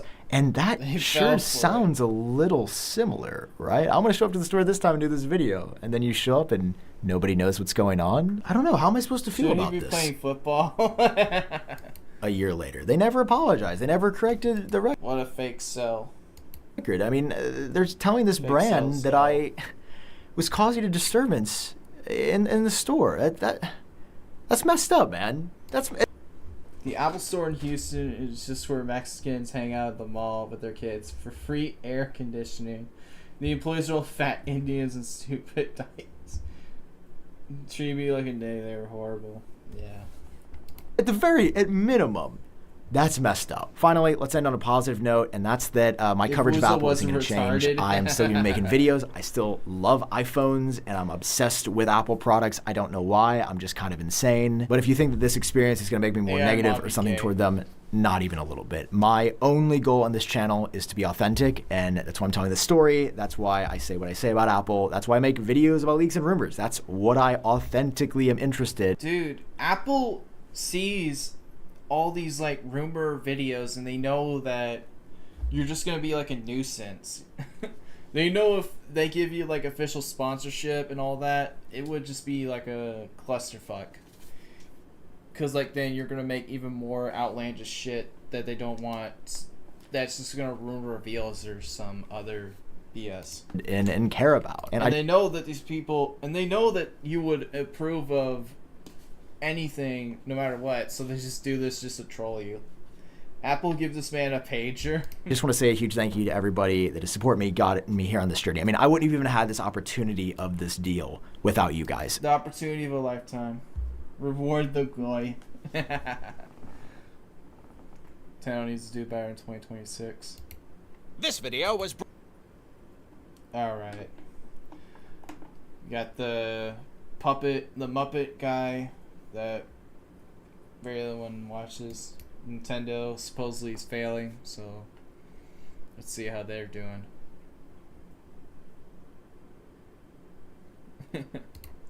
This video was brought to you by Squarespace.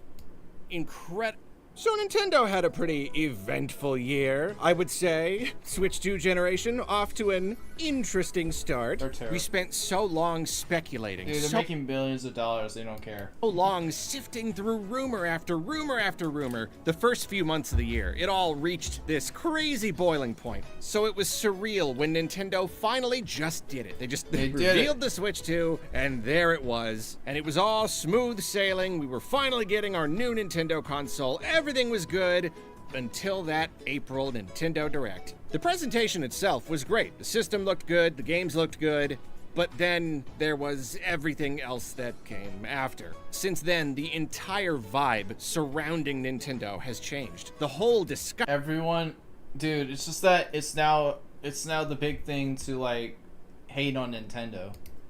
If you're on the internet at least, it's basically impossible to just enjoy your new system and talk about the games without things devolving into a big Nintendo shaming contest. I'm not here to argue any one position, how much of this is totally justified, how much of it might be slightly overblown. That's not the point. Because wherever you land on the spectrum, there is no denying that right now, Nintendo has a big PR problem. In the eyes of many, they have become the bad guys. And I do think that at least to a point, this internet discourse tends to stay on the internet. It's easy to look at what people are saying online. I mean, it's only the internet. I mean, Nintendo, Microsoft, Sony, all those people, they don't care when, you know, Synthetic Man or whoever makes a video. It's not happening. They don't care. And think that it represents the thoughts and feelings of the masses. But for the most part, that doesn't necessarily tend to be true. The visible public opinion does not always impact sales. Your average person who doesn't really engage with this whole terminally online video game discourse terminally thing like online, we do by the is way. the person who contributes the most significant amount of overall sales. For example, despite all of the Nintendo-related discontent surrounding launch, the Switch 2 still managed to have, by most accounts, the single most successful console launch ever. 10 million units in the span of a few months. Clearly, there 10 are mil. indeed still a whole lot of people who wanted or still want a Switch 2. Many millions of them, in fact. However, if things get too nasty, yeah, that can potentially have an impact on things. And it must be noted, right now, it seems like Nintendo is having a much, much weaker holiday than many of us expected. Dude, it's Nintendo. You know, the Switch 1 needed some time before it can get 100. It could potentially overtake PS2. You know. You know, just wait a little bit. Timmy's dad just needs more time to know that the Switch 2 is a whole console, not some like DLC expansion. Black Friday week, the Switch 2 was cleanly defeated by the 5-year-old PS5, and it didn't come in that far ahead of the NEX Playground, a system that up until a couple weeks ago, practically none of us even knew existed. There are a lot of factors to consider here. Sony offered some pretty steep discounts on the digital model PS5. Yeah, because people want this. Whereas Nintendo's brand new console wasn't discounted nearly as much. Some of the better discounts were only available on Cyber Monday, which landed in December, so we don't really have the data yet. And biggest of all, the game industry as a whole has been struggling to sell hardware this year. The economy is in the trash, prices are going up across the board in all industries for a number of different... They're not selling is because these consoles are old. They are old. You know, millions of people already have this console. 50 million people have an Xbox Series X already.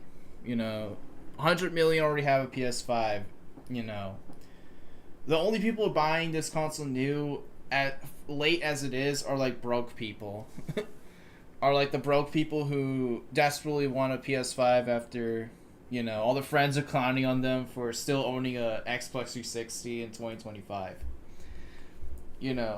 Once the console ends, the only people who are buying it are like the broke people who couldn't afford it in like the first 3 years of the prime.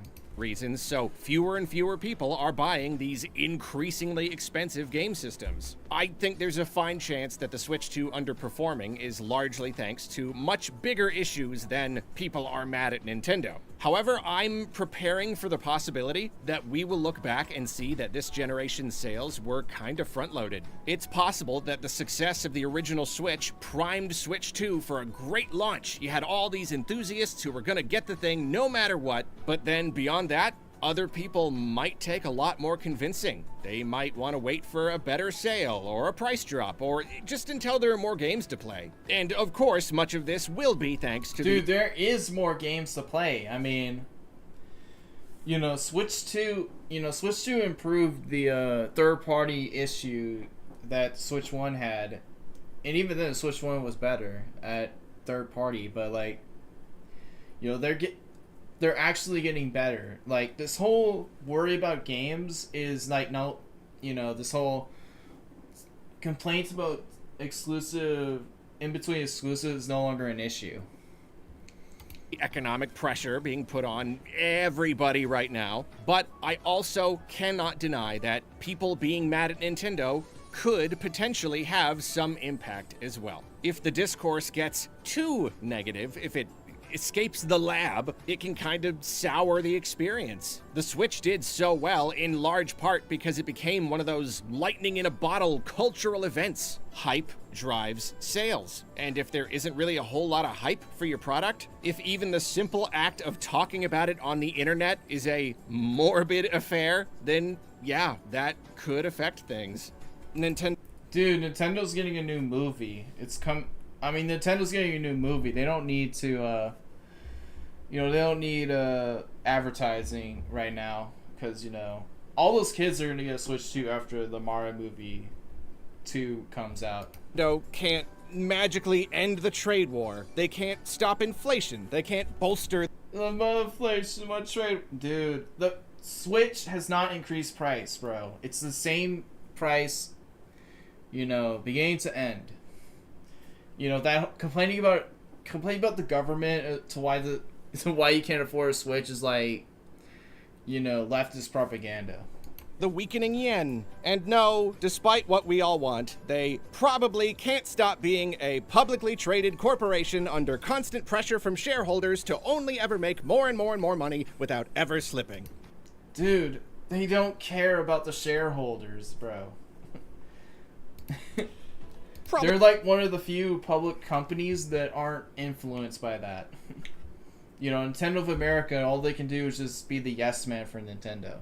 Not this year, at least. Nintendo is just like one of us, in that the only thing they can really control is their own actions. And if they want to guarantee their system's success, they've got to play their cards right. All things considered, 2025 was something of a rocky year for them. And take it from me, a guy on the internet. If they want 2026 to be better, they've got to make it better. And if you want to talk about how to make 2026... Dude, the game's still sold.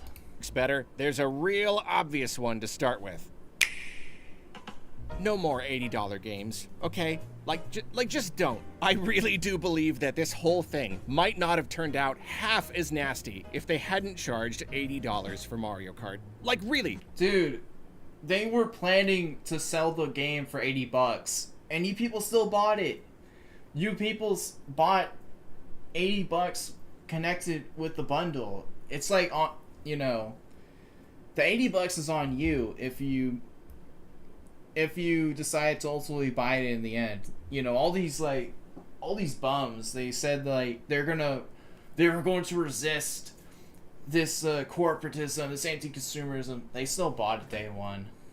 They still bought it day one just to make the review on Mario Kart. We were all happy with Switch 2, but the second you bought it, you lost Nintendo won in that debate the moment the transaction ended.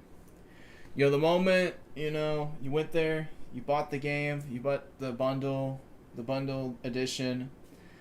You gave the lady at the counter your, you know, cash or card. Nintendo won. Nintendo won the moment it dropped in their bank account. Meanwhile, you're stuck with a piece of plastic complaining about how it was $80 months after the game came out. We learned about that price. That felt like the precise moment things went south. I get it, the game is going to sell like crazy for the next 8 years plus. Nintendo wanted to future-proof those sales, but being the first company to charge that much was not... Dude, all the other companies were doing that too.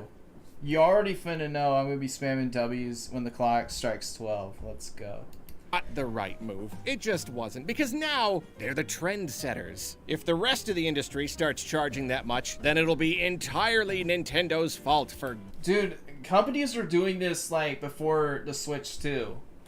You know, companies were already selling $69.99 before Nintendo. Getting away with it. So, Nintendo, if you want to undo that damage, or at least start to undo it, keep offering the discounted Mario Kart bundle, and just don't slap that price tag on anything else for the time being. I have no doubt that $80 will become the new norm in the next couple years, considering how things are going economically and all that, but just don't lead the charge. It's not worth it. It's too much of a sticking point. And even if you're smarting from all of those $10s you could have made, you're gonna make it up by selling DLC. Paid DLC is obviously going to be an even bigger part of Nintendo's strategy moving forward. And DLC tends to offer a much bigger return on investment. So just charge the already increased $70 and be happy in the knowledge that plenty of people are gonna shell out 20 or 30 more on top of that. Dude, they are. On that note, though. Dude, they've been selling like 8-year-old games for full price. They're not changing anything. They are not... Nintendo is never going to be consumer friendly. It's just never happening. If you're gonna lean this hard into DLC, you gotta be smarter about it. I've got a whole video on this topic if you missed it, but Nintendo was initially very wary of DLC. It took them quite a while to warm up to the idea, and they really wanted to make sure it didn't feel like they were ripping us off or withholding content from their games. They wanted their DLC to offer good value. This generation, the narrative has started to shift, and it's largely thanks to how they are handling their announcements. Announcing DLC soon or even before the launch of a game is not new. However, in the past, these announcements have been made well in advance of the launch of the DLCs themselves. But in the September Direct, they shadow dropped DLC for DK Bonanza, which had launched only a few months prior, and announced DLC for Pokemon Legends ZA, which hadn't even launched at all yet, and the DLC ended up releasing within a few months of launch as well. In Nintendo's slight defense, we have had reports that both games were complete long before their respective launches. They were already done. Maybe as long as a year. If Nintendo spent that year making the DLC for DK Bonanza, then this is not necessarily a case of them withholding content. This would just be like any old DLC. But even if that's true, your average person doesn't know that. All they see is that Nintendo is charging more than ever for their games, and also releasing DLC, which itself is quite expensive, so quickly that it absolutely feels like Nintendo withheld all of this. The thing with Nintendo's game design is that it's actually built in a way where you don't need to buy the DLC and all at once. You don't need a deluxe edition. Like with Pokemon, Legends, you can do the base game for like hours on end. You can play for weeks on end, gather the money for the DLC, and when the DLC drops later, you can buy it. And you don't need to feel like you need to buy it now. Same thing with DK Bonanza. I mean, that game, that's time consuming. So, like, there was plenty of time for people to get good at that game before the DLC drops. So, like, it's unlike the other game, the third-party titles where DLC is dropped on day one. Just so they could sell it back to us later. Now, just a couple months after launch, these games cost $90 or $100 if you want. That's the deluxe edition. You literally don't need to pay the deluxe edition. If you do, you're just a brainlet who needs to be restricted of rights. Want all the content. So Nintendo needs to be smarter about how they develop and announce these things. DLC has always been kind of a tricky thing. Is it extra content just in case you want it? Is it a pseudo sequel? Or is it just another way to... It's extra parts of the game that it's actual DLC. It's not this... it's what DLC actually was all originally about. Extra content for a game that came out later. All these... literally any other studio does not do that anymore. Bleed money from us. And a lot of it comes down to how it is presented, how it is timed. Don't give us any reason to be wary of this extra content. Poor timing can... Dude, it's just you, bro. Turn a fun new thing into yet another Nintendo bad story. And you know what? They also need to stop cheaping out. Like, if you're gonna remix your game into this, kind of new mode, that's cool. I'm into that, but charge accordingly. For these prices, we expect true expansions. For 20 or 30 bucks, the expansion came out after, dude. You gotta deliver. Before we continue looking to the future, I must remind you that this video was Yeah, I'm not... Squarespace is trash, but no one even uses it. Cozy ambient music, often in collaboration with other artists, and compiles it into these nice long videos. Perfect winter vibes. Great stuff. I would love that. All right. And on the topic of being smarter about how things look to the customer, learn how to pick your battles. Prices are going to continue to go up. The powers that be are doing everything they can to make sure that happens. AI is going to dramatically disrupt the entire tech industry in Yeah, AI. 26. Yeah, and, I did that. well, the oligarchy ain't gonna stop oligarching anytime soon. Nintendo raising prices even further is an inevitability. But it can't be too much, and it can't be everything. Again, I get it. Shareholders breathing down Once again, it's cope. your neck. They expect greater, if not equal, returns in 2026, or they're going to start pulling out. They're going to be mad. No big company likes the idea of shrinking margins of their products simply making less than they used to. That's why prices keep going up as all prices go up. No one wants to make less money. Well, I know Nintendo's stuck playing that stupid game for the most part, but man, find a way to strike a balance. Find areas where maybe you can ease up at least a bit. If you've absolutely got to raise prices in one area, figure out what can maybe stay the same for the time being. If I've got to pay a little bit more for a system that I know I'm going to be using for years, yeah, I don't like it, but I'll probably do it. $50 for an amiibo, though?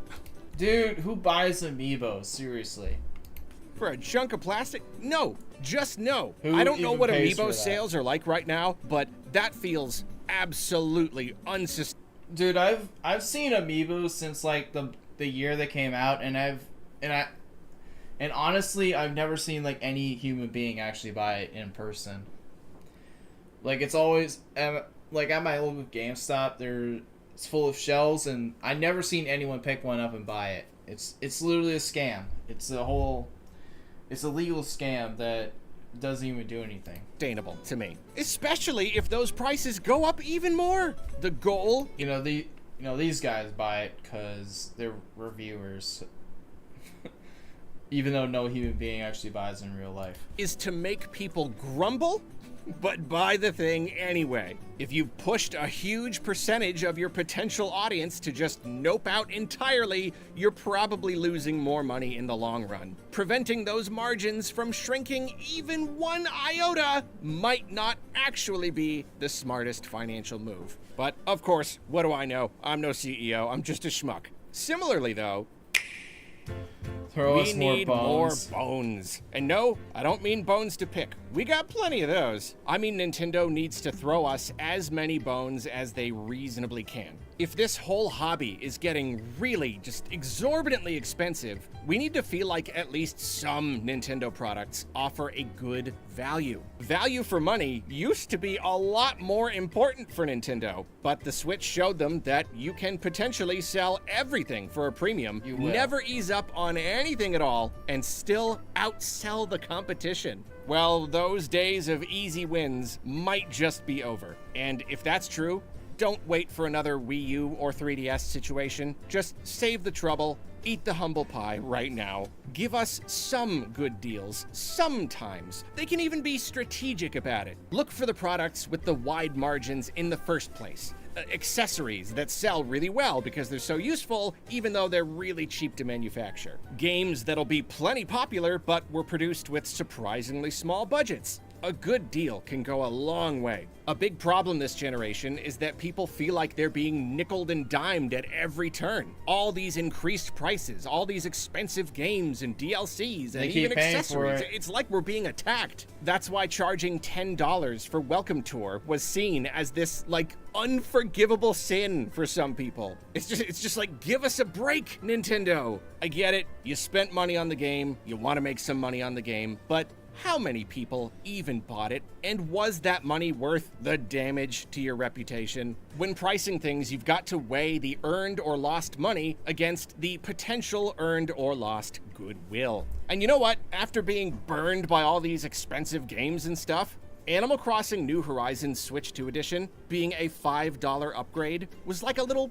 smudge of cooling salve. Little bones like this, here and there. Anything to help suppress this growing feeling that being a Nintendo fan is becoming unsustainable. Sure, You Switch will 2 may pay. be expensive, You will but at the spend very money. least, you got something semi-affordable to engage with when you get one, right? Like, this is why they need to keep NSO's price down, by the way. Not raising the price in 2026 will essentially be throwing us a bone. Being able to play GameCube games on top of everything else for no extra money beyond what I was already paying? Nice bone.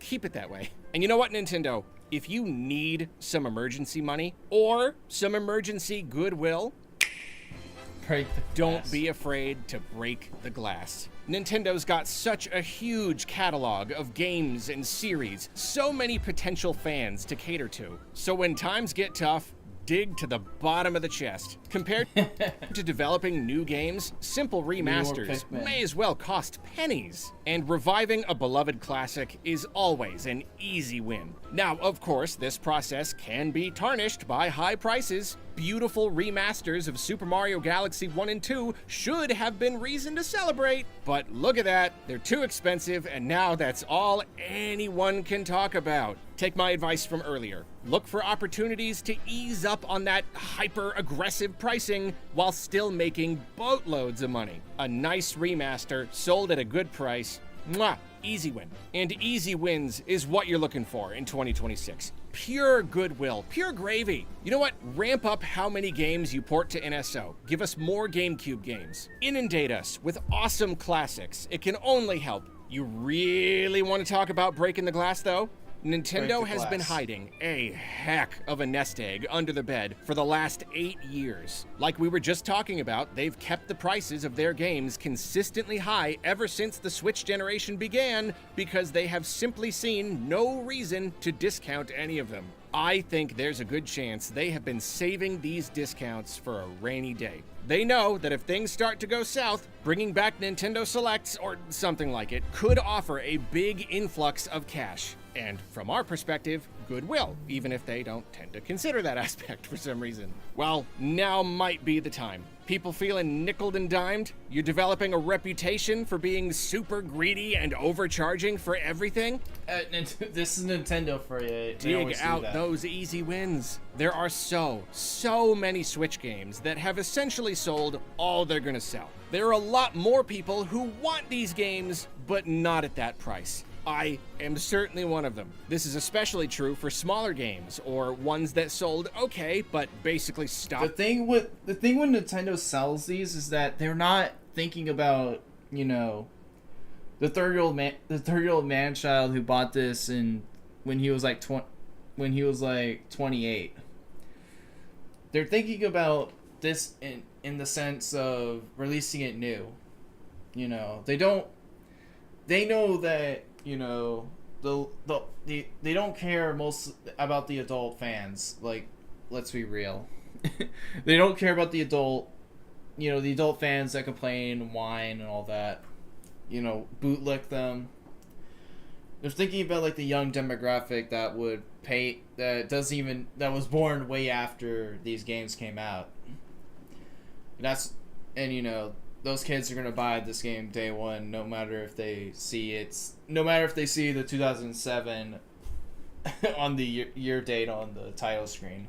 Selling after launch like they just didn't have legs. The biggest games are getting Switch 2 editions, and clearly Nintendo's hope is that they'll just keep selling for the foreseeable future. I get that. But a lot of this other stuff, it's basically dead in the water. You're leaving money on the table, not discounting it. Introduce a new line of Nintendo Selects, make them $30, maybe 40, maybe it depends on the game, but 30 is gonna be a real good bargain. And suddenly, these games grow their legs back, they're selling again, even the lesser performing ones are racking up way more sales, you're making a whole bunch of extra money, and best of all, you accrue some semblance of something like goodwill. You heal that reputation a smidge. You bring actual value back into the equation. Switch 2 may be expensive, but at least you can pick up all these cheap games, right? And they even run better on Switch 2 thanks to these performance patches? Well, look at that. That's a pretty darn good value proposition right there. At the very, very least, though, just give us better discounts. Even if it's just for holidays or whatever, even if it's just older games, give us some deals, man. Give us a chance to pick up a game for like 50% off every once in a while. Throw us a bone. Easy win. Goodwill. You get what I'm saying? All right, I got some quick ones here. Speaking of game prices. Yeah, we're gonna need those 16.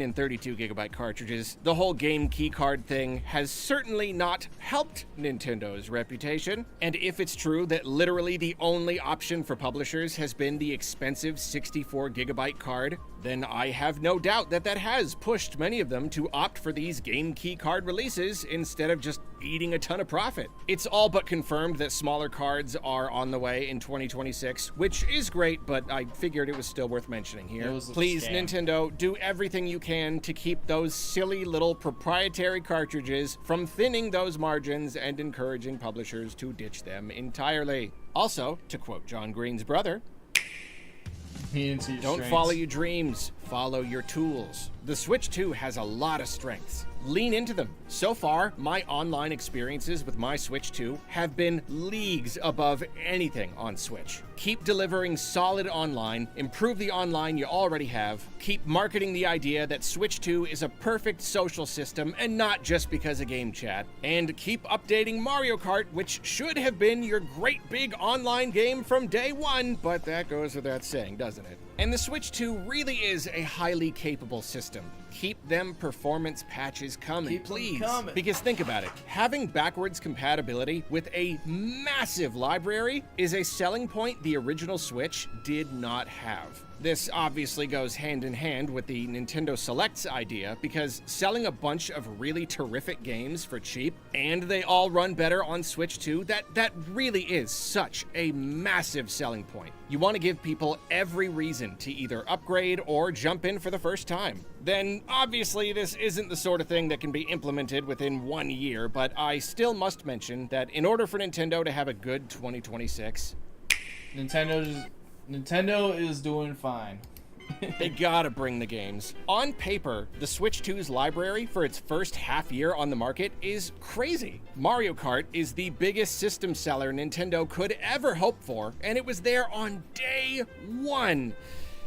But it launched in kind of a bare-bones state, and there's all this controversy surrounding it, which has kind of spoiled the experience for some people. Kirby Air Riders is awesome, but not exactly a big system seller. Age of Imprisonment is kind of cool, but has a very, very limited audience. Pokemon tends to sell systems, but this one is also very controversial, and it's a cross-gen title, so you can just get it on Switch and even save $10. Metroid Prime 4, reviews very mixed, and also available on Switch for cheaper. Kinda seems like the only solid win here is DK, though even that kinda does come with a caveat of its own. The entire game hinges on the idea of breaking stuff. And if that does not appeal to you, you are not going to like the game. But even if you ignore that and consider DK a perfect piece of Switch 2 software, it's just one game. And with the world the way it is right now, people are... there's still third-party games.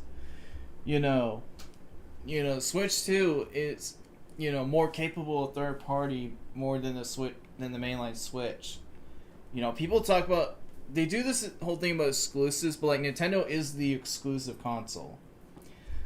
Their struggle is that, they can't get anyone else on there because there's no other reason if you're a diehard Nintendo fanboy. Are more careful with their spending than ever. It's probably gonna take more than one game. The 2026 lineup so far is looking fine, but pretty sparse. I have no doubt that Nintendo will reveal plenty of stuff in the first half of the year, but man, it's gotta be good. They need some really heavy hitters right now. Hold the caveats, please. They can't magically materialize a new Smash out of thin air if it's not already practically done, but let's hope that it's already practically done. And my final piece of advice for Nintendo goes along with a lot of what I've already been saying. This is a hard one for them. Nintendo, they're absolute geniuses, but they are the stupidest geniuses you've ever seen in your life. Stupid, at times, they seem entirely oblivious to public opinion, entirely unable to anticipate how their customers may react to anything. I mean, this is kind of a problem with any big company. The people calling the shots way up at the top of the buildings, they're just so far removed from the end users buying their products, so they genuinely don't know what's going on in this world of normies that we live in. But Nintendo seems pretty particularly bad about this Just sometimes. chaos. And I don't know how or why this would improve now, but if they want 2026 to go better, they need to figure out how to avoid at least the most obvious pitfalls, the 100% avoidable blunders. As Avoid I keep saying, everything. so often it's not about what you do, it's about how you do it, how you present all of this to the customer. You got to take at least tiny steps around these highly visible landmines you keep stepping on. I mean, they're sticking right out of the ground. Like, do you need better glasses or what? Like the Metroid amiibo thing. Forgive the rant, but this was probably the most stupidly predictable and avoidable thing all year. So the desert in Metroid Prime 4 features ambient music. But one of the amiibo unlocks the ability to play any music track you want while riding the bike. I've heard that you can unlock this in-game, but I genuinely can't find a straight answer online, so whatever. From Nintendo's perspective, I kind of get it. Hey, these amiibo are supposed to do something, right? Like that was the whole point originally, to unlock little in-game bonuses. So, I don't know, let's give them They're this a scam. fun little option. Don't buy 'em. I'm not saying it was a good idea. It was a very bad idea, but I am a firm believer in Hanlon's razor. Never attribute to malice that which is adequately explained by stupidity. This was clearly just a casual little decision, not some convoluted swindle. They probably didn't even give it much thought. That's why they didn't realize that, hey, this boring desert, it's kind of a sore spot for players, and you are kind of charging extra for the ability to make it a little less boring. So, naturally, how does the internet react to this? Do you have any amiibos? No. I never bought one. Never bought one. Never intend to buy one. Locked the soundtrack behind a $30 paywall. They purposefully made the desert have boring music so they could sell the music back to us. Like, it just blows up into this big, huge thing. Yet another example of how Nintendo is so disgustingly greedy. I'm sorry, but I think making a massive stink out of it and Nintendo doing it in the first place are equally silly. The entire thing is absolutely asinine. I don't know if you need to, like, actually start sitting down and polling real fans or what, but there's got to be a way to gain some small level of cognizance here. Some awareness of how these decisions are going to be interpreted and reacted to. I know I said I wasn't going to pick sides here, but in Nintendo's slight defense, maybe the intensity and suddenness of this new hyper-reactionary rage bait culture took everyone by surprise. The Switch generation spawned a whole industry of Nintendotubers, and the Switch 2 generation has spawned an industry of Nintendo hate tubers. That's basically a career now. But again, wherever you stand, it is what it is. It's all a great big minefield now, and you gotta learn how to spot the mines if you don't want 2026 to be another endless parade of controversies and news stories about the controversies and YouTube videos about the controversies. That's the way I see it, at least. That's what I think Nintendo should do if they want to have a better 2026. Which is a lot easier to say than to have a better second half of Switch 2's first year plus first half of Switch 2's second year. Why did they release this thing in June? If you've got any idea... Soft-ish. Why else would they not release it in June? Alright. Another of a Nintendo guy coping that he wasted his money. So, I guess we'll finish off with this one. If we have extra time, we'll just watch the... I don't know, we'll watch the countdown for the rest of the stream until midnight. Let's see.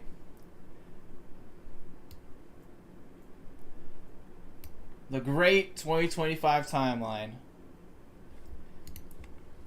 I wonder if, let's see.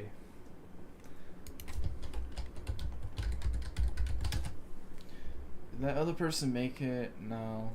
It's that other...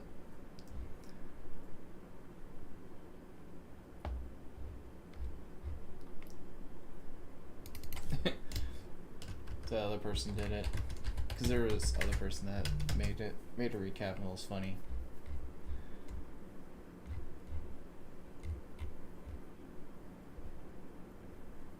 Nah, it's just a bunch of people yapping. Let me rewind.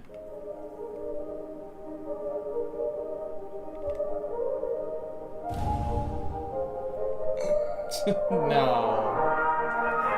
Charlie, no! So your name is Toon Sabu. Yeah. But you can call him Triple T, Get ready baby. for the brain rot, boys.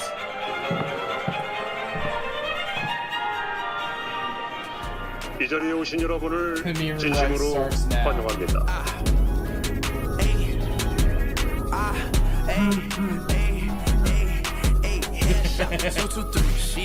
What the Let me take her to the back, she wanna look at me. Make it end, it's already canceled. Wait, I don't need the money. Headshot, 223, Headshot. movie scene. Baby, let's turn up in this party. What's a wedding ring? My same haters in the club, we blowing up the scene. It's the same bulls, we turning up, we repping for the deep. Everybody, watch out! Watch out. Did he The just black arm up the rapper. floor? They're all running to it either way. Please be careful when you. PDD가 베이비 오일로 많은 사람들을 제거했으니 다음 게임으로 넘어가겠습니다. 이 게임은 4명의 플레이어로 구성된 팀으로 진행됩니다. 왼쪽 타워에 오를 팀을 추첨하겠습니다. 가이세나트, 드루스키, 빈슈스 주니어 그리고 조지 플로이드가 다음 팀과 맞붙게 됩니다. Supposed to be George Floyd though.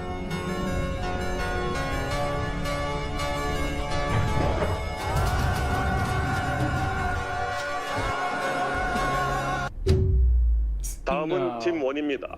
George 데니 Floyd got 와이즈, eliminated, 베크나, guys. 프레디 파즈베어 그리고 드레이크. Come on, guys, we got this. Nah, they're fucked, bro. They're screwed.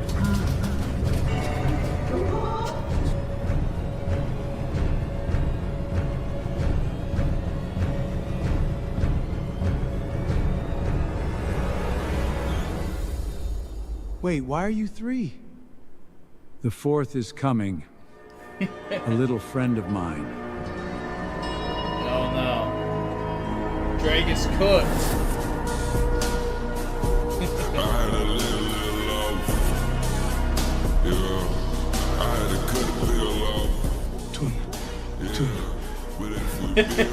You can call him Triple T, baby.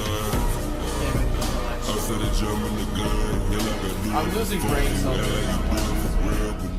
참가자 여러분, 다음 Drake 게임으로 got 넘어가겠습니다. Stop a bitch. 10 years of my life are gone. Talking branch. 다시 한번 알려드립니다. 이번 게임은 짝짓기 게임입니다.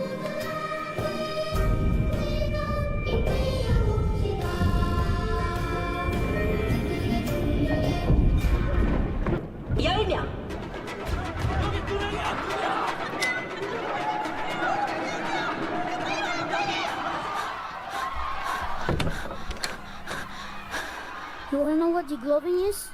No. What are you gonna do, kid? So over. What? They got eliminated? They didn't even kill themselves. We finally met, Mr. White. I know how to get you and Charlie out of here. All you have to do is listen.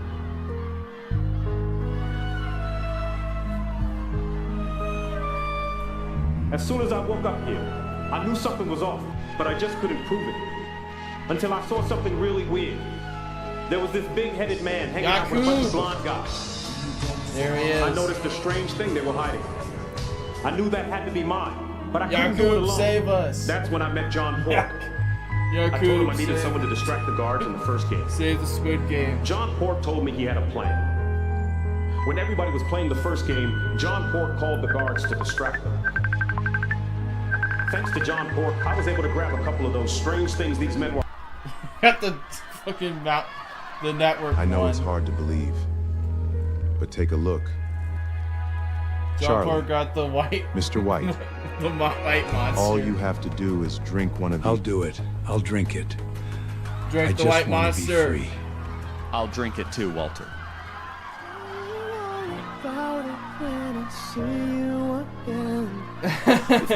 gotta do it now, Mr. White. Do it. From where we began. Oh, I'll tell you all about it when I see you again. When Goodbye, I see guys. you again. They send it. First you both go out your way and the vibe is feeling stronger. What's small turn to a friendship turn to a bond, and that bond will never be broken. The love will never get lost.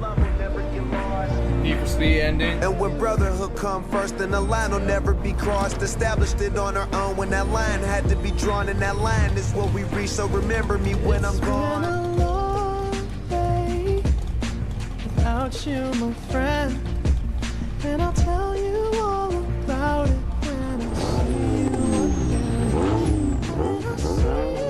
again. Thought you could leave without saying goodbye? We're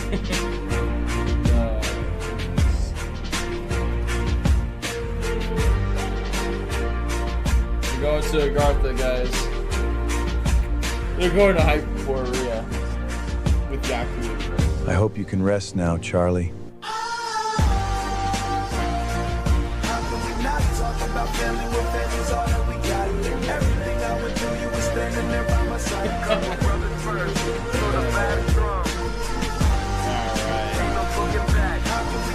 Alright, I've lost like 800 brain cells from that video.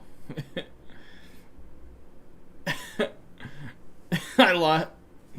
It's, you know.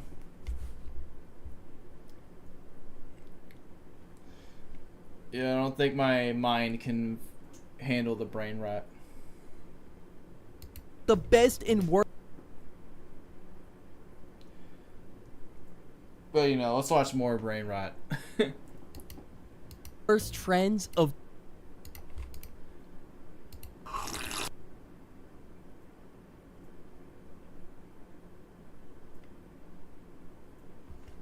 You know what? Let's let's actually watch the timeline.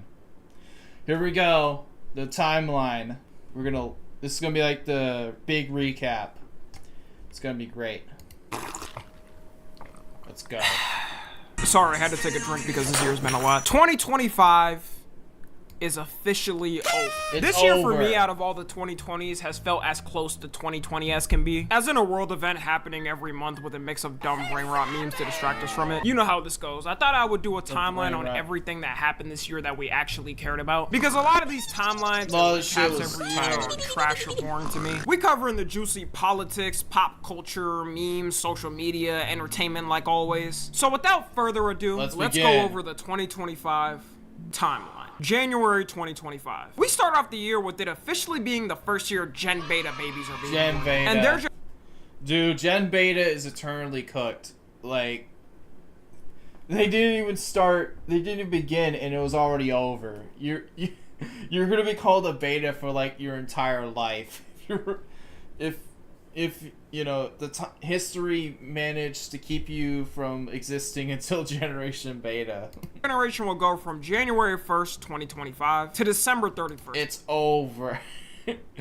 All these people in this timeline, it's over. 2039. Which means it was already over before it began. Generation is the main generation Gen Z's kids are gonna come from. Yeah, these kids are totally gonna be up. It will be the first generation. You know, that implies Zoomers are having kids, but you know, all the Zoomers are, all the Zoomers are either e-thoughts or chuds. Being mainly raised by kids who grew up with the internet. So to my fellow Gen Zers, can we agree on at least 3 rules? Number 1, no iPads no matter what. No Number iPads. 2, no parenting, but no super harsh, abusive boomer type of parenting. And number 3, no politics to the kid and no politics. Let the kids be kids. And let them just be kids. Dude, I'm gonna whenever I don't know. I'm gonna when my future kid comes like the age to play video games, I'm gonna give him like the the Gem Defender Slorjack Survivals is his first video game. He's gonna become like a far right chud like me. See one of y'all post some like this with your kids, I'm blocking you. Everybody's been freaking out lately about the Epstein emails. But has anybody noticed something? People act like they finally got Trump, even though there's still no actual evidence. Just the same nothing burger. Trump didn't do nothing. Boy, if you don't get your squiggly diggly head. Funny thing is, in the future, I know for a fact I'll see each type of these kids and know exactly how they were raised. Mr. Beast officially gets engaged to his girlfriend in Mr. Beast merch. Come on, Jimmy. We couldn't at least do the marriage without promoting Feastables. Bro, Jimmy is always corny. Asking him to be normal is like crazy. Apple agrees to pay $95 million to settle a Siri privacy lawsuit. And as long as you own a Siri-enabled device from 2014 to 2024, you can get a whopping $20 per device. Also, something to note is that $95 million is about 9 hours of profit. Son of a bitch. You get that $20 for them, so I guess we take our wins where we can. Give me my $20. The Breaking Bad house gets listed as the owner is officially ready. Yo, let's go buy the Breaking Bad house. To sell it. She definitely got mad at all the YouTubers and TikTokers trying to film it. Every day she was crashing out at somebody pulling up to her house. And it's going for a wonderful, cheap and affordable $4 million. Which is who's gonna buy the Breaking Bad house? It's 10 times the amount it actually should cost. But with something that historical, I say it's worth the price. Justin Trudeau, the Canadian Prime Minister, officially resigns. Mainly due to being highly unpopular. Bye-bye, Justo. In the country. But in the end, he bagged Katy Perry, so who's really... He bagged Katy Perry. All those Leafs complaining, bro, bagged Katy Perry. It's over. Winning. California gets devastated by a round of wildfires, which burned about 57,000 acres or 90 square miles of land. And for some reason, they were just unprepared for it completely. Nope. Like, they ran out of water so fast. How the f are y'all the highest tax state and don't have prepared? If my house got burned down, I would have took my bags and immediately left to another state to never come back. Tom Holland and Zendaya get officially engaged. Trump gets sentenced. No. Come on, Tom. You could have had better. Dude, the Tom Holland Zendaya romance got so forced that they're now being forced to eternally bond forever. Because, like, Tom Holland just has to be, like, either portrayed as a gay guy in a dress or eternally whipped straight guy who's into brown women. To 0 jail time over his 34 felony convictions. Trump ain't going to prison. He's black. Sometimes. But dude, Trump is black. He can't go to prison. You gotta give respect on how the f he even ends up getting away. He's the first YN president. Wait with this. It would have been so funny seeing him trying to be president from a jail cell, though. NASA announces that 2024 was officially the hottest year on record, surpassing 2023, which is said every year. Do we even need a statement on this anymore? Bonnie Blue breaks the record for the most men slept with in 12 hours, being 1,057 men. And according to her account, dude, Indonesia not jailing her was like the worst thing to see. Like, they could have jailed this bitch for life. You know, they're Muslim. They got the Sharia law. You could have done us a solid at least once. You know, Islam's entire history. You could have done us a solid in that, but no. You let her go free. You let this bitch go free, and now she's back here being more degenerate. She had to hire 16 staff for it, and only took in the 12 hours. She's spreading AIDS, and they didn't even jail her.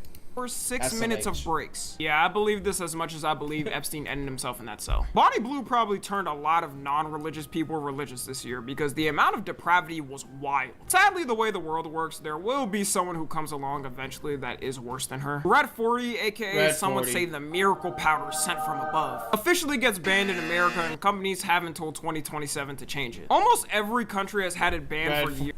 Red 40 is gone. It's so over. Years or decades by now, by the way, but a win is a win? South Korean President Yoon Suk-yeol gets arrested on charges for trying to start an insurrection when he randomly imposed martial law in the country. Yoon is innocent. He did do nothing. See, I'm American, so I didn't know you can actually go to jail for things like this. Is that how things are usually supposed to work? The earliest evidence of a human transportation vehicle gets found in New Mexico. It's assumed to be about 22,000 years old, and this is the potential sketch scientists have come up with. Nah, it was actually this, but can you imagine? TikTok shuts down in America on the night of January 8th, 2025. The unemployed were scrambling at what they were gonna do with their time. Gooners raided the White House in rage of their goons going away. And worst of all, you can no longer watch Tommy and FG's TikToks when he uploads on there once a month. Only for 12 hours later, it to be unbanned and everything to go back to normal. This ban was the equivalent of the Weenie Hut Jr.'s ride in SpongeBob. TikTok and of course, back. I had to pop up with a message thanking the savior of TikTok, the one and only Donald Trump. Even though he wanted it banned a couple of years ago, I guess the boomer got intoed that he's got his own Glazers on there too. And speaking even more of Trump, he officially gets sworn into the American presidency, making him the 47th president. In his second and final term as constitutionally possible. Just kidding. It's the year 2036 and Trump is officially serving his 5th term as president. Winning in a 99% landslide with no tampering proven by a team of people he chose to pick. That's a joke, by the way, guys.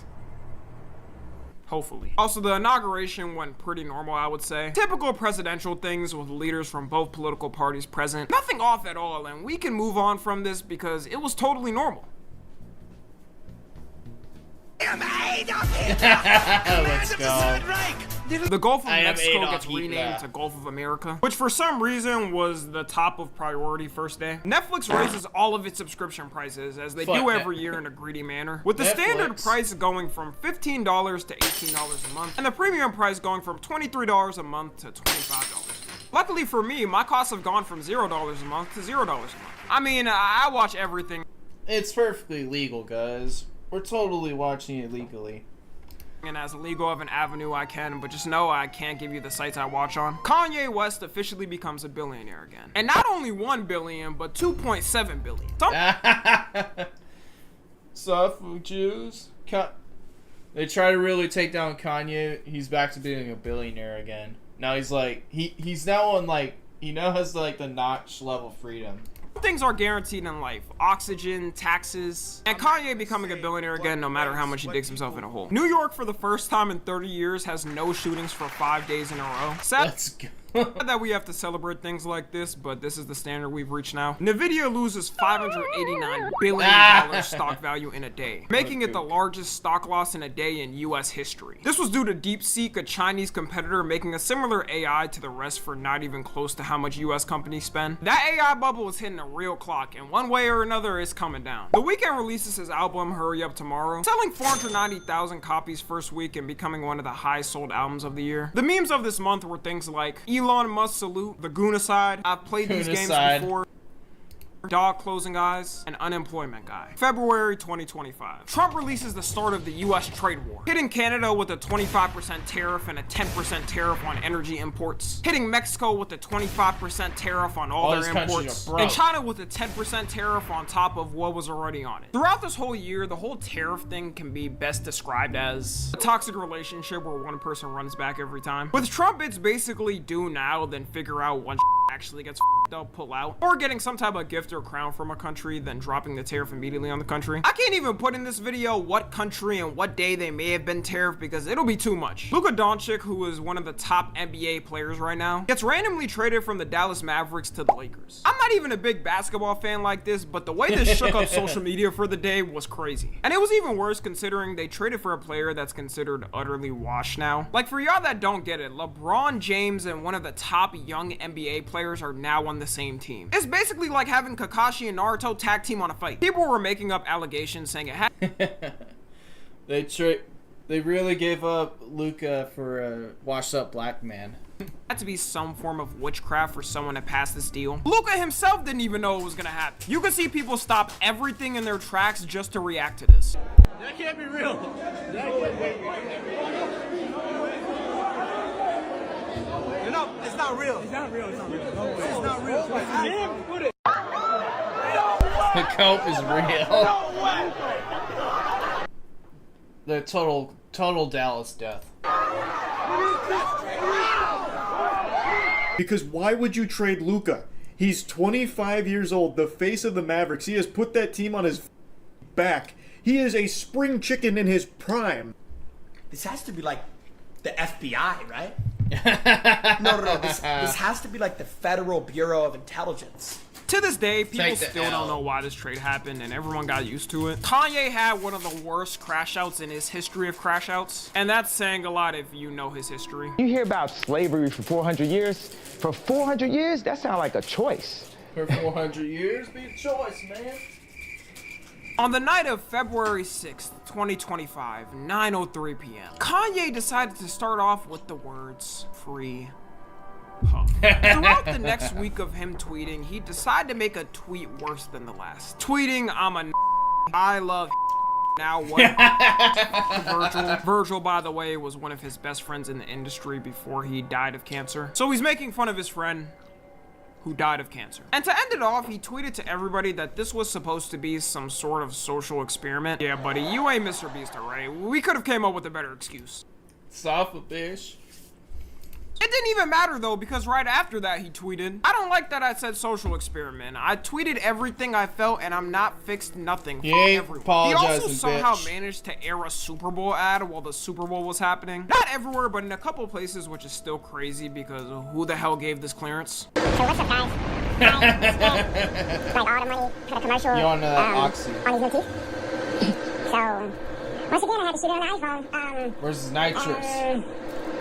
As of now, Kanye's tweets are all deleted and we'll be waiting until the villain returns back as he usually does. You'll be the coming Philadelphia Eagles win the Super Bowl in their second ever win. Overcoming the Taylor Swift rigging, it was really a win for all of humanity. Kendrick Lamar's halftime show became the most watched in history with 133 million viewers. Apple and Google bring back TikTok to their app stores for people to finally be able to download it again after the ban. Which is funny because everyone that kept it downloaded was able to use it after the ban got lifted. But if you deleted the app, you had to still wait for the app stores to put it back up. Lazy for the win. I got apps on my phone for years I haven't used. Elon Musk has his 13th child with political commentator Ashley St. Clair. You probably could ask Elon to name all 13 of his children and he couldn't do it. The only time you're good to Elon is when he can flex you around as a prize when you're 3 and 4. Now he's beefing with her, and I think he has beef with all of his baby mamas. With her alleging she had to sell her Tesla just to be able to take care of their child. There's broke bitch to make 40K a year who defend people like Elon, by the way. The inventor of Nutella sadly passed away, giving all of Americans diabetes with his invention. We truly do thank you for your service. Apple removes its safety features in the UK after their government required it. The reason the UK government did it is to combat crimes and stating that criminals use it because they're protections. I'm sure people's data won't be tampered with and won't get hacked by a foreign entity to be abused. SpongeBob becomes the longest running animated children's show in history.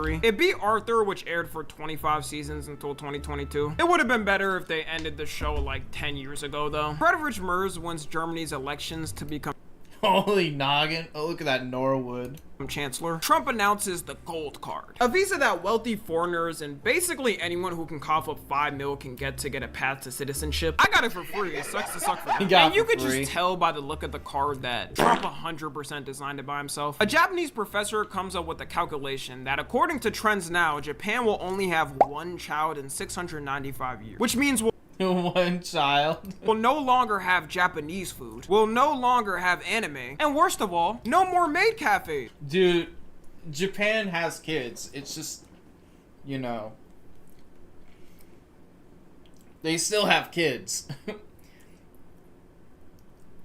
I mean, if they deport everyone, the birth rate would not even be an issue because it will only be Japanese people being born. Someone's got to stop this horror. It's only going to get worse. I'm volunteering to step up. The plan I would come up with there is everyone gets 2 years off except the essential workers so things still run. And you all got to have a baby within these next 2 years to help the population survive. The memes of this month were things like Cave Diver, Artists Who Can't versus Kensing, Gulf of America, and Aura Farming. March 2025. John Cena turns heel in the WWE for the first time, meaning his character goes from hero to villain. This was big considering he's been known as John Cena, the guy who takes pics with Make-A-Wish kids all the time. So with him now, instead, we'll see him give those kids RKOs. Trump gives the longest State of the Union speech in United States history, being 1 hour and 40 minutes. This is how I know my ass could not be in government, because I'd probably be dead sleeping after 30 minutes of listening to that. Scientists create a hydrogel that can heal cuts 90% in 4 hours and be fully done in 24 hours. We really gotta be be thankful for the times we were born in, because by the time most of us are old, we're gonna have diseases and things resolved that we wouldn't even have thought was possible 50 years ago. Could you imagine being born a bit early and telling a doctor in the 1500s you had a headache and they drilled a hole in your skull to relieve the pain, then gave you meth mixed with coke as a painkiller? A lot of people would still voluntarily go back with those. We don't know when this is gonna come out because it's still in its testing phase. Just know that all the scientists are gonna randomly die the night before releasing it due to mysterious circumstances. Playboi Carti's album I Am Music officially drops. The most anticipated rap album of the year, and I would say the century. For anyone that listened to it the morning it came out, you were all good and it went smooth.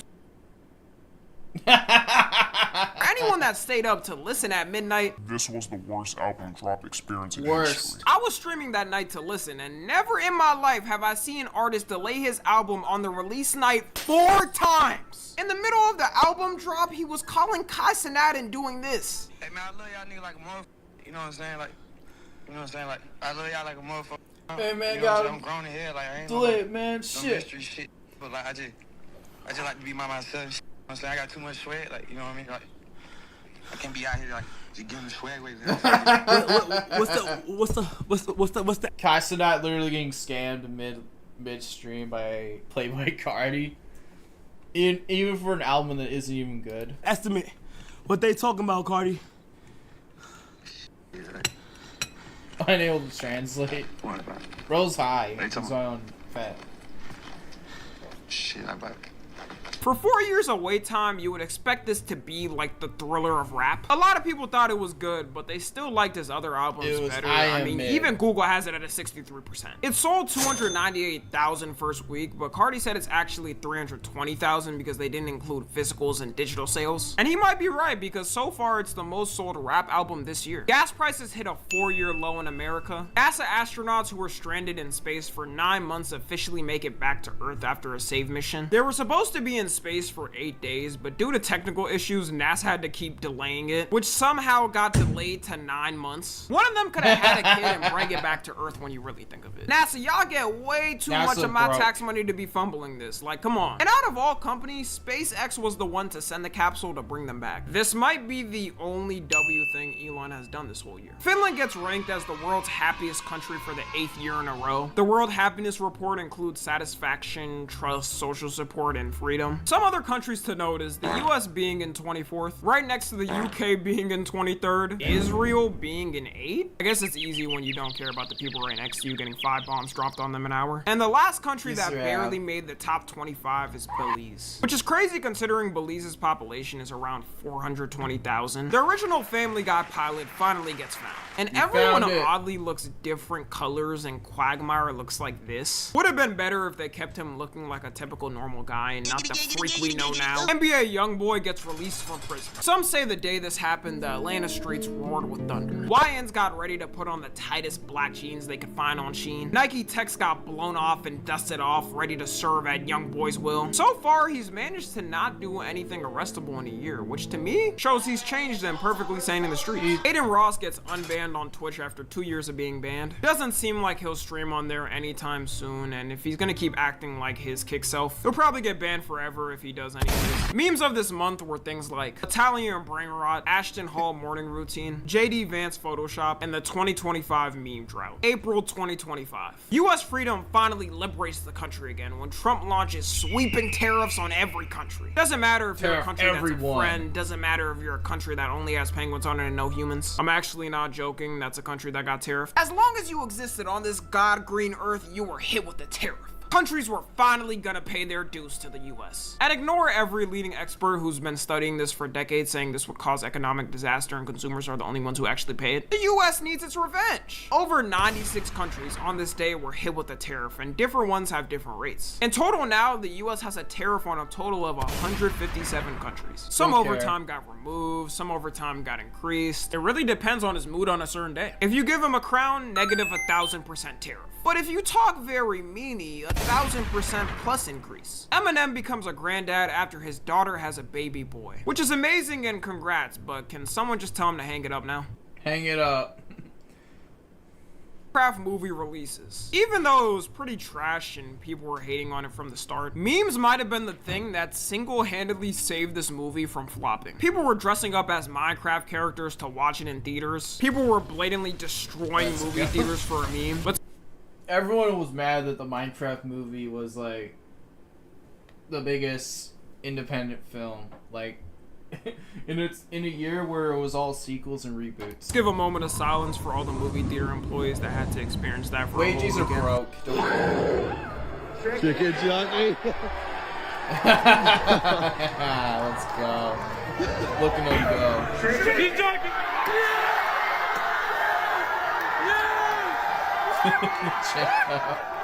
Chimp out be crazy. Drake passes the Beatles to become the artist with the most weeks charting on the Billboard 200, with his albums charting for 3,348 weeks so far. The Beatles are washed anyways. Their last album was in 1970. Meanwhile, Drake is dropping new bangers every year like Mi Padre. I want to meet your madre, pay my respects to your padre. For the first time in US history, women over 40 and older are now having more babies than teen moms. Which I'm kind of concerned on two things. Concerned at the fact old women, bro. Menopause women are having more kids than no. The fact that women can no longer afford to be able to even have kids in their mid-20s and 30s anymore. And I'm also concerned at how the f was the teen pregnancy rate that high? Man, dudes in the 60s, 70s, and 80s did not do age checks. I know a lot of this shift is mainly due to more women having careers now and better fertility treatment, but no one can deny affordability. Yeah, all those kids are gonna have like, all those kids are gonna be like ugly. Like, I don't see myself having kids at that age is like, you're in menopause. Those kids aren't coming out normal. The older you get, the more genetic mutation. Yep. Kids in my 20s or even early 30s. The Chinese yuan fell to the lowest rate it's been in 18 years, mainly due to the trade war it was having with the US, and they definitely were not prepared. Japan introduces a 4-day work week to over 160,000 government employees. Let's go. 4-day, the greatest workers' rights for in Japanese history right here. 4-day work week. Employees to improve work-life balance. And according to the stats I have here, 0 people took the days off. Man, they sure do love working themselves to death there. I'm obviously joking, but this was one of their biggest implementations of their 4-day work week policy so far. They say it's supposed to help with birth rates and get more young men out there and risen. But the country of dudes that be so freaked out, they by law require phones to have the shutter sound on to prevent creeps from taking upskirt pics. It might take more than that to fix this problem. While we're talking about Japan, researchers there also broke the record for the highest internet speed ever recorded at 402 terabits per second, which is enough to download 50,000 HD movies in 1 second. The speed is so fast, someone probably already pre-watched this video before I even uploaded it and commented. Pope Francis sadly passed away on April 21st, 2025. He was known for being very humble and not even choosing to live in the palace, but a small Vatican guest house, spending his time advocating for peace and saying anyone is welcome to the church. He spent his last weeks talking to the people in the last church in Gaza to make sure they're fine. I'm not even Catholic, but overall for someone in his position, he used his power for good. Virginia Giuffre, aka the main victim and the one who exposed Epstein for his sick crimes, sadly ended her life in her own home. Which is kind of strange because I thought this thing was a hoax. She also tweeted in 2019 that in no way is she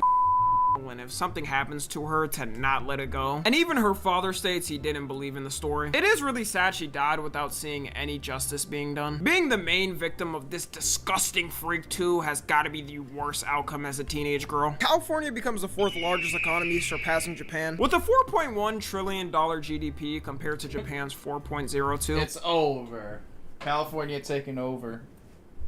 The debate of the decade, some would say of the century, took place. If 100 men could beat 1 gorilla. Sometimes from all the chaos going on in the world and when everything seems utterly we just find something collective to have fun with. People were writing out scenarios of how it could be done and what strategies could work. There was even events set up to potentially have it happen. I don't know if they actually met up, but if they did, we can assume how it went. Other debates popped up too while we discussed this. You had classically 100 men versus paying child support, 100 women versus accountability. The United Arab Emirates becomes I'm still waiting for the 100 women versus accountability. I'm still waiting for that.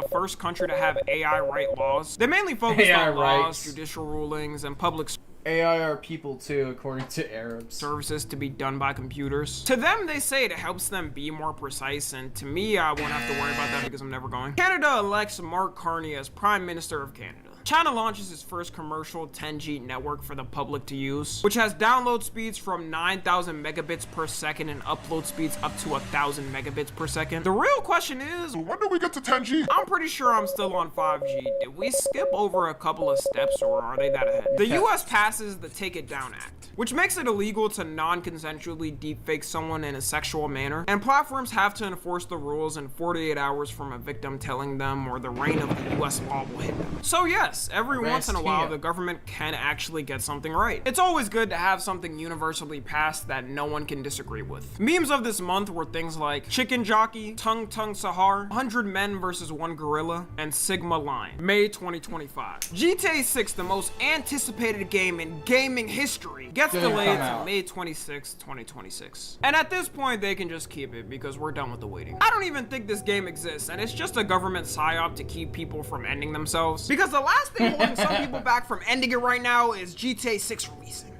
Well, at least it won't get delayed again, and we'll finally get it made.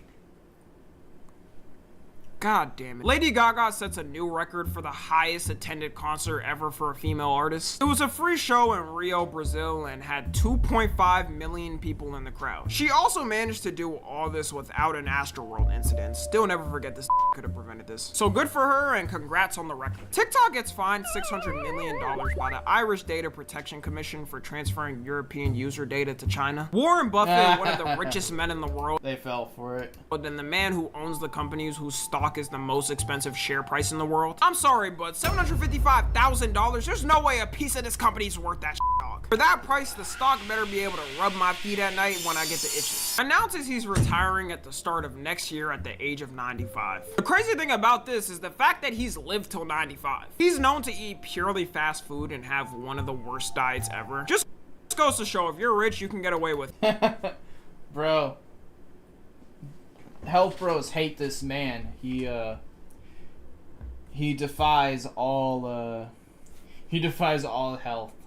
Anything, even not dying from natural causes. Skype, one of the most popular video chat services at a certain point, shuts down officially and is no longer operational. We gotta give a true send-off and rest in peace to Skype. The amount of generational talks that happen, the amount of bullshit in this chat room, the amount of times I almost crashed out seeing those stupid ass emojis spammed at me when my friend beat me in a game and was trolling. You will be missed, Skype, and not be forgotten. Actually, Skype for a second, because the second GTA 6 trailer dropped. And to us, nothing else matters. Rockstar Games is like a butcher with unlimited meat, and we're a starving pitbull who hasn't eaten for days. And when they finally drop us a piece of meat, we devour that in a second. The trailer introduced the boyfriend of Lucia called Jason Duval, which confirmed to everyone that the game is gonna run on a Bonnie and Clyde type of dynamic. We also learned about some new characters, one called Cal Hampton, who everyone assumes is supposed to be our Lester. He's looking like the most Florida looking Lester they could have picked. Raul Batista, who's supposed to be our guide to bank robberies. Brian Heater, who's a drug smuggler and will probably be where we do crimes like that. We're gonna have to wait and see exactly what everyone does, but they did definitely bless us with the most we've gotten so far. Cardinal Robert Francis Prevost gets elected as the 14th Pope, becoming the first Pope from the United States and the first Pope from O-Block. The fact that out of all the popes that could have been picked, we got a Pope from Chicago is hilarious. But good luck to him and bless him on his journeys. China launches the first ever AI-powered hospital. For now, they have it as a training facility, but the plan is in the future to have ones released to the public. Don't let it gain a consciousness when it's doing surgery, because that could end badly. Bill Gates announces that he's giving all of his money away through the next 20 years, with doing all of it through his charity, and according to him, giving 99% of his $108 billion net worth away. He's giving away all his money, dude. Bro. Boomers, man. Boomers are that evil, bro. They would sure. Even Bill Gates can't escape the boomer. He he will ensure that none of his kids ever get any of his legacy. He will die a broke man. He'll end up with a pathetic, sad, and embarrassing $1 billion left.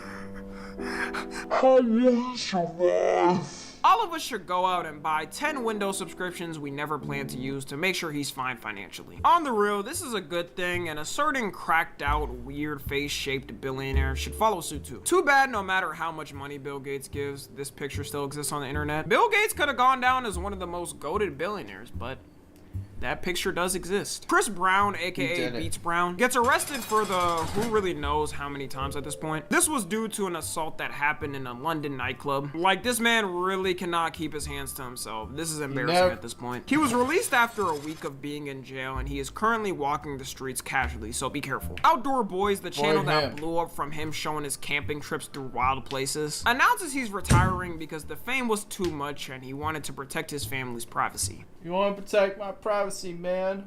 Dude. I remember seeing everyone try to white knight this guy. He was supposedly being like the base trad guy for allowing, even though he himself admitted his wife wanted him to stop. And also he's pretty much moving straight back into the suburban society that, you know, he built his channel off of not being a part of.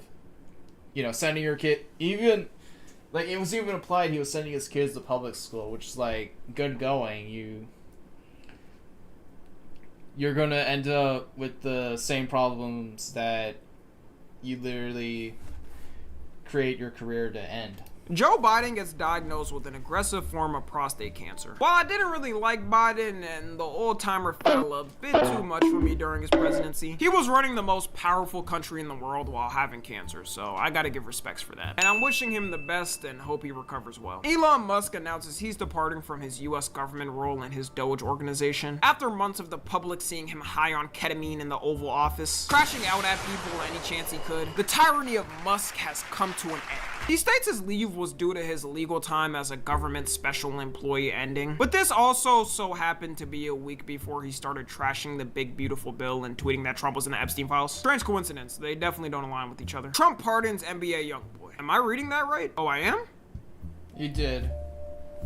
This country is a simulation at this point. I think we all died at the start of the year. He was released in May of this year after serving 23 months in federal prison and was serving 60 months of probation. He also thanked him right after, which of course, duh. Y'all be getting on these rappers' asses for glazing Trump, but if all it takes is a couple of pics of me wearing a MAGA hat to commute my 5-year probation sentence and clear my criminal record, I would be on social media too, looking like the biggest dumbass and asking everyone what does fetus mean in Latin. Taylor Swift announces she officially bought her whole music catalog and now owns it all, which is big considering she was recording her old albums and releasing them just so she had ownership over it. I do like artists being able to actually own what they put out, but at the same time it never happens. Is Taylor Swift, who is probably going to use those funds to fly her private jet to the nearest McDonald's because she can't drive 10 minutes down the street. I don't even gotta make y'all haters for real. Her own fans do it enough. Swifties are stupid. I fully believe Taylor Swift fans think she's reincarnated Jesus. Memes of this month were things like 100 men versus 1 gorilla, F students are inventors, and 0.5 GPA activities. June 2025. Mr. Beast becomes the first creator to hit 400 million subs. And to reward this potentially once-in-a-life reward, they gave him this monstrosity. Can't even use a different button other than the diamond? Come on, dog. Disposable vapes officially get banned in the UK to stop the youth from using it. Remember when I said earlier, right after Elon left the government, he started talking about it? Well, now was that point. The beef originally started when the big beautiful bill by Trump was on its way to get passed. And one of the main things Elon was mad about is that it was gonna add 4.1 trillion to the US national debt, which defeated the whole purpose of Doge and why he created it, even though it didn't really do anything. He tweeted out that the bill was a disgusting abomination, said the bill needs to be killed, and you know Trump's ego can't take shit talking about his policies, so he said Elon was crazy and was mad he was taking away his electric vehicle tax credits. Then at this point, Elon chose to crash out and throw away the whole friendship. He said Trump only won the election because of him and that he was ungrateful. He said he would win in an election against Trump, and then said the big thing that had everyone silent that day. that Trump is in the Epstein files, and that's why it's not public. A confirmation of the thing we've been talking about for months. For him to drop this was crazy to people because people always thought he may be in it, but one of his closest allies saying it, why would he lie about it? Yet after all this, he still hung out with him and they're good friends now. So he outed to the world that he's a predator, but he's still hanging out with him. I don't know about y'all, but if I find out one of my— It's Hollywood. I mean, it's, you know, the 1%. They don't care about political issues when it's, you know, doing that. Our friends is a predator. That is not my friend anymore. He ended up deleting it later and saying he regretted the tweet, but the damage was already done. Everyone knew the breakup was gonna happen. We joked about it. The way it happened was not expected. LA protests erupted over ICE being there and how the arrests were being done. It happened over the span of a week, and just as any protest goes in LA, always has to burn down for some reason. Like, why does LA never have any sane protests going on? It always has to end up burning up in flames. Due to all the chaos, Trump sent the National Guard randomly, and of course it made things worse. It all calmed down eventually, just as these things always go. Rapper Silento, known for the whip it nay nay emote in Fortnite, was sentenced to 30 years in prison after pleading guilty to shooting his cousin and killing him in 2021. 16 billion passwords were leaked in the largest data breach in history. The hackers did it over time, and it only got revealed then how much info they got now. It was stolen from every popular website, including Gmail, Facebook, Apple, PayPal, Netflix, anything. My tip is to make sure your accounts have two-factor verification off, and every time the hacker comes in, catch them like a Pokemon and turn them into the police. Netanyahu, the president of the United States,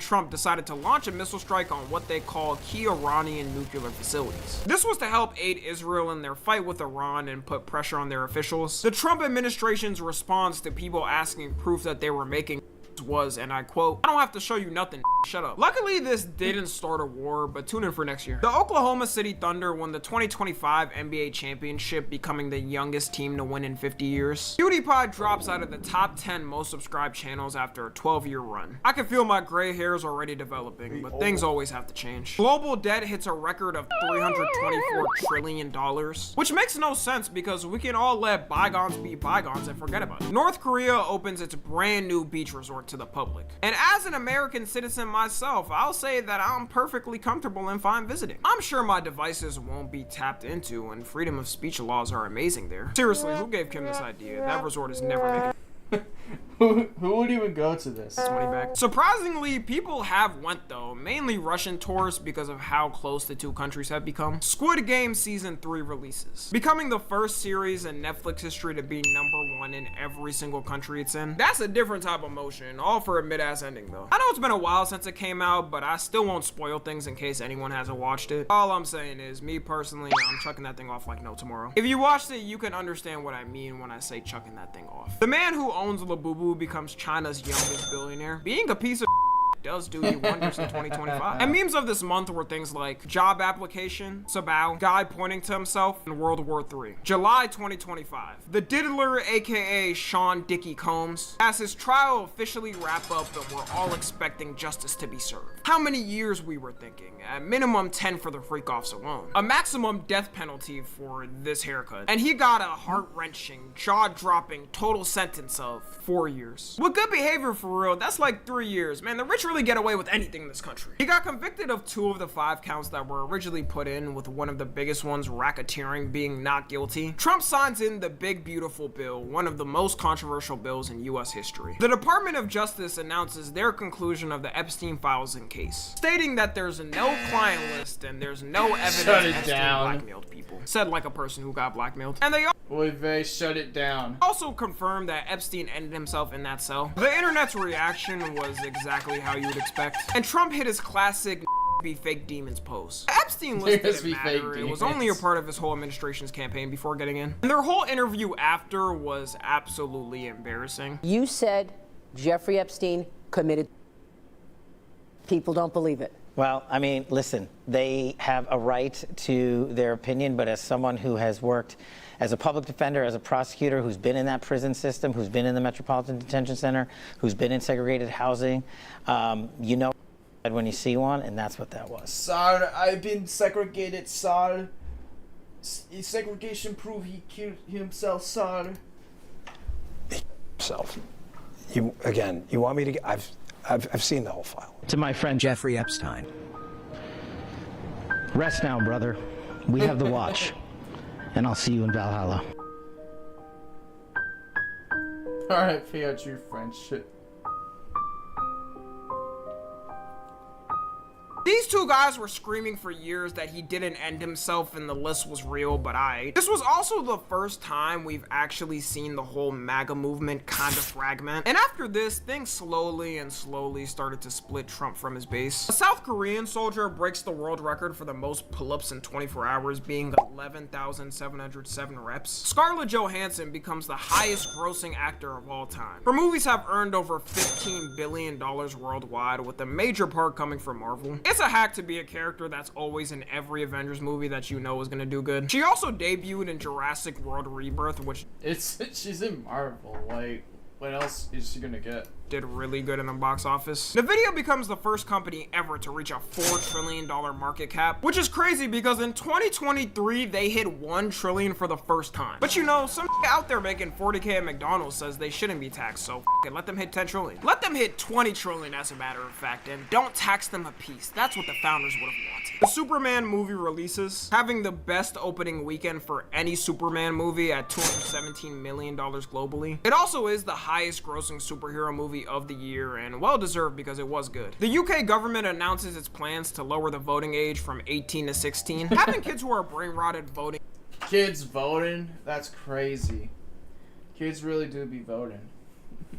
In elections what does the UK even doing? End well. China bans OnlyFans and labels it a Western disease. Good luck to the Chinese soldiers out there that can't get their goons off. Must be rough. Ozzy Osbourne, one of the most iconic rock stars, dies at the age of 76 from a heart attack. The T-App, an app that was growing in popularity through the span of 2025, which involved women posting pictures of men they may know or have seen and asking other women on the app any of their red flags. Even though the purpose of the app was supposed to be for women's safety and making them feel more safe going on dates, it was mainly just used for bullying dudes and making up lies about them. Got all of its database breached and exposed 72,000 women's information, with some of it being their faces. And man, oh man, some of these women were not in the position to be judging others. You'd have a Hulk Hogan looking girl saying Michael B. Jordan was chopped. The hack was— they were the ugliest women ever, dude.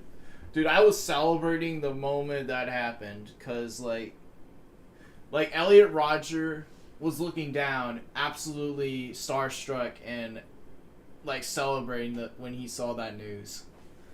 Just like it was the VJ day for incels. Total victory. T-App destroyed. It's also funny because the whole database for the app was completely open. All the hackers did was go into their public cloud and millions of women are now out the gene pool because we all know who they are.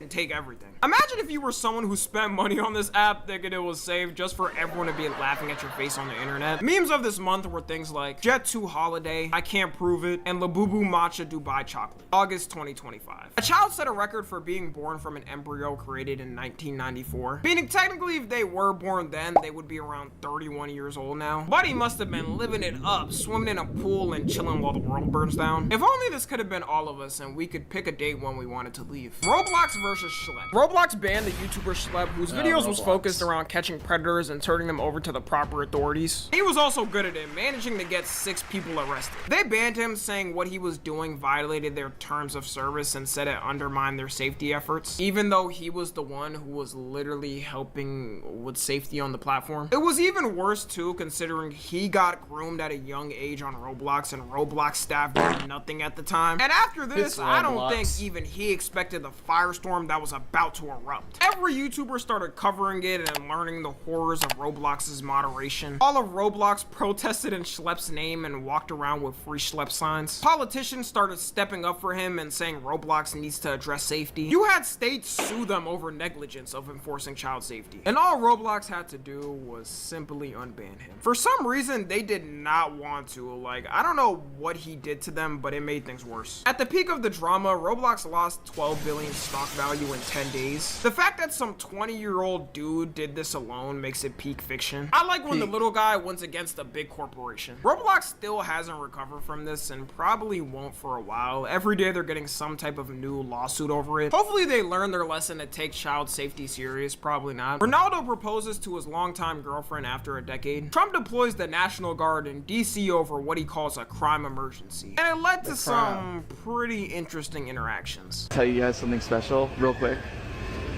Are you guys ready? Well, we know you're filming, so if you're about to do something like off the cuff. Cool. What? Bruh. What is he doing? Bro, these guys are...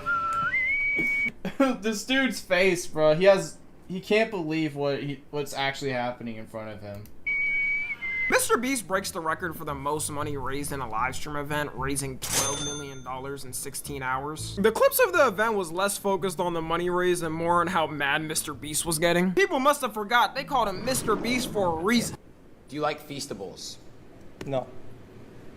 Trump and Putin meet in Alaska to discuss the Ukraine war and how to end it, which was the first time he talked to a president since 2021. Apple, for the first time, is manufacturing its new iPhones in India. Either China stepped up their labor laws and they can't exploit them, or Indian workers are doing it for cheaper. The real loser is anybody who buys the newest iPhone every year. Cracker Barrel changed its classic logo to this modern, millennial, family-friendly design. I believe modern logos are the reason we all hate each other all the time. They also changed their whole restaurant aesthetic, which to me was the way worse change. It was a terrible change, and I'm not sure if companies have departments anymore that are supposed to tell them whether a change will be good or not. Clearly with Cracker Barrel they didn't, and because of all of this pressure they changed it back later on. Lil Nas X was arrested and charged with assaulting police officers. He was found walking naked and barefoot on the street. This will be the last time I ever care to hear about Lil Nas X. Taylor Swift and Travis Kelce officially tied the knot, and Taylor Swift fans took it exactly how you would expect.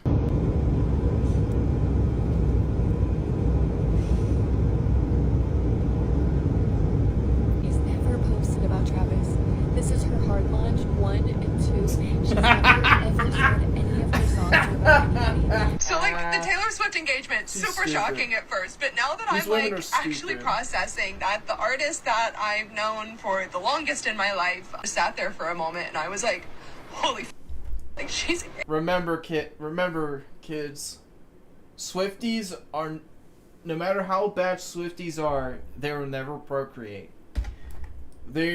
They aren't in the gene pool. Your future descendants will live on while this wench is the last of her bloodline. Age, like, go girl, be happy. You'll have to get jobs. You know, employment. What sort of crazy moon talk is he speaking? Memes of this month were things like Clanker, Thinking Monkey, 6'7", and Performative Male. September 2025. Iceland gets ranked the most peaceful country in the world for the 18th year in a row. Considering you wake up to views like this and your country hasn't been given that good old American freedom of having all your oil siphoned, I can understand why people are happy there. The Epstein files officially released. Kinda, not really. The House Oversight Committee and the government got access to thousands of pages of the Epstein files after requesting it from Epstein's estate. You know this was sick to the core when there's thousands of pages of evidence on it. Some notable things he said was calling Trump evil beyond belief, saying of course he knew about the girls, saying that Trump spent hours at his house with one of the victims. There was also people like the former president of Harvard, Larry Summers, who got exposed for joking about women in emails with him. It makes you realize that more than half these at the top positions are freaked out and weirdos. They get too much glazing and have too much power. They feel fine doing things like this. And this was really the thing that put pressure on the politicians to release the Epstein files even more up until the signing of a bill to do it 2 months later. Stream East, the world's largest illegal sports streaming platform, got shut down. Also notable that LeBron was watching on it too. Piracy for the win. Conor McGregor announces his official bid to run for president of Ireland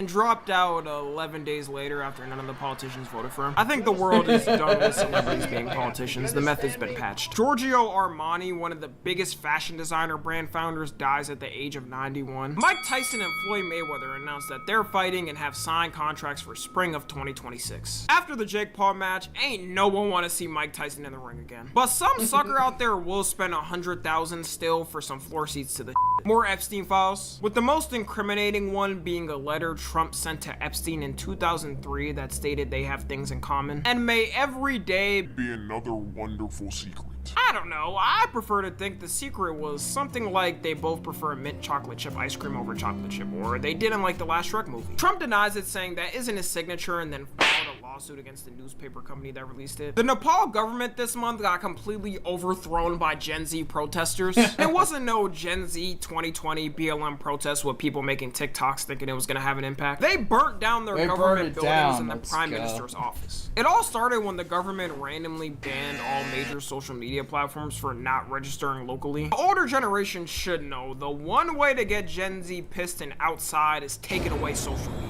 Yes. After that, they decided to march out peacefully around the Capitol and government buildings until the police started shooting at the protesters. Then all hell broke loose. They even burned down the politicians' houses too, and after all that, the prime minister resigned and fled the country. Then the Gen Z protesters elected their next prime minister in the one way and only way they know how: Discord. And that is how the current prime minister was elected, and she's still in office. Really? Bro, they picked this?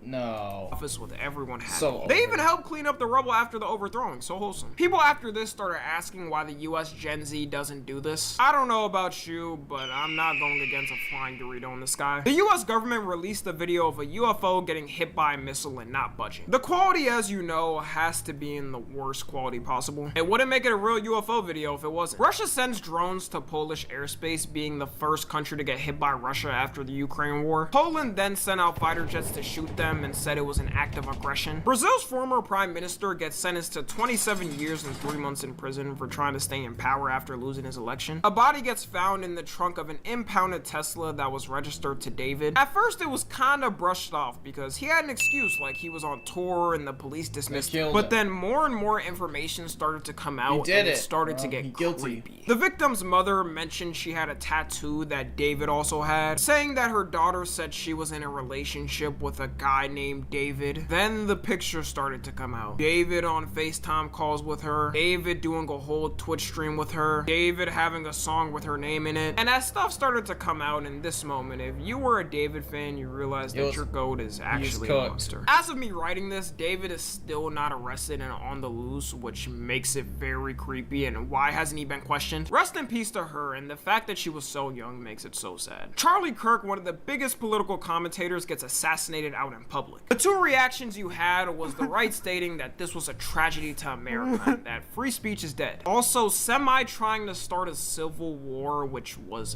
very cringe. It's time we rise. Yo, the whistle, let's go. Did the whistle. Bruh, don't you got kids to take care of or something? And the left had politicians condemn it, but everyone else was pretty much making fun of it. Which only got worse as they started to glaze Charlie as some type of biblical human in the government and give him holidays. So his face was plastered everywhere on memes all through the end of the year. In 2026, they might still be doing it. NASA gets its strongest hint that life might be on Mars. The reason they say that was because a rock was found there that contains the same minerals to cause organic matter. All I know is the Mars aliens we do get are gonna be the ugliest looking things ever. If you look at the deep sea and what those creatures look like to adapt to their environment, it should say enough. New Mexico becomes the first state to offer universal child care at no cost, saving families there an average of $12,000 per year for each child. Owen Cooper becomes the youngest male to win an Emmy at 15 years old. Got more motion than me at 15, I respect it. Selena Mars is old Earth, yeah. Gomez and Benny Blanco get married to a huge wedding with celebrities. Bad Bunny gets announced as the halftime show performer at the Super Bowl. I don't really know much of his music. It was funny seeing all the people crash out over this though. Hey, did you guys hear Bad Bunny is doing the NFL halftime show? Can't wait to see Ice arrest him on stage live at the halftime show. Puerto Rico is an unincorporated territory of the United States.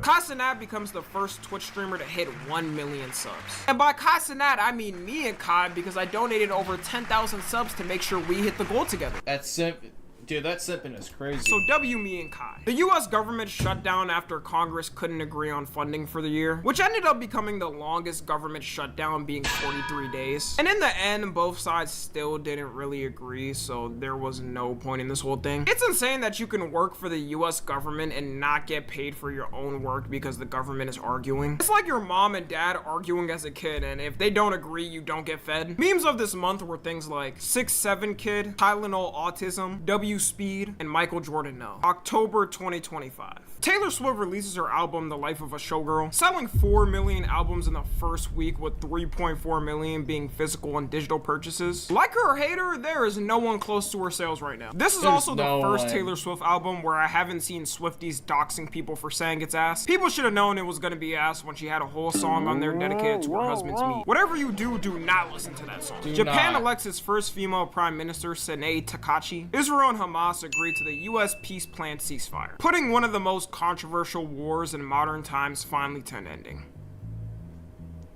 Until Israel violated it the same day it was signed. Markiplier gets married to his longtime girlfriend, Amy Nelson. Maria Carino wins the 2025 Nobel Peace Prize. The reason being her promoting democratic rights for people in Venezuela fighting against their current dictator, who was doing anything to beg the US to not attack.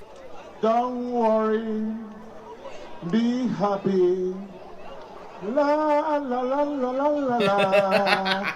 Don't worry, be happy. Yeah, Buddy's definitely getting leveled to the ground next year. Drake's lawsuit against Kendrick Lamar's Not Like Us gets dismissed in a courtroom. Imagine losing a rap battle, then losing a lawsuit against it. Man's never gonna recover. His lawyer says he plans to appeal it, but just give it up, man. We all have moved on. The country of Madagascar gets overthrown by yet another Gen Z-led protest this year. The main reason being government corruption and the Madagascar movie being banned in Madagascar. The president of the country decided to flee and the lawmakers impeached him immediately. The Louvre Museum gets robbed in broad daylight, and the value of items stolen total around $100 million. The heist was straight up a GTA heist, though. You gotta respect it in a way. They had people dressed up as fake security guards to take the stuff, then escaped on a crane out the window to vanish into the sunset. They could have been known as some badass legends who hit a lick on the biggest museum ever, but all got caught in a month. Should have hit up Lester for some better escape plans. Mosquitoes get spotted for the first time in the wild in Iceland, which scientists are giving warnings about, and they're linking it to climate change. Also, it means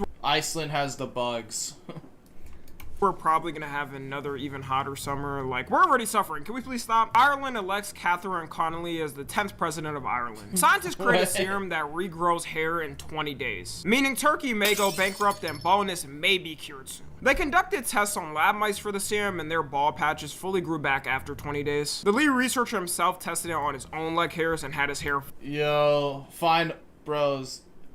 Baldness is cured. Let's fully regrow after 3 weeks. I can't wait in 2035 to buy my Tylenol hair growth pills and enlarging pills. The future is gonna be so great. China enacts new laws to require social media influencers to have degrees in subjects they talk about. In America, all we gotta do is ban podcasts and you fix about 90% of misinformation. It's mainly meant to target medical and financial advice. Although the way I think of it, wouldn't it be pretty easy for a scammer to go to school, get a degree, then lie about things still? At that point, I assume they just execute them on the spot for lying. NVIDIA becomes the first company to be worth $5 trillion. And if you didn't pick it up, about a couple of sections ago in July, I just said it hit $4 trillion. If we're keeping it on track, by the end of next year, it'll probably be worth $10 trillion. Like, y'all gotta understand how insane it is to be worth $5 trillion. If NVIDIA was a country, it'd be the 3rd largest country in GDP. I say f it, give them $10 trillion and cut their taxes, then tax the poor. Trump orders nuclear weapons testing for the first time since 1992. I love my World War III threats. This always feels great. France makes it illegal for supermarkets to throw away edible food and instead have to donate it to food banks. The horror of charity. I know.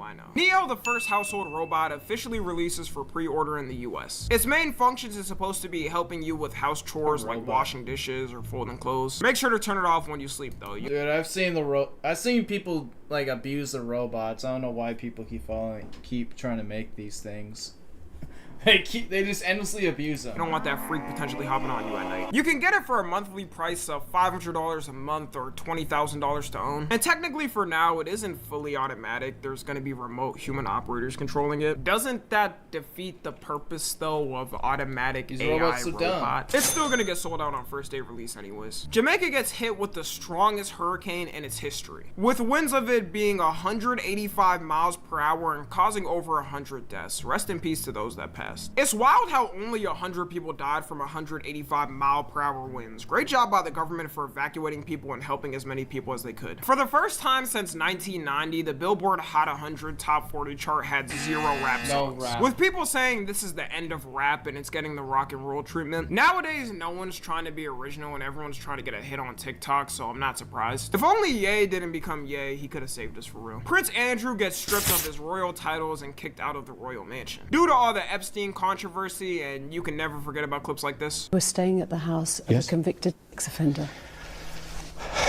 It was a convenient place to stay. That's all I needed to hear to know the dude's guilty. Memes of this month were things like I Show Speed Face, White Rabbit pointing at clock, Hassan Piker Dog, and Blue Collar SpongeBob. November 2025. The LA Dodgers win the World Series in Game 7, becoming the first team to win consecutively since the 2000s. China releases a new divorce law that stops spouses from taking the other person's property after divorce, meaning gold diggers shall no longer gold exist in diggers, China. let's They really go. are Total gold digger death. In the future. Dick Cheney, George Bush's former vice president, dies. Let's all give a moment of silence for him. Egypt's most expensive museum opens to the world, costing $1 billion, covering the history of the country and how it came to be. ChatGPT bans it from giving health, legal, and financial advice. Probably because people were using ChatGPT to diagnose their actual illnesses and not going to the doctor. Every time ChatGPT releases an update, it shows us how lonely the world is because they have to update the app more and more to make it less parasocial. Zoran Mamdani becomes the mayor of New York City, becoming the youngest mayor in over a century to lead New York. America got so much aura that people around the world cared about this election that aren't affected by it. Denmark signs a law to ban kids 15 and under from using social media, with the reason being to protect children's mental health and well-being. Good luck to those kids. The horrors of touching grass will scare anyone in 2025. The US mints its final penny, ending its production for 232 years. The penny, despite being worth 1 cent, costed 3.5 cents to make, which lost the US Treasury millions. And no one really used the penny anyways, but it is sad to see her go. This would also be the second time Abraham Lincoln's head got taken out. Not the best luck for him. Jack Doherty gets arrested for blocking a road in Miami and also having drugs. This year had a lot of things people disagreed on, but we can all agree that this was a great sight to see. Tom Cruise receives his first ever Oscar in a... Should have stayed in jail, but sadly, you know, kick streamers are immune. Well overdue one. For a man that's been leading Hollywood for like 35 years, I would have told him to f off and asked him why now. LeGoat James becomes the NBA player with the longest career in NBA history after his 23rd season starts. Trump signs an official bill to release the Epstein files, after months of scandal and fighting it to not be released. He caved after both political sides agreed to the Epstein Files Transparency Act and had no choice. I know his ass was pissed in that Oval Office. He was not expecting this in his presidency. If it does end his presidency, he's probably happy with how much he made in the time he was there. I Show Speed wins Streamer of the Year at the Esports Awards. A new study found that raccoons are in the early stages of self-domestication, meaning in the future it may be common for people to own pet raccoon. Raccoons, the new pet. If I see one, they're learning to be pets. Y'all's pet raccoon stealing my food out my pantry though, just know we got a Second Amendment for a reason. I would love to own one of these though, just look how cute it looks. Twitter/X rolls out one of the biggest social media updates, making accounts reveal the location they're posting from in order to combat bots. And nobody expected the scale of how bad the botting problem was. You had hella MAGA accounts being based in places like India or Nigeria, the DHS account being based in... This update proved that internet theory is real, and I feel most people knew that, because you'll never meet anyone as extreme on it or even close to it in real life. Well, it turns out it's because these don't even live here. The Indian call center scams and Nigerian print scams stopped working for old people, so the scammers got smart and became political grifters. Call them scammers, but they're smart and they know what makes them money in this climate. Scientists release a study that New York City is sinking and it may be at flood risk. It's going down on average 1 to 2 millimeters per year. It's understandable when you think of New York because without buildings, it's purely an island. I'm sure people in our century will be fine, but the next might randomly wake up and sink one day into the ground. The first anti-aging dog pills get funding from the FDA, meaning dogs could potentially live an extra year of their life. Memes of this month were things like "We Are Charlie Kirk," Quarter Zips, AI Baby Laughing, and Cassius Thundercock. December 2025. RageBait gets named Oxford Word of the Year. And just so we can keep up historically with things, their 2024 Word of the Year was Brainrot, and their 2023 Word of the Year was Riz. These are about to be our future CEOs and engineers. The amount of RageBait this year was insane though. I say we replace it next year with positivity. Versace, the designer brand, gets bought out by Prada. Versace had a good run. It's not 2012 anymore, and people don't want to walk around looking like this. The co-founder of Kalshi, one of the biggest betting websites in the world right now, becomes the youngest self-made female billionaire at 29. Mexico officially changes its work week from 48 hours to 40. I understand how Mexicans are so hardworking because they've been working 48-hour weeks up until now. 40 hours itself is still way too much in the big 25 coming up to 26. If I become president in the future, just know I'll do 30-hour work weeks. IShowSpeed gets sued for $1 million by a robot company. This is due to him going on stream with the robot and beating it up, apparently breaking it. I get a lawsuit, but $1 million? This couldn't be. That clanker had it coming. Be worth more than $15,000 to make. I hope he wins just off the bullshit number they're throwing. Activision announces they're no longer doing back-to-back releases of Call of Duty games. This was due to the last game released, Black Ops 7, being on by everyone universally. The game is so bad, it was released this year and is already on sale for $30. People have been saying instead of releasing a game every year, wait a couple of years, then release something crazy. Australia officially banned social media for people aged 16 and under. They released a list of what's banned and not banned, with the obvious culprits being banned, but weirdly enough, they left Discord to not be banned. If you wanted to protect kids, this should be the first one being banned. It shows you how older generations genuinely have zero knowledge on things with the youth and what happens. The ban is poorly implemented too because people have bypassed it with printing out pictures. The architects of AI get named as Times Person of the Year. Can't wait to see all these dudes go bankrupt when the AI bubble pops. Zootopia 2 becomes the fastest PG rated film to make $1 billion. John Cena officially retires, ending his legendary 23-year run. WWE might be cooked after this. Like, what does it have, Logan Paul? There's not a single soul there right now that could live up to this status. We salute you off, King. The Oscars decides to move to YouTube starting in 2029. It's crazy seeing the tides change growing up and all the old media dying off and coming to social media. Okay, this time, it actually happened. The Epstein Files by law officially released on December 19th. And you'll be glad to know that no official politicians were shown in it except Bill Clinton. Meaning Trump did nothing wrong, our politicians did nothing wrong, and we can all move on. But you rich people. Talking about blacking out, I don't know if I can get a close-up of my phone. This is one of the documents that the Justice Department released. It's 100 pages. Right, this is what it looks like. It's all redacted. It's all black. It's just 100 pages of redaction. That's the transparency we're getting here. I don't even understand why they released it when this was gonna be the result. They really rolled the out like how Cardi did I Am Music. We got pictures of Winnie the Pooh with it for some reason. More framing of Michael Jackson, who it's already proven by a victim he did nothing there. This man has been gone for 16 years and is still getting false allegation slander. Crazy. They made a mistake though because they got Trump on one line. In a court case from 2020, it's explained that Epstein introduced a 14-year-old to Trump. He then elbowed him and said, "This is a good one, right?" Where Trump then smiled and shaked his head in agreement. A couple people in the government definitely killed over this one. I can almost guarantee some intern there completely forgot to take this out. There's no defense for a 60 or 70-year-old man to not know the age of a goddamn 14-year-old child. To me, the way it looks, either way he's if he says he didn't know her age, people will say, how can you not tell that's a child? And if he lies and says it's fake news, the most likely outcome, he'll look more guilty. According to one of the main politicians, Ro Khanna, who led the effort to release it, they only released 2.5 gigabytes out of 300 gigabytes. Not even 3 or 4? More. How many people were involved in this? And the day after, they started removing the couple of photos that Trump was actually in the files on, which weren't even photos of him doing things with anyone. It was already public photos Epstein had with him. I can't fathom a US government being this incompetent and thinking people are this stupid. It's not the 70s. We got internet and social media where we see everything now. I hope we see more in the future, and all the people involved in this have to be kicked out the government. I'm sure in the next year's timeline, I'll be covering the impeachment and arrest of the people who covered this up. Jake Paul fights Anthony Joshua, getting knocked out in the 6th round and getting his jaw broken. Surprise, surprise, when Jake Paul doesn't fight a senior citizen or a random homeless man he found on the street, he gets completely clobbered and folded on the spot. To me, that's a perfect way to end off the year. And that, ladies and gentlemen, is the end of 2025. Thank you to everyone that watched me this year. We're going for the milli for sure. All right. So that was that. Let's...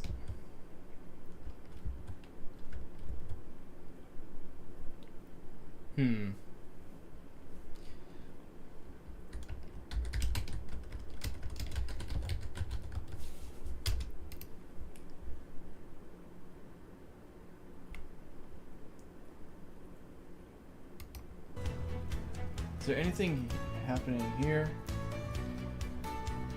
Nothing? Bruh. Commercial break in progress.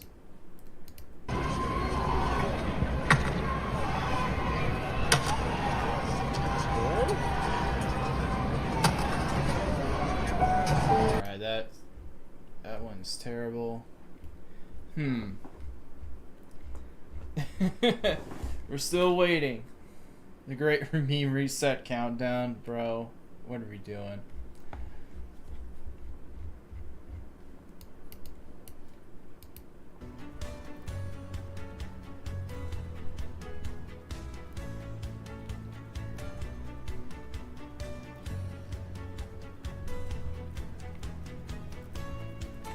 We're just waiting for the countdown.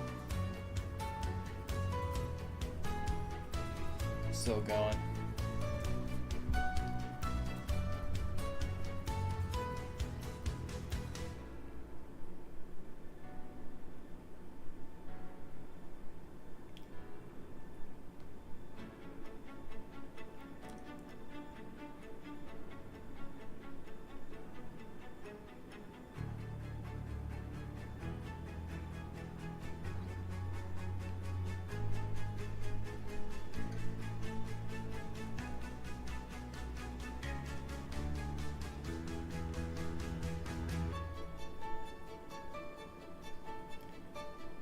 Really, there's nothing for Houston? I thought I was here. We're just wait.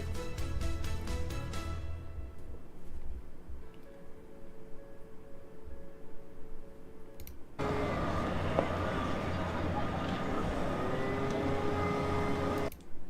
already know New York got their thing.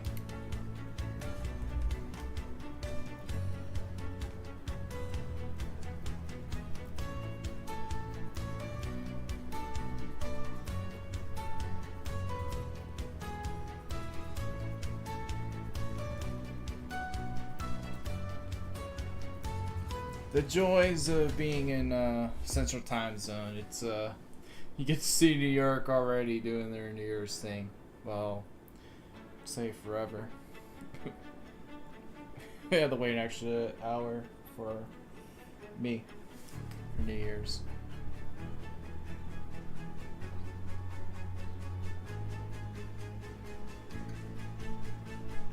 We have a special guest who walked over to join us from the Bear. Don't be surprised it's not me. I know, right? I know, right? Hello, everybody. Happy New Year, everybody. The ball hasn't dropped yet, but Happy New Year, Fine dropping, man. Thank you, Corey Hitchens from the West Side of Chicago, the Bear, a hometown representative here. You a hometown, man. The home team on Fox. Come on. Yes. I was being the hometown. Okay, we're having a blast. Tell us what you're looking forward to in 2026. I'm looking forward to season 5 of the Bear. Season 5 of the Bear. Which we are getting soon. I can't say when we're getting it, but it's coming. Yes, it's coming. Season 5 of the Bear is coming.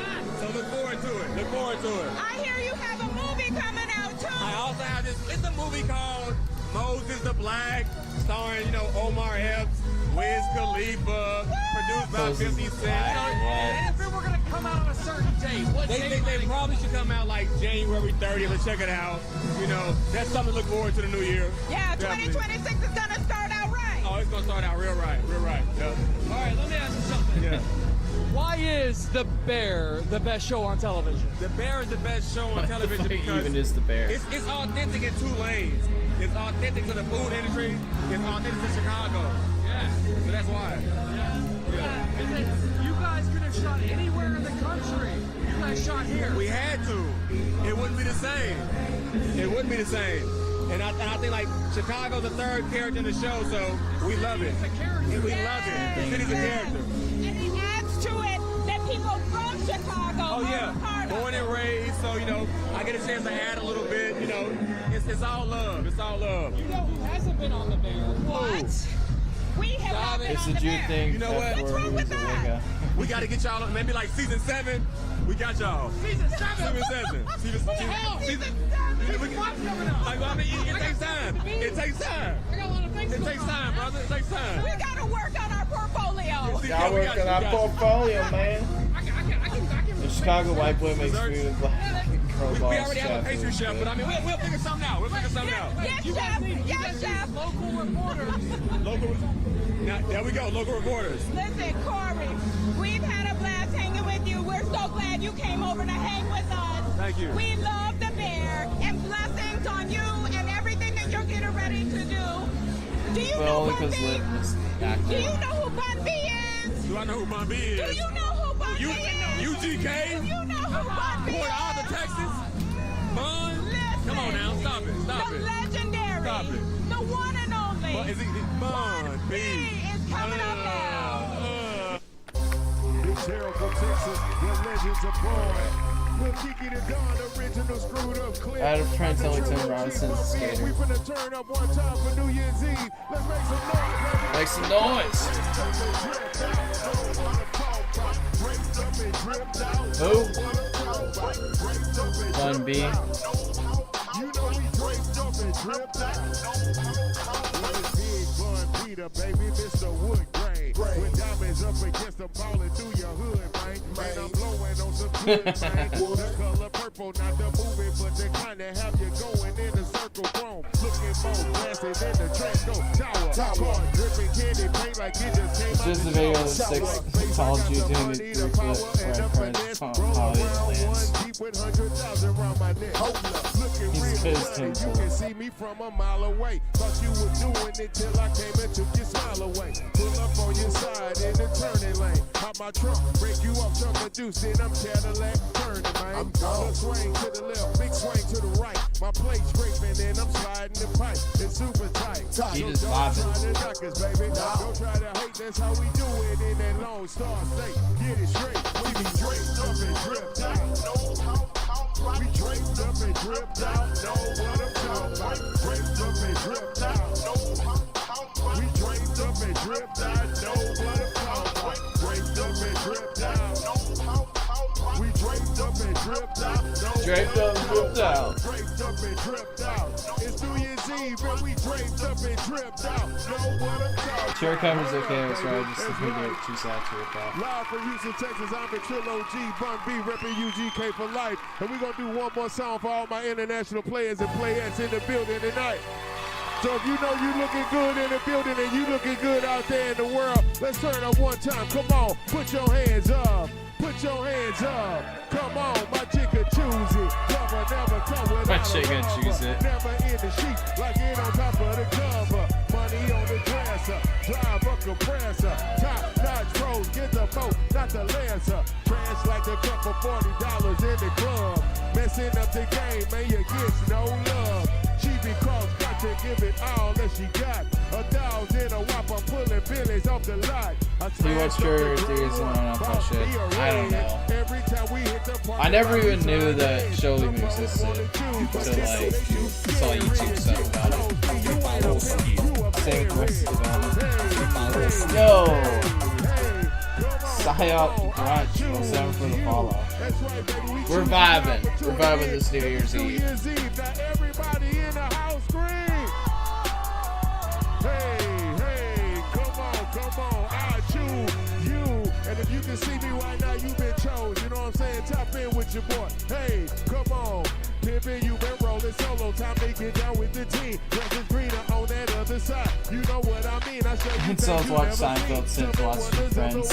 and I can make you the eighth if you wanna be my girl. When I say my girl, I don't mean my woman. That ain't my style. Need a real street stalker to walk a green mile. We piling up the paper on that dining room table. You able to realize I'm the truth and not a fable. We rockin' Russian stable, keep that chiller on the rack. What I look like with some $1,000 work up on my back. I'm a $1 million man, need $1 billion chick. Put my pimpin' in your life and watch your daddy get rich. Easy as ABC, simple as 1, 2, 3. Get down with UGK, then CBUMB. So what's a pro with no PM? What's up here with no pros? Don't be a lame, you know the game and how it goes. Yo. Yo. Netflix Blue, 7 for the sub. Wizard Pepe, you get the sub. Last sub for this 2025. Let's go. 07, Netflix Blue. I appreciate it. And make sure you tell everybody on New Year's Eve it's still UGK for life, baby.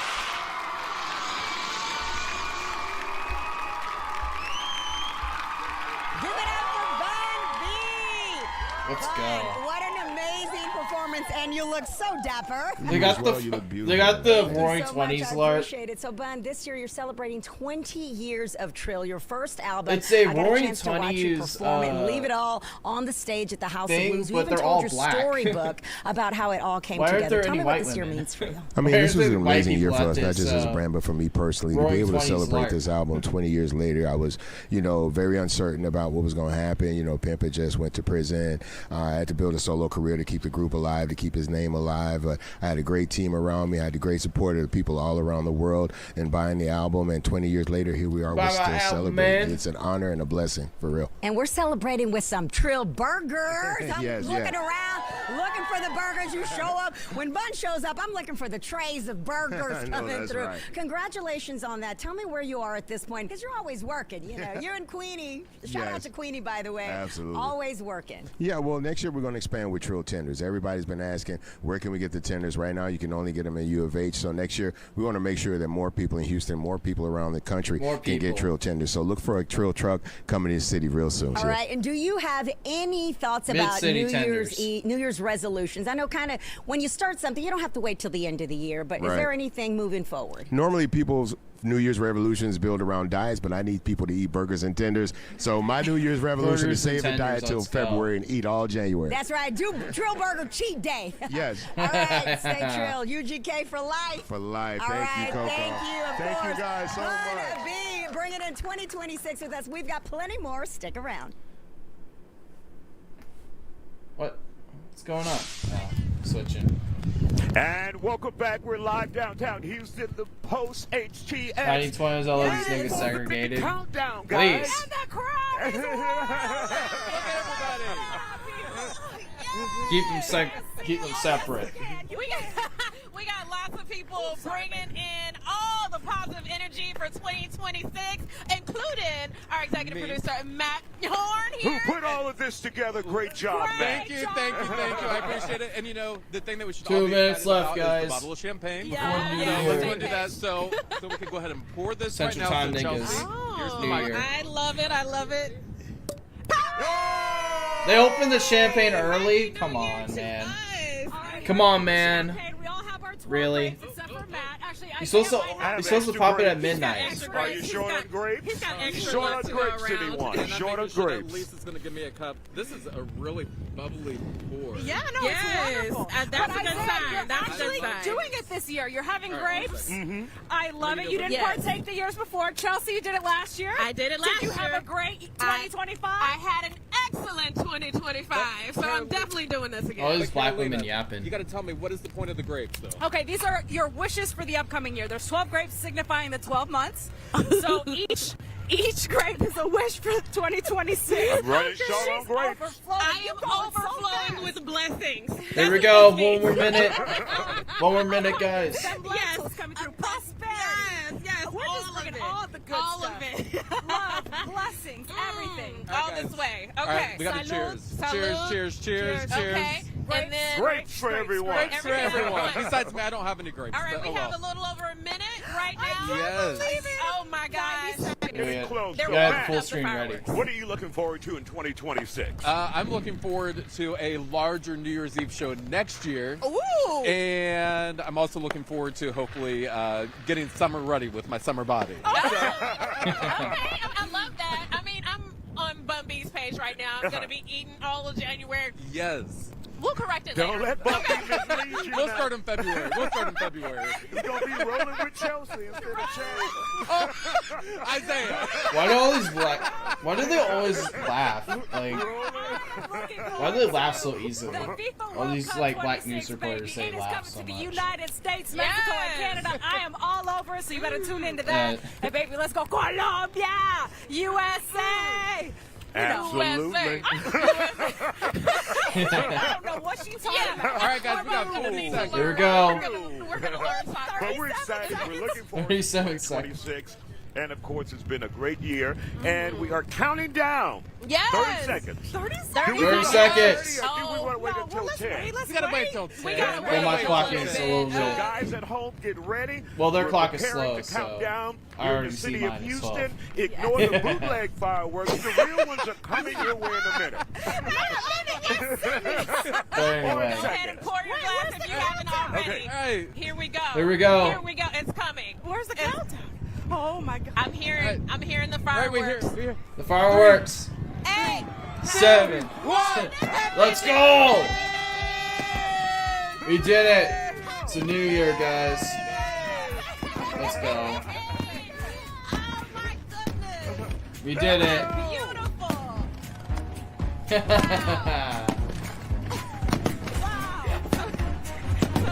We did it. We made it. It's in a new year. Let's go.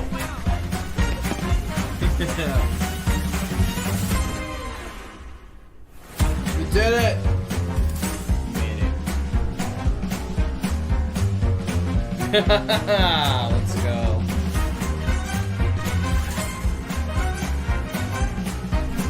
All right. We made it, guys.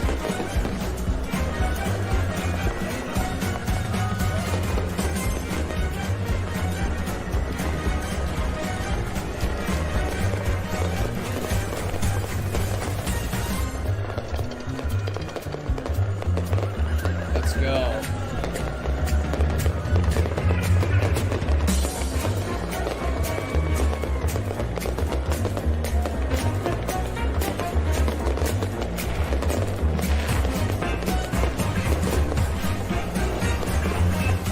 Total victory. We made it.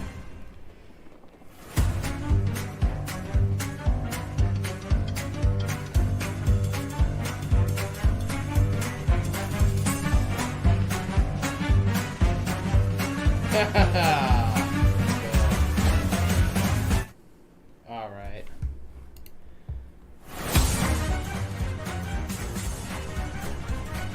They're doing their thing. Beautiful. White women who love people. So very places. Very groups.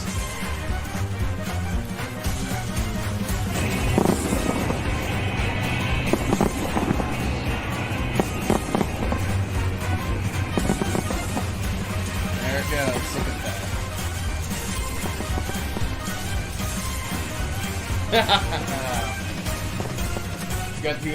Got the huge ass rocket. Let's go.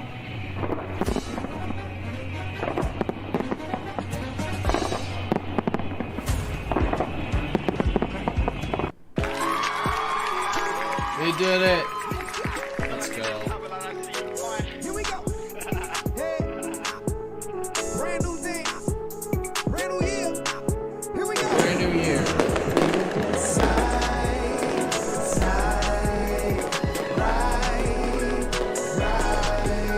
Giddy up, two-step, giddy up, to the left, to the right, let's go. Let me see you with the flowing side,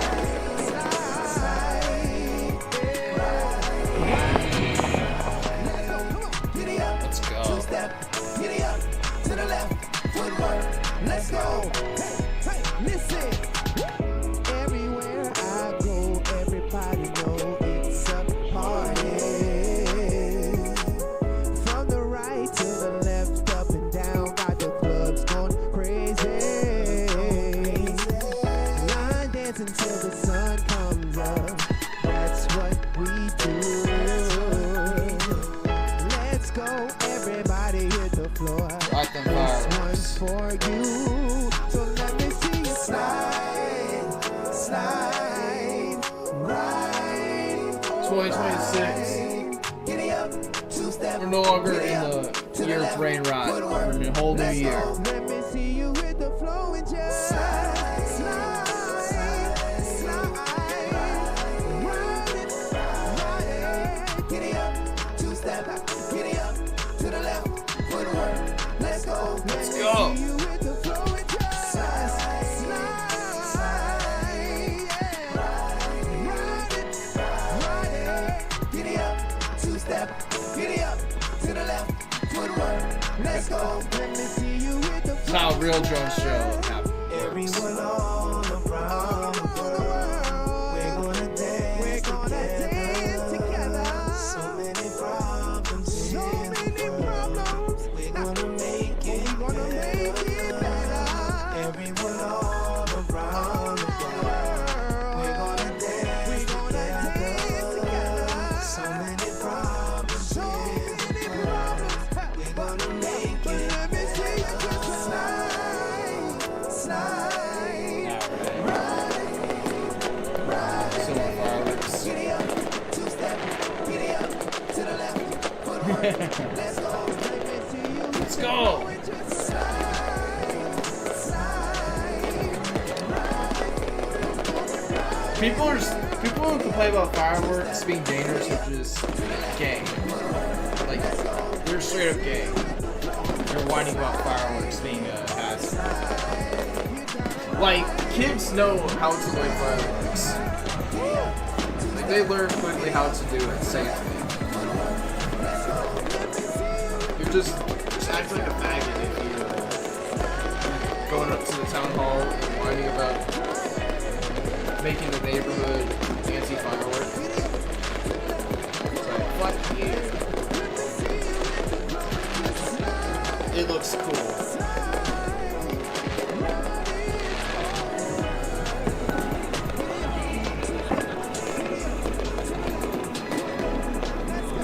Let's go.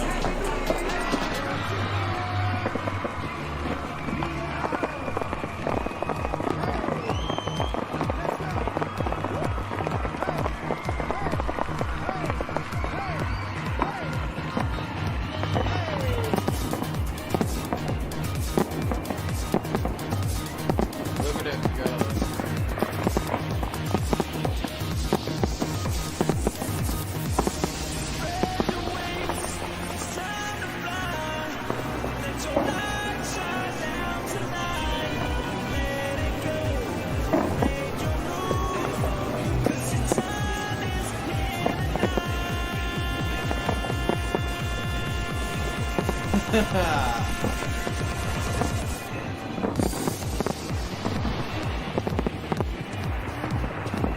Let that sky light up.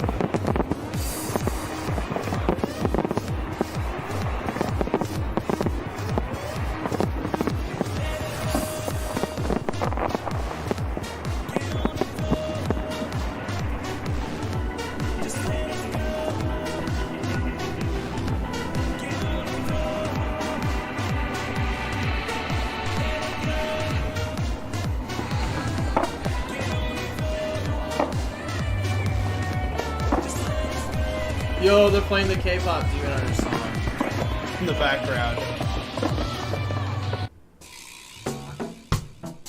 No! You know, today, Go back to K-pop Demon Hunters. real love is so hard trash. to find.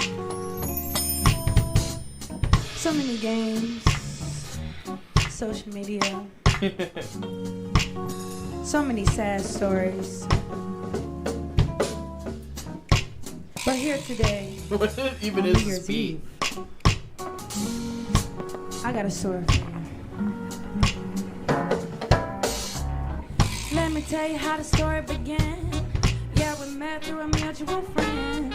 Can't say I was looking to 10, but I caught his eye.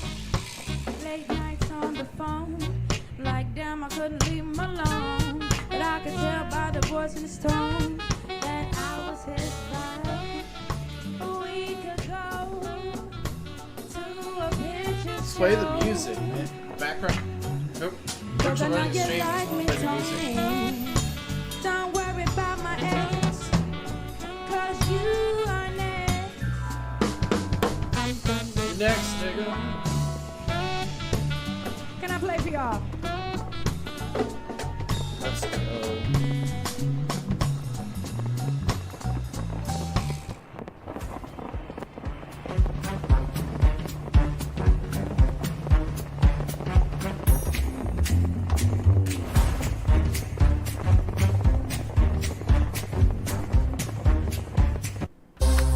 Terrible pictures where legends are born. Let's go. Kiki the Don, original screwed up click. I'm the Trillo G Buffy, and we finna turn up one time for New Year's Eve. Let's make some noise, baby. All right. The Houston light show is gone. Let's see if Boston's doing theirs. Oh, I know Las Vegas is gonna be crazy.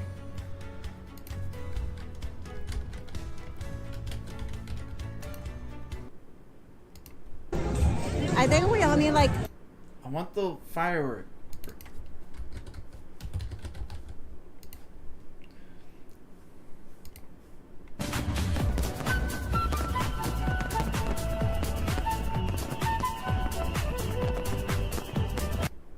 Bruh.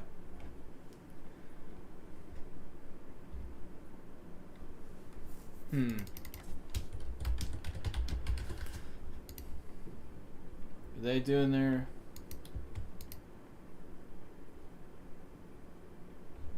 Yeah, I think they're already done their fireworks.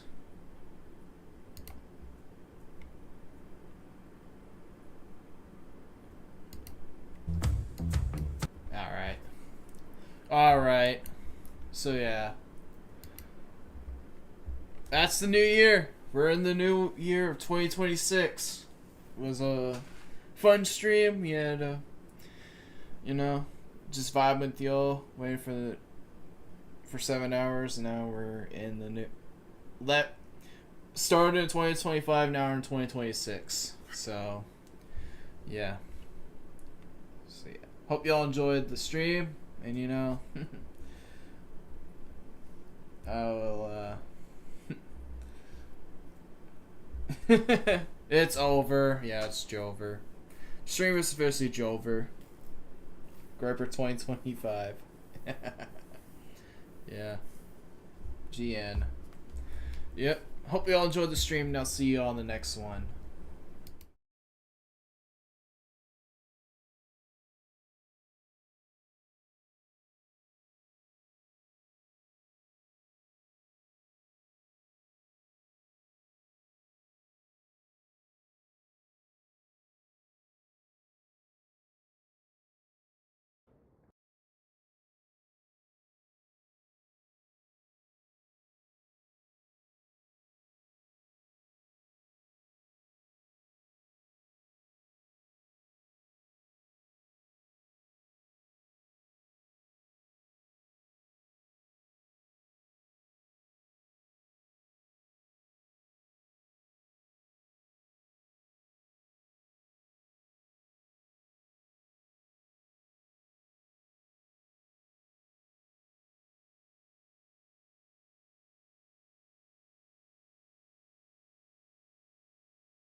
What's wrong with that? Do you not like the kill stream? What's your problem, huh? Or do you not like blood sports? Are you not a blood sports fan? Huh? Huh? Fucking woke piece of shit.